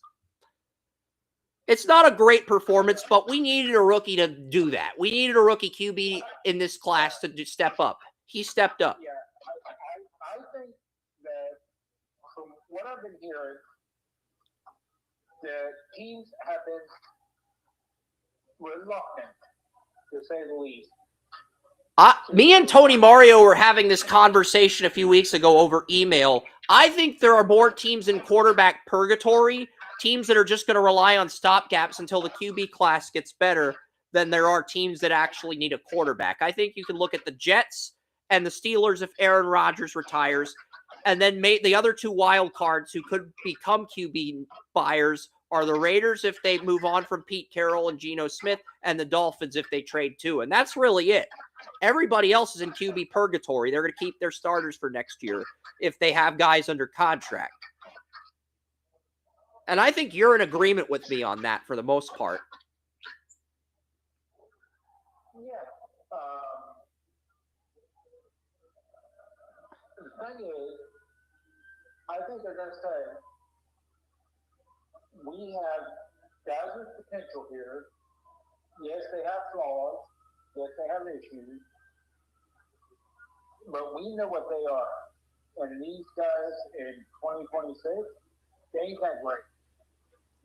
And if they aren't better than what we drafted last year, why the hell are we going to go out and draft somebody else? I like Tyler Shough, but I think he's the 3rd best player on his offense. I like his left tackle and his receiver better. I think both of them could develop into Pro Bowlers, and they're getting underlooked because Mendoza won the Heisman.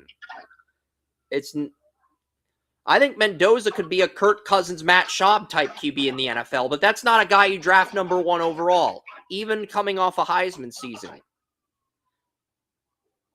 Yeah, I think Tyler Shough, Shadur Sanders, Cam Ward, I think all these guys are. Yeah, and I was listening to an athletic podcast, and Dane Brugler goes, Tyler Shough has an infectious personality. Everything he does, he sparkles. He's like a Matt Ryan. The Browns should trade 2 first-round picks to get him in his mock draft. And it's like, dude, this is so bad that if Jay Crawford put you on blast, I would turn a blind eye for Jay Crawford. And you've loved Brugler for years, but this is such a bad take that I would let Jay Crawford put Brugler in his place here if they were debating. And we agree on this. That's the sad part. We actually agree on this shit. We do. And, I love Jay, but Jay can have some wild opinions at times. But in this one, I think Jay would look at Dane Brugler and say, the fuck? Because Jay's saying the same thing we've been saying. Get a left tackle and a wide receiver 1 for Shedeur and see what he does in year 2. He's been saying the same thing we've been saying. Absolutely. And the only reason you have to pass on a left tackle and a receiver in round 1 is if you love Caleb Downs and he's your number 1 player on the board.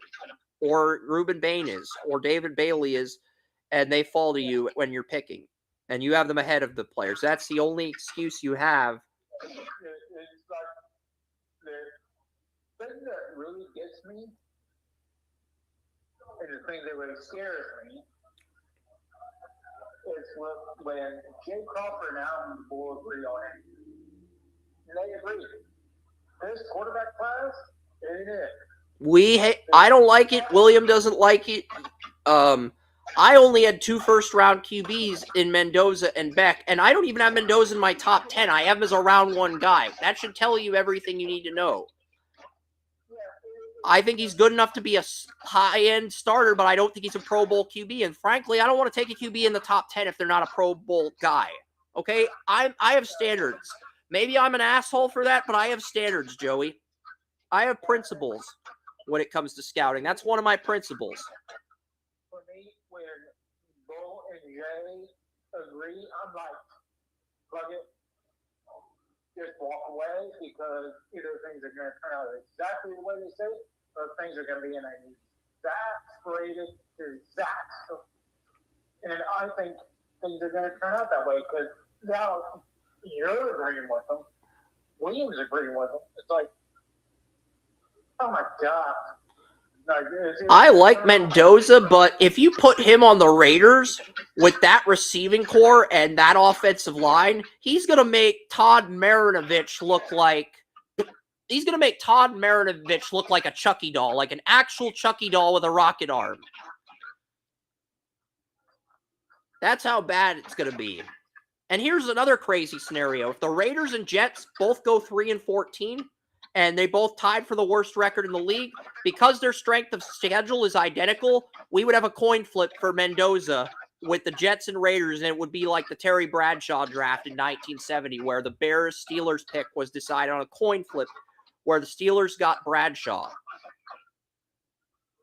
So that is an altering coin flip if that happens, Joey. If that happens... What I heard is that there is a possibility, because of the concussion history, that the Giants may entertain, not that they would take quarterback, but they would entertain it because of the concussion history. They are just saying that to drive up the value for the number 1 pick if they get it. That is just smoke. Normally, I would agree with you, but then we look at Miami. Here's the thing with the Giants. I think Dart is a higher ceiling than Mendoza, but I also think Mendoza's floor is higher than Dart's. So the Giants are trying to mindfuck everyone.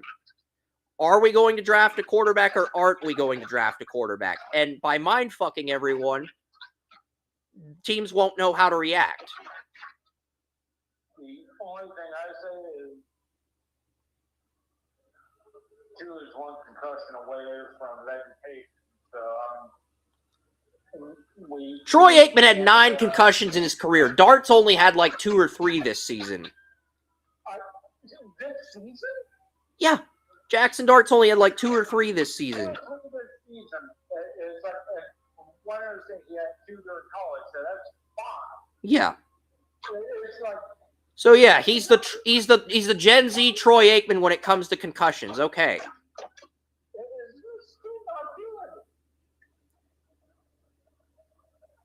All right, so Saints and the Jets. I took the Saints. Everybody except William took the Saints. William ruined a Saints lock at Draft Utopia. We have not had a Saints lock at Draft Utopia this year. We could have had it, but William decided to pick the Jets. The Vikings play the Giants. Everybody's taking the Vikings except maybe William's taking the Vikings. Let me double check because there were 2 games I don't think I got from William. I'm double checking right now. Patriots, nope, Giants and Patriots. Okay, so the team. That's what I did with Tony. I guessed what games he was going to pick, and I actually correctly guessed every game he was going to pick. Because if I'm in a hurry, and if I get your picks via text, I'll change them accordingly. But when I'm setting up the code, sometimes I attempt to guess who people are going to pick. So I only have to end up changing the games that I guess wrong on. But I still go back and double check everything, and I get the correct data. So that's called time management 101, and it's necessary on a short week. All right. You want my upset of the week? Here it is. Chiefs, Titans, in Tennessee. Cam Ward, Mike Borzingi, the former assistant GM to Brett Veach. He's going to win. Cam Ward, breakout game. Happens this week in Nashville. Give me the Titans to upset the Chiefs 20-17. Gardner Minshew plays like a Ricky Williams on weed, and Cam Ward finally has that dominant NFL breakout game we've been waiting for the number 1 pick to have. Give me the Titans 20-17 in an upset. Cam Ward, first 300 total yard game in his career. Kerm's also taking the Titans. Everyone else has the Chiefs. I think part of it is everyone wants the Chiefs to win enough games so that they don't get a top 10 pick. And the other part of it is even with Mahomes' injury, majority of our site still thinks the Chiefs are better than the Titans because the Titans have been ass outside of the games against the Browns and the game where they got all the breaks against the Cardinals in the 4th quarter, starting with the Emmy DeMercado fumble at the 1-yard line.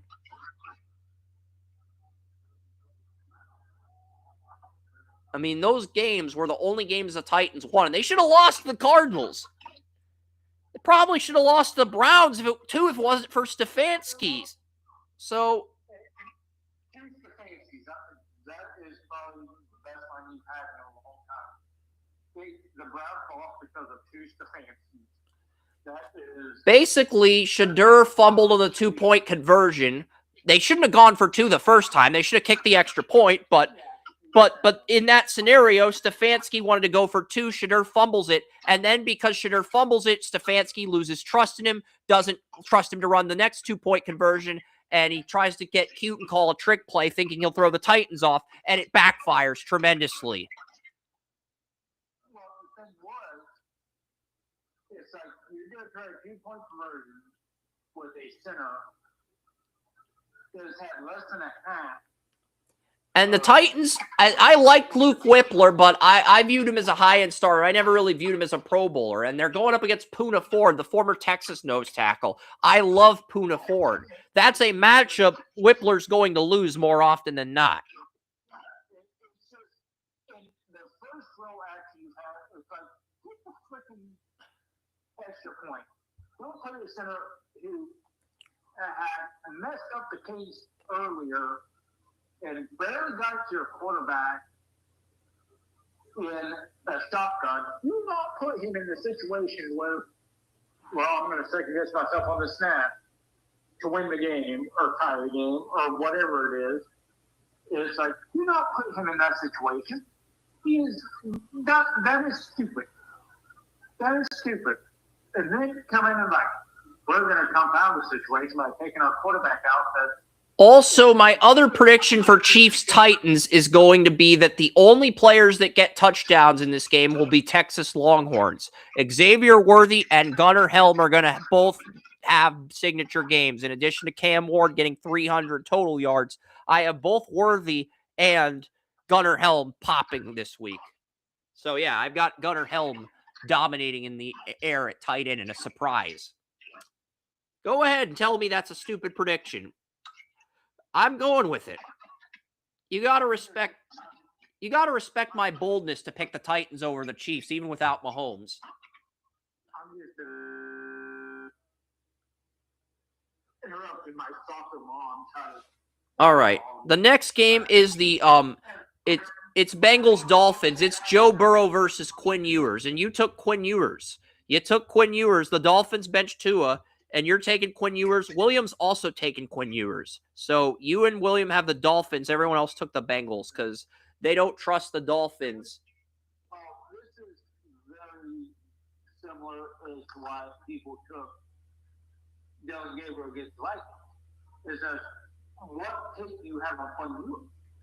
What tape do you have on him? That's a 0. So Quinn Ewers is going to... Well, West took the Vikings. He had more confidence in Carson Wentz than he did in Gabriel. But a lot of our staff did pick the Browns and Gabriel. It was 5-4. It was a split decision, but still applies. Continue. Yeah. It's the thought of... Group thought. Yeah. We don't know what this guy is going to have. So if we watch the tape, what are we watching tape on? We're watching tape on the guy before him.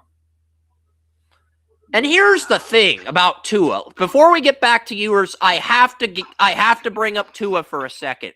Tua was so bad. My mom was talking about how much he sucked at the eye doctor. You know you've hit rock bottom when my mom is talking about how much you suck at quarterback when I'm at the eye doctor. Because she likes the Steelers. It's a Monday night game, Dolphins-Steelers. If my mom is talking about how much you suck, you've hit rock bottom. She only watches a 10th of the football I watch, and I only watch a 10th of the film Joey watches, which means my mom's only watched a 100th of what Joey's watched.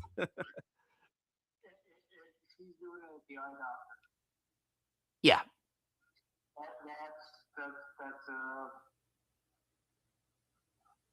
That's the thing. Like, you know how bad they suck. Ma'am, I'm here to check your eyes. Well, that only increases my argument because I can't see for it. Those sucks. It's like, ma'am, please blink so that we can get a good look at your retinas. They still suck.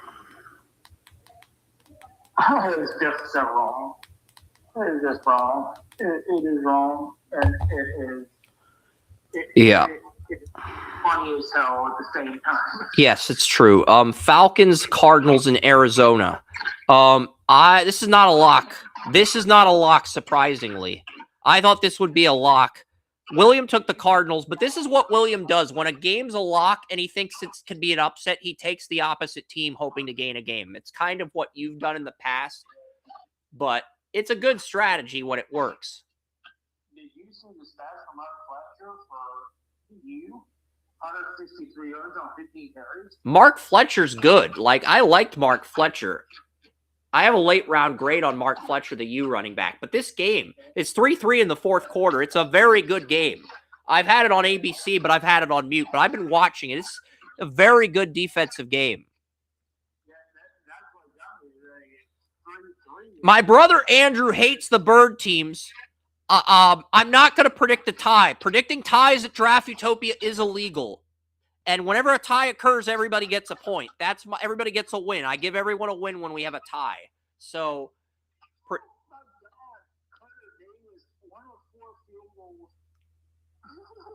which kicker is this? Is this the Miami kicker or the Texas kicker? Well, Miami's predecessor, Andres Borregales, just got drafted by the Patriots. I mean, they had to replace a good kicker that got drafted by the Patriots. My number one kicker in last year's draft, by the way. So they're not having an easy time with that transition, Joey. You got to understand. It's not like Oklahoma's kicker who is really good, who got good stuff on a technicality. This is one of four. That is just bad. But is this a freshman kicker or is this a senior? That's what I'm going to look up right now. That's a good. Bert Auburn. He's a senior. Bert Auburn was the backup kicker at Bert Auburn was the backup kicker. Bert Auburn went from Texas in 2023 to Florida in Atlantic in 2024. And then he went to Miami this year, Bert Auburn, because he entered the portal after Borregales got drafted by the Patriots. So Bert Auburn, he's a senior. That makes us, if it was a freshman, that'd be understandable. I'd be annoyed with it, but at least you can understand the thought process of the rookie growing pains. This is a senior kicker. And he transferred from Texas to Florida Atlantic. You have to be pretty bad to leave Texas to go to Florida Atlantic. And then he rebounds at Florida Atlantic and goes to Miami. It's just a very weird kicker arc for a kicker in the portal. Just a very weird kicker arc. Like, it's a kicker arc that screams a little bit of red flags. Not a lot, but yeah. Williams taking the Cardinals. Everyone else is taking the Falcons. We're finally on the late games, Joey. Jags, Broncos. Everyone took the Broncos except our Packers fan, Daniel Keyser. He's taking the Jaguars out of spite because he's a Packers fan. He's pissed off the Broncos beat his team, so he's picking the Jags out of spite.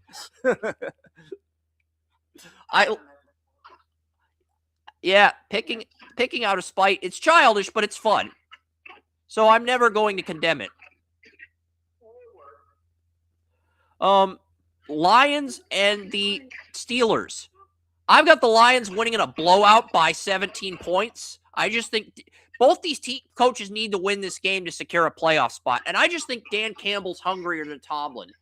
Tomlin, he's still a great coach, but it just feels like every year he doesn't win another Super Bowl, his hunger, it shrinks from 1% to 5%.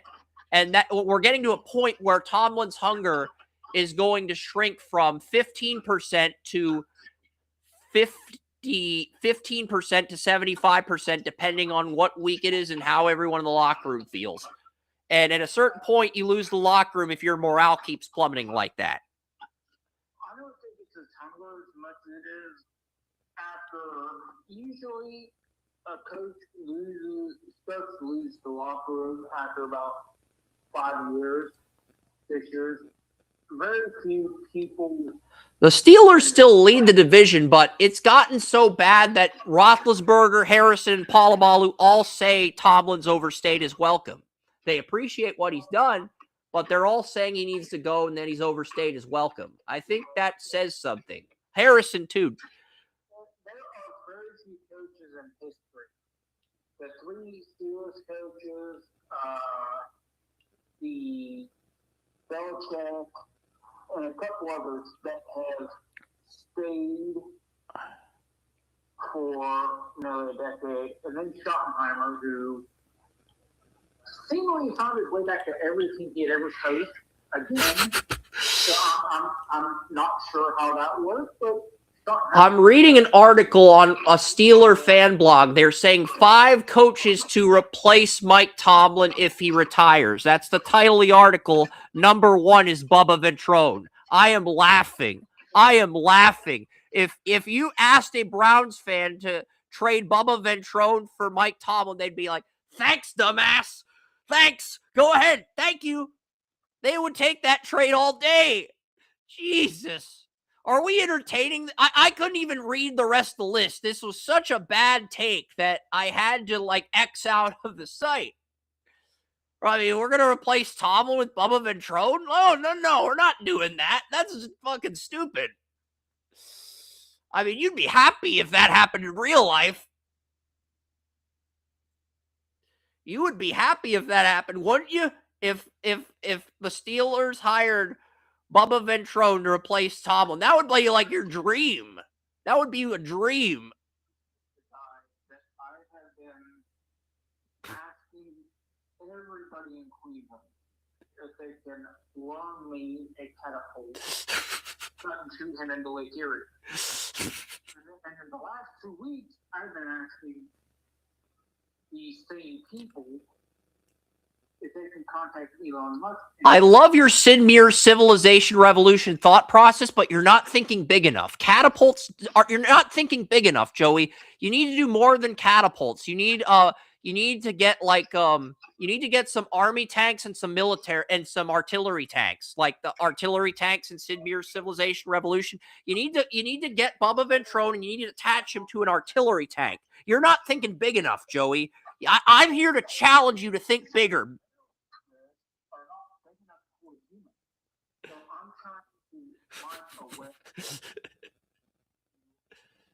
Make it work in that direction. And the only thing I could think of after last week was, you know, the Browns lost 28-3, and the Bears only had 3 possessions where they started outside. Wow, the Hurricanes scored and the Aggies are out of timeouts. Holy crap. It looks like William and I called this. And Malachi Toney is a legit 2028 first-round pick. I'd say DeCorian Moore and Malachi Toney, the younger brother of Kadarius. He's way more humble than Kadarius.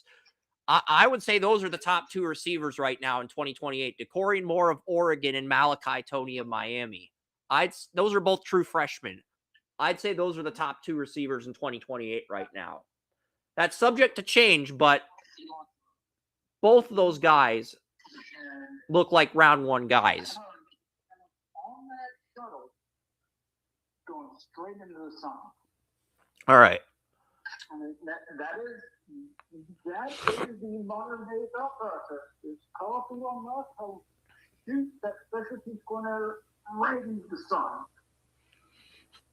And then you take care of all our problems. Yep. Like, you know, it's like incineration and a very good solution. Do we not agree? Yes, I do agree. Oh, wow. And we are on the same page. Mm-hmm.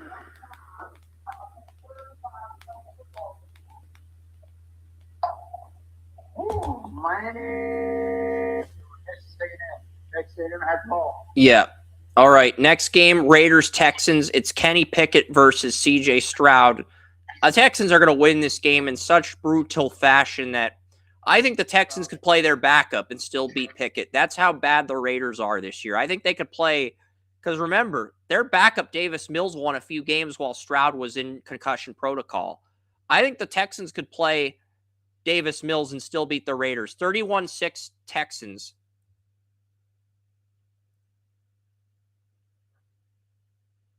If Aiden O'Connell's not on IR, play him.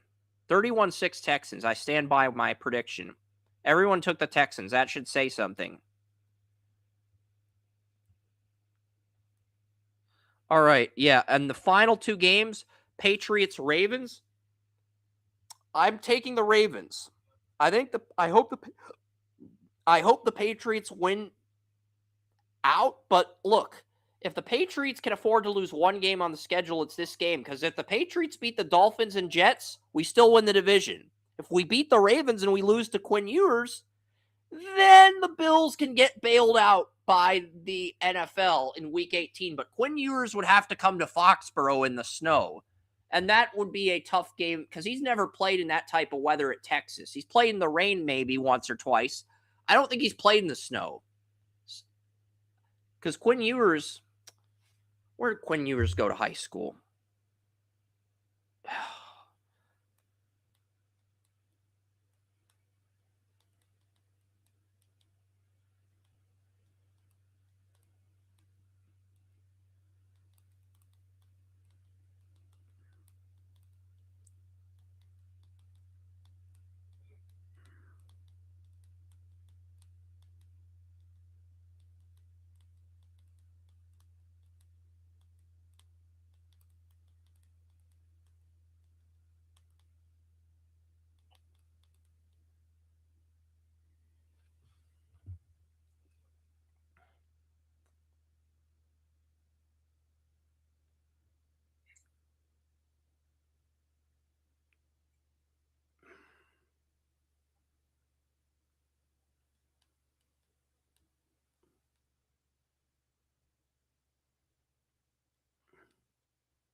I'm still there, but I'm saying the only way the Bills can win the division is if I don't see the Patriots losing the Jets in New York. I think it's basically the Bills need the Quinn Ewers to beat the Patriots in Week 18 in Gillette Stadium, and Ewers has never played in that. I don't think Ewers has ever played in a snow game in his career. I don't either. I'm looking up Quinn Ewers high school right now just to double check that. Okay, he was born in San Antonio, Texas. He went to Carroll High School before enrolling at Ohio State. He redshirted at Ohio State, but he transferred to Texas. So if he didn't play, it doesn't count, right? Okay. If he's never played in a snow game, it doesn't matter what you think of him. Yeah, exactly. At that point, everything else is out the window. I don't think Drake May's played in a snow game either, though. To be fair, Drake May grew up in North Carolina. He might have a little bit more experience in cold weather than Quinn Ewers, but at the same token, it's like, I don't think he's played in a snow game, but he's got more experience in the cold. Yeah, it's like I always say, guys like Drake May, Sheriff Sanders, guys like that who played in the inclement weathers in the Carolinas and different things like that, they have, even though it may not be as extreme, they know what it's like to play in inclement weather, where guys like Quinn Ewers, they're like, well, it's warm. I'm used to playing in the warm weather. Well, that's not going to help you in fall cities, is it? So, I will always... And that's the thing. It's like Quinn Ewers could win. Miami's got 2 home games against the Bengals and the Dolphins. Quinn Ewers could win both of those games. But then he lays an egg in Gillette Stadium. And everyone expects him to surprise the Patriots, and then he lays an egg in Gillette Stadium. That's probably what would happen if the NFL wanted to hype up Quinn Ewers as the steal of this draft. But yeah, there's a Dolphin injured. It's 3rd and goal for Texas A&M, and there's 28 seconds left. So there's a Dolphin injured on the play. It is it's number 1, and that is Torre. I believe that's a safety. Who? Here's Bray. Toure. Toure is the last name I saw in the jersey. So I'm looking this guy up. Yeah, that is a huge difference from the. That is middle linebacker Mohamed Toure, the senior from Rutgers who transferred to Miami. That's who got injured on the play. And we talked about Toure on the podcast last year when he was at Rutgers. So that is a massive loss if he can't come back. Definitely is. And this game could go into overtime if Toure can come back, yeah, that would be huge.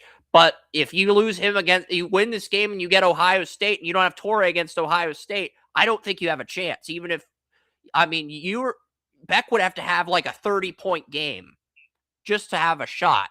And even then, Ohio State would still probably find a way to win if their offense is clicking too. But I do admire the fact that Miami's defense has played well. But yeah, I don't agree with Smith being in the game. I like Le'Veon Moss more than Smith. And Smith isn't bad, but Le'Veon Moss is like a bell cow. I don't agree with the coaching decision by A&M on this one. I would bring Le'Veon Moss in. The goalposts are coming down. Everything is absolutely hysterical. If you had just put Le'Veon Moss in the game, you would have won. But Fitzgerald intercepts Marcel Reed. Who the hell is Fitzgerald? Fitzgerald wasn't even a projected starter at the beginning of the year. So we got to go down in the depth chart here. Xavier Lucas, Fitzgerald. I'm looking. He just busted off in his coach's ass. It was like, oh my God, it's horrible. OJ Frederique, Damari Brown, Jacoby Anton, Damari Brown, Jamari. I'm looking at a Fitzgerald. I don't see a Fitzgerald. Was this a portal guy? Because I don't see him I'm looking at the Miami depth chart here in our lads. I don't see a Fitzgerald, the guy who just intercepted. I don't see a Fitzgerald on Miami's entire roster. That's starters and backups. So who the hell is this guy who intercepted him? It's number 13. It's number 13. I cannot find a number 13 for Miami on defense. So, and his last name's Fitzgerald. I saw the back of the jersey. So who the hell is this guy? That's what I'm trying to figure out. I don't know who this is. This is a rare instance where, because when it comes to player names, I'm on top of that like a fly sometimes. This is a rare instance where I don't know who the player is. Okay? Yeah. Fucker. Get back. 13, Bryce Fitzgerald. Bryce Fitzgerald, but I don't see him anywhere on the roster. 6'1", 185 pounds, hometown Miami, Florida. He's a freshman. Okay, that makes sense. Christopher Columbus High School. I'm guessing he's in the defensive backs. Let's see. There's got to be signees, 14. Yeah, Let's look at the recruiting class. Bryce Fitzgerald, defensive back, 6'1", 175. They listed him as Phil Steele projected him as a practice squad player, a player that would redshirt. Phil Steele's projection was incorrect. That's why. And he turned out to be the hero for Miami. So that's a name we're going to have to remember in the coming years. If Frederique's a 2027 first-round pick, Fitzgerald, if he keeps making big plays like that, maybe he's a 28 first-rounder. We'll see. I'm not going to jump the gun that far. No, but it's, you know. And Michael Irvin pulls a play from Eddie DiBartolo. And what do I mean by that? When the 49ers beat the Cowboys in the 94 NFC Championship, Eddie DiBartolo, he kissed Roger Tagliabue on the right cheek after the Niners won. So Michael Irvin just plagiarized Eddie DiBartolo, but don't say that to him because he will get pissed off if you say that to his face. He will. And you'll cause him trauma, too. He's very sensitive about the trauma of the 94 NFC Championship game against the Niners in San Francisco. If I do that, I'll just tell him to get in line. It's a long line of people who are pissed off at me, and I'll get to him when I get a chance. I'm not... But it's like he did what Eddie DiBartolo did to Mario Cristobal, kissed him on the cheek. I'm not complaining. If they're both happy and it's consensual, I'm all for it, okay? This is football. It's meant to be entertainment, Joey, okay? Let's not make a big deal about it and move on, you know? Isn't that the right thought process? It's entertainment. I really don't make a big deal about a lot of things. The only problem I have with football is that I don't really enjoy it anymore. I find it more as a job because I've been doing this shit for so many years, and I've been doing it for 30 years. This was a very sloppy offensive game, but Malachi Toney, he caught most of the targets. He had the game-winning touchdown, and he moves on. And William and I are 2 for 2 on the day. We both began the playoff 2 for 2. We both picked Miami to beat Texas A&M. I didn't pick any playoff games, so I can't... But you got to give us credit, man. We both took the U to upset A&M. I can give you credit. And William credit. And I can't say a whole lot about anything else. All right. But yeah, one of us will be 3 for 3 because I picked Ole Miss. He took Tulane in a revenge game without Lane Kiffin. So we'll see what happens there. You took the Patriots. I took the Ravens. But yeah. Tulane is the game I'm just firing now. That's on TNT. And if you don't have TNT, you can get TNT through the HBO Max app. So I'm illegally streaming it. So don't tell people where you're streaming it. All right. Absolutely not. Exactly. That's your business. That's your business. Okay, that's your business. I'm from Antarctica. Exactly. Joey's a robot penguin from Antarctica. So good luck capturing the penguin overlord from Antarctica that is actually streaming a game. All right. You, Orrin, Kerm, Tracy, and William took the Patriots. Me, Wes, Tony, Mario, and Daniel Keyser took the Ravens. But But again, 5-4 split decision. This game could go either way. I'm taking the Ravens 28-21 in a shootout. We get Milton Williams back in week 17, and Will Campbell could be back in week 18, but I think the Patriots are going to rest him for the wild card. He'll probably practice leading up to week 18, but they'll save him for the wild card game. That's my guess. Just so he has that extra week and he's not rusty the first game back. That's what I'm guessing will end up happening.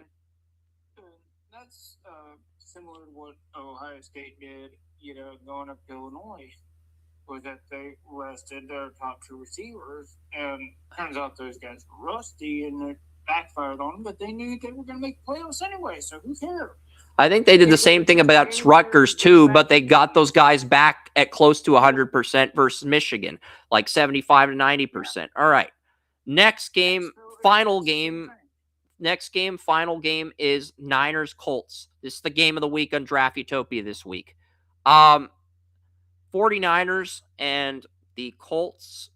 I took the Colts in the upset.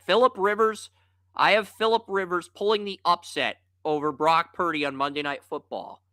And, Jonathan Taylor's been the player of the game on Draft Utopia 7 times this year, a league best. And then the next best player is James Cook 6 times. So for everyone keeping score, McCaffrey's only been player of the game 4 times. Devin Achane's actually been player of the game 5 times for Miami, as crazy as that sounds. So McCaffrey, even though many argue he's the best running back in the league, he's been the 4th best running back just based on not only rushing yards, but on overall production as well. Old Man Rivers keeps on rolling.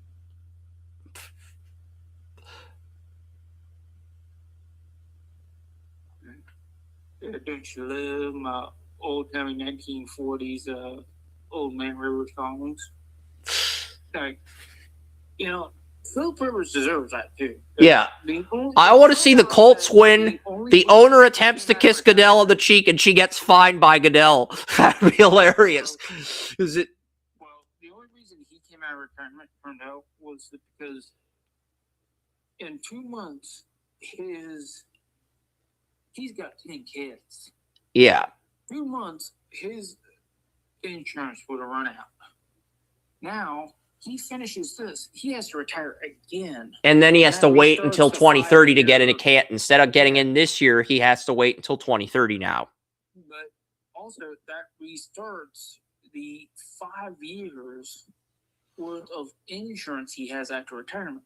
So he has another 5 years worth of insurance on his kids paid for by the NFL. Yeah. So for him coming out of retirement was really a financial decision based on insurance rates. And I believe Charvarius Ward will be cleared to return this week. I think Sauce Gardner's on IR, but I think Charvarius Ward may be back this week.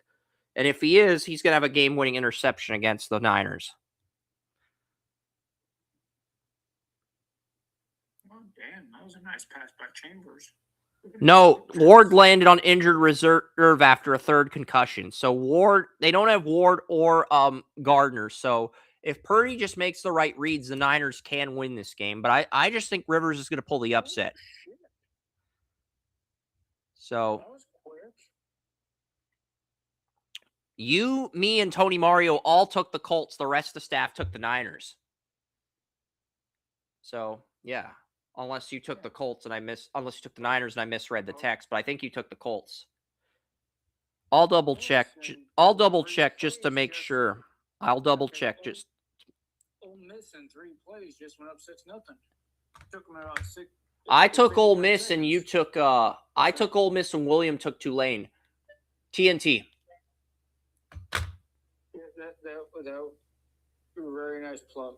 So I'm already missing the first minute of the game because I wanted to watch the post game, but it's like, yeah. It was just. I watched the first meeting between these 2 games at the USHL Prospects game because they had this during an intermission of the hockey games I was scouting. They had this exact matchup on the TVs. Well, Chris, here's my question to you. What do you think about Lacey? I like Lacey. He just scored a 20-yard touchdown run. Yeah, Lacey's pretty good. I was just wondering what you thought about him. You know, draft positioning. Let's see. Draft positioning. You got a draft position for him as of right now? Let's see. I'm looking at some stuff here. I'm looking at my notes on Ole Miss. You're talking about running back Kawan Lacey, correct? Yes. He is him and Perkins are our highest graded players. I have a 93 out of 99 on both players, both Perkins and Lacey. I think Lacey could sneak into day 2 like James Cook did a few years ago coming out of Georgia. I still think Jeremiah loves running back 1, but I think Lacey could creep his way into day 2 like James Cook did a few years ago coming out of Georgia. That's my take on that. Go ahead and tell me that take sucks. You probably agree with that to a point. It doesn't suck. And I'm just wondering what Tulane quarterback is going to do. The Tulane quarterback got kicked out of BYU. If you remember, Jake Retzlaff, he was BYU's QB last year, and he got kicked out. Having sex with his girlfriend. Yeah, for violating the Mormon code at Brigham Young. Yeah, well, celibacy code, Mormon code. We're not going to get religious. Regardless, it's a school academic code. He violated it. That's the bottom line. I really don't care about the moral. I don't care about the moral code or if it's a Mormon code. I don't care either way either. Let's move on. We both agree it's irrelevant. School policy is the same thing as NFL policy. And Retzlaff won his conference championship and BYU didn't, so he's earned the right to play another week. That's all there is to it. It's the only thing that matters. You're good enough to keep playing. And not only did Retzlaff beat North Texas in the conference title, they played the Duke Blue Devils in Tulane, and they won as a group of 5 team over the ACC champions. So they've earned the right to be here. And I don't necessarily like Tulane's offense and the way it. I like their left tackle, their QB, and their left guard. Their running back decent. The rest of the offense sucks, though. Yeah, but he is very fundamentally sound for a Tulane quarterback, and he's athletic. So I'm interested if he can power his team to win here today. I am going to end the show at 5 or what, because I'm almost out of grocery food. I'm only not 5, but maybe sooner than 5, maybe 4. But it's like I'm just letting you know. I'm letting you know, Joey. May I finish, please? I'm letting you know that I'm having groceries. I gotta get groceries soon. I literally have 1 bag of popcorn. I'm out of Jimmy Dean breakfast bowls. I'm literally out of food. Outside of a box of half-full Cheerios and an unopened cereal, I am literally out of food. And I don't have any milk, and I don't eat cereal without milk. Make it stretch for a week. So, Share your muscles. I do like the idea of stretching, but, combining it with Not that much. You're just seeing how far I'll go to harm myself. It's like a litmus test. Just try to gauge a reaction out of me. Yeah, pretty much. Yes. At those, just do it. And that's a nice throw by Retzlaff to move the chains. We're not going to watch all of this game. I don't like the sidearm thing, but I can see how it would have been necessary in that situation. It worked. He was under duress, and it was just get the damn thing out of there as quick as possible. So I can understand it, but sidearm just doesn't. It's never really sat well with me. Yeah. Oh, and good thing 52 locked on the football. Is that the guard or the center? I'm just curious. But that was actually a good play. Number 1, just completely freaking. Was that 50? Was that the center or the right guard? I think that was actually the center.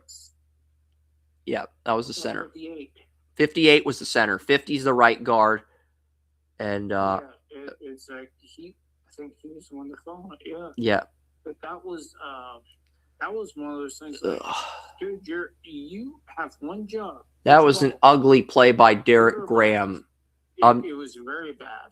Look, I like Derek Graham. He was my highest graded player on Tulane entering the year in terms of potential, but that was just a very sloppy block by him. And the way he's breathing, you can already tell he's fatigued. By the way he's breathing, you can already tell he's a little bit fatigued, and it's only the first quarter. It's only like I think this is the first offensive series for Tulane. So if you're fatigued on the first series of the game, that means you're in for a long-ass day.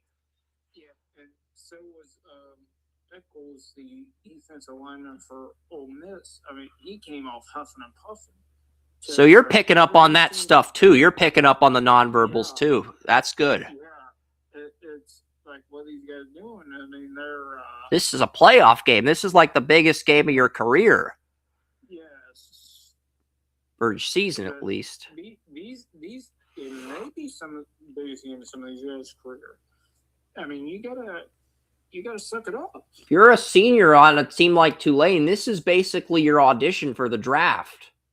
If you dominate this game, you move up. And if you don't, okay, you're probably a day 3 pick. Even if you ace every portion of the draft process, it just means you go from being a 7th round pick to maybe a 5th or a late 4th if a team in the playoffs loves your tape. Oh, I really like that motion there by Tulane. Yep. The running back, goes in motion out and then comes back and gets what is basically a... I like this. I like this by Graham. He looks more relaxed. He's not huffing as much. He's communicating with the other linemen. So do I. I like the up-tempo they're going. I think this really works well. I think Tulane's offense was starting to build chemistry. That's just a very bad break for Tulane. But play's not dead yet. There's a flag down. I think it's unsportsmanlike conduct. I think the interception is going to stand. My guess is this is unsportsmanlike conduct. We'll see, though. We'll see. Maybe. Because that looked like something stupid happened. I haven't seen the replay yet, so I don't know what it is. But okay, we're still on Restream. We got some people in the chat room. I want to be part of your group. What's up, Chris? Kick a ball pod. I want to be part of your group. Miami versus Texas Tech, worst game ever. That is from Hugh Ming Song. Miami, Texas A&M. If you hate defensive games like my brother and my mom, then yes, that game was brutal to watch. But if you like competitive, in-your-face, old-school defense, that game was a blast. But there was a horse collar on the interception. There was a horse collar, so Tulane's going to get the ball back because 2 grabbed 16 barely. It was a very subtle grab, but because it's on tape, counts. You can also see there was a push-off there defensively. It may have been a light touch, but if it's a touch and it's on the camera, it counts as a penalty in football. Yeah, it's like 2 hands on the shoulder. I mean, they're going to call that every time. Exactly. You gotta be better than that. Exactly. Exactly. Got to have more self-control. Don't have to have so much self-control that you're passive, but you have to be a little bit more alert and react to that better. Like if you have one hand on the lower back or whatever, nobody's going to blink an eye. If you have 2 hands on the shoulder pads, you don't even have to put any pressure. They're going to call that thing in a heartbeat. I mean, it's like as a former offensive lineman, one of the things I used to do, I used to get underneath and hold the bottom of the shoulder pads. They're not going to call that shit. If I would have gone out there on the outside of the shoulder pads, they would have called it in a heartbeat. Not a clue, not a chance. It just would have been what it was. It's like there are little things. You got to know what you're doing with the little things. Because the little things can make a huge difference. Exactly.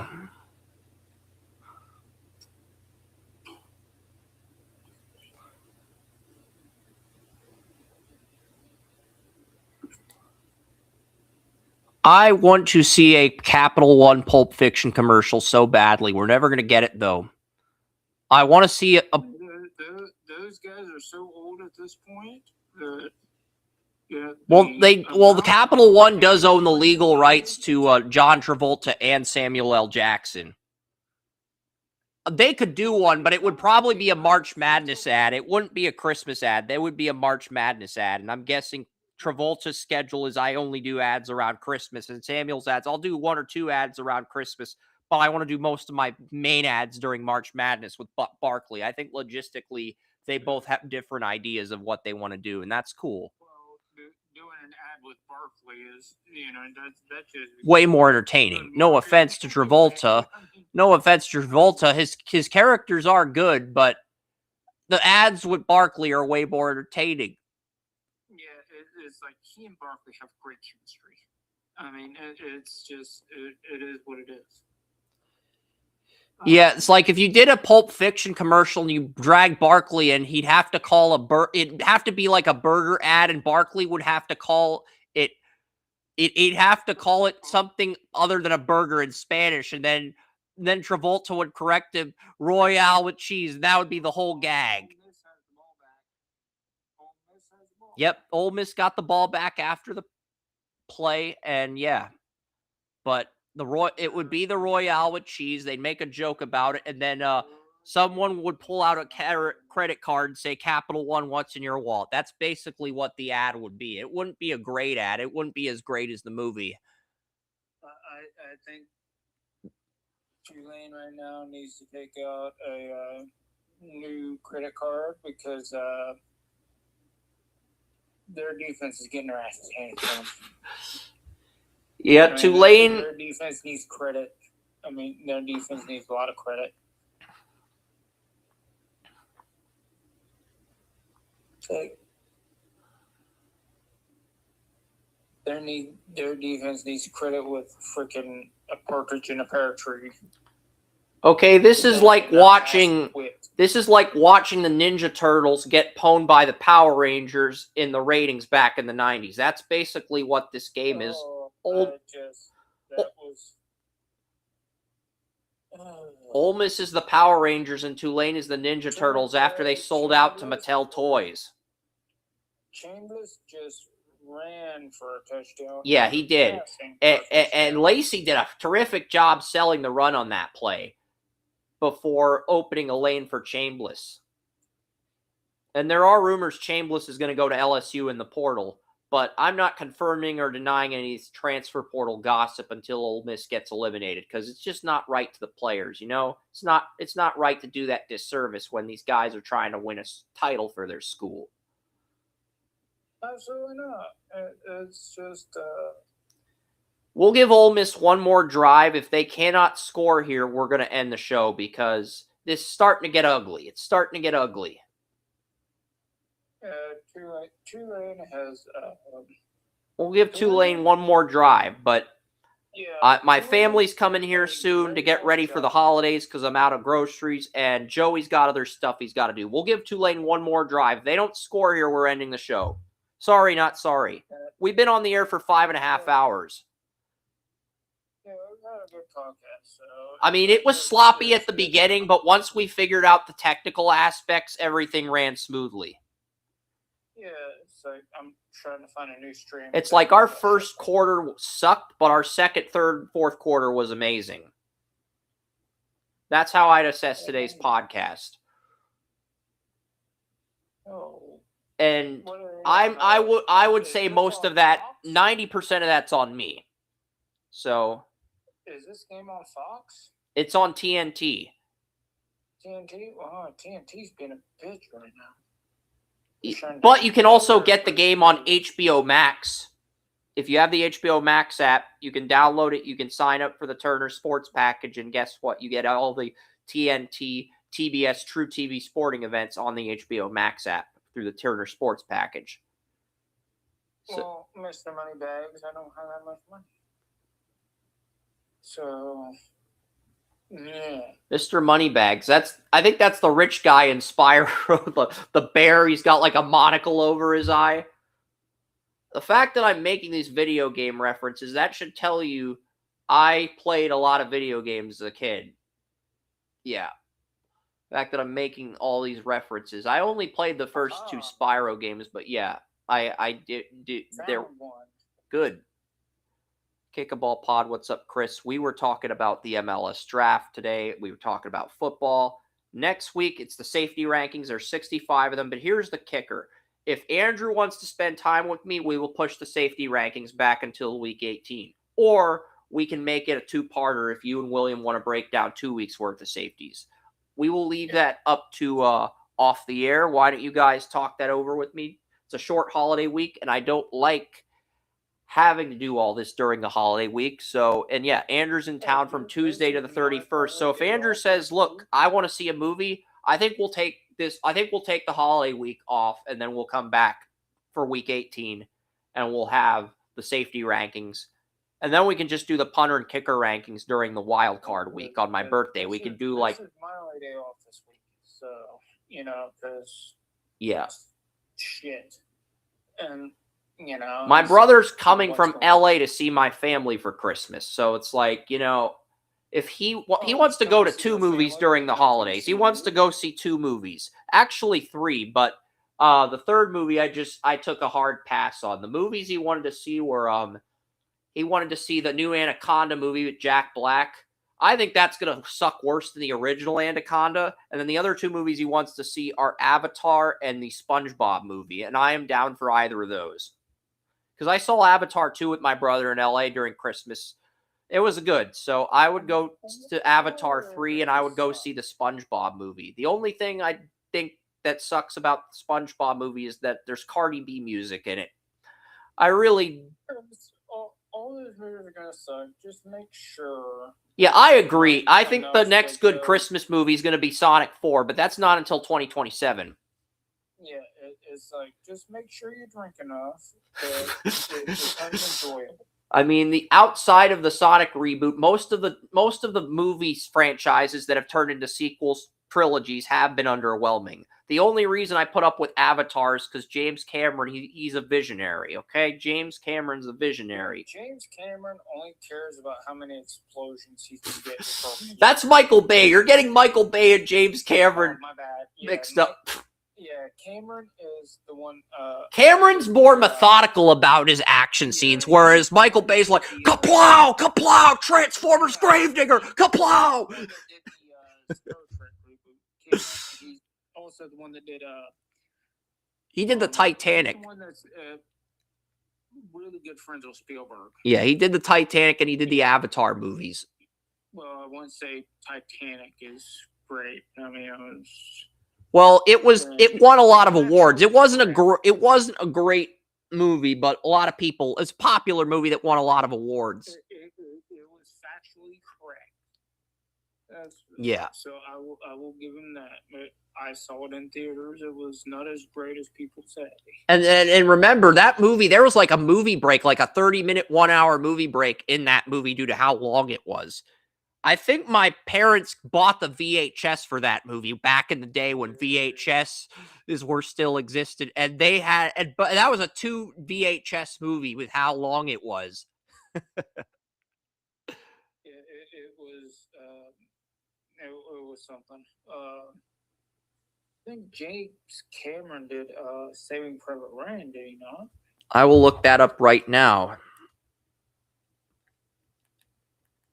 I didn't see Saving Private Ryan for years, and then Thomas Coburn talked me into it, and I watched it, and I fucking loved it. It was Spielberg who did Saving Private Ryan, by the way. Spielberg. So, yeah, Spielberg, those two worked together on so many movies. It's hard to say which one. I'll pull up the James Cameron movie history. Cameron did the Terminator, okay? Cameron did the original Terminator, and he did Terminator 2.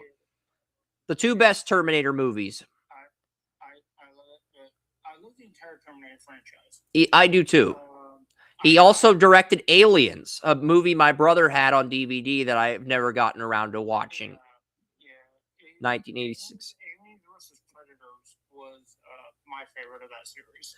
All right, fair enough. I'm going to look at the exact... can we get the exact filmography here? Directed features, The Terminator, Aliens, Terminator 2, True Lies by 20th Century Fox, Titanic, Avatar, and then Avatar, Way of the Water, Avatar, Fire and Ash. So he's done the 3 Avatar movies: Titanic, True Lies, which was a Arnold Schwarzenegger CIA movie. It's separate from the Terminator movies, but the plot is similar. The characters are different. And then there was The Abyss. This was a deep sea movie, and it had Ed Harris. It had Mary Elizabeth Mastriano. It had Kimberly Scott. It had Adam Nelson. It had Ken Jenkins, Todd Graff. So it had a unique cast. And then his first movie was Piranha 2: The Spawning. I'm curious who was in this. They've got like a fish looking at they've got like a piranha looking at a woman's panties. That's basically the poster of the movie for Piranha 2. That's slightly disturbing. It is. But that was Spielberg's movie debut in 1982. And yes, Everybody's gotta start somewhere. yeah, everybody's got to start somewhere. There was, I think Paul Drummond was an extra in this, and Leslie Graves was in this. Lance Hendrickson, Trish O'Neill was. I don't know any of these actors because they're all before my time. That's a really good cast. I really like. It's like how did nobody know about that? That's a great cast. Maybe they were really young at the time. So yeah, Trisha O'Neill was the lead in that movie. And she was in Star Trek: The Next Generation for many years. This was like her first lead movie following Star Trek. So yeah, so that might be a very underrated movie that I have to check out sometime. Yeah, it's like The Outsiders. Yeah, and after Piranha, he made the Terminator series. Massive amount, yeah. stars in it. So I'm sure there were other movies he worked with, whether it was with Spielberg or Lucas. He worked with other stuff. It's maybe not as a director, but like in an advisor, producer role. Yeah. Spielberg were great friends. Yeah. Yeah, so he and Spielberg were good friends. Did Tulane fail to score?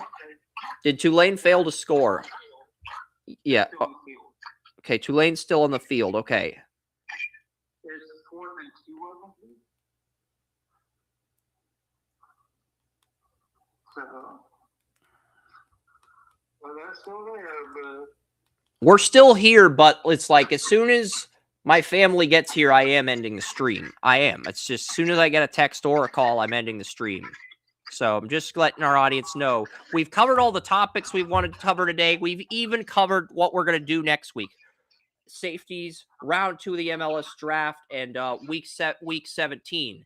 That's if Andrew decides. If Andrew says we're going to a movie, I am going to take next week off because it's the holidays. He's only here until Thursday. I don't give Joey enough off days, so I am thinking long and hard about what we should do.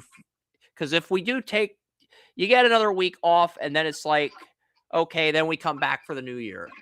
I prefer to knock everything out, but I'm also thinking long term.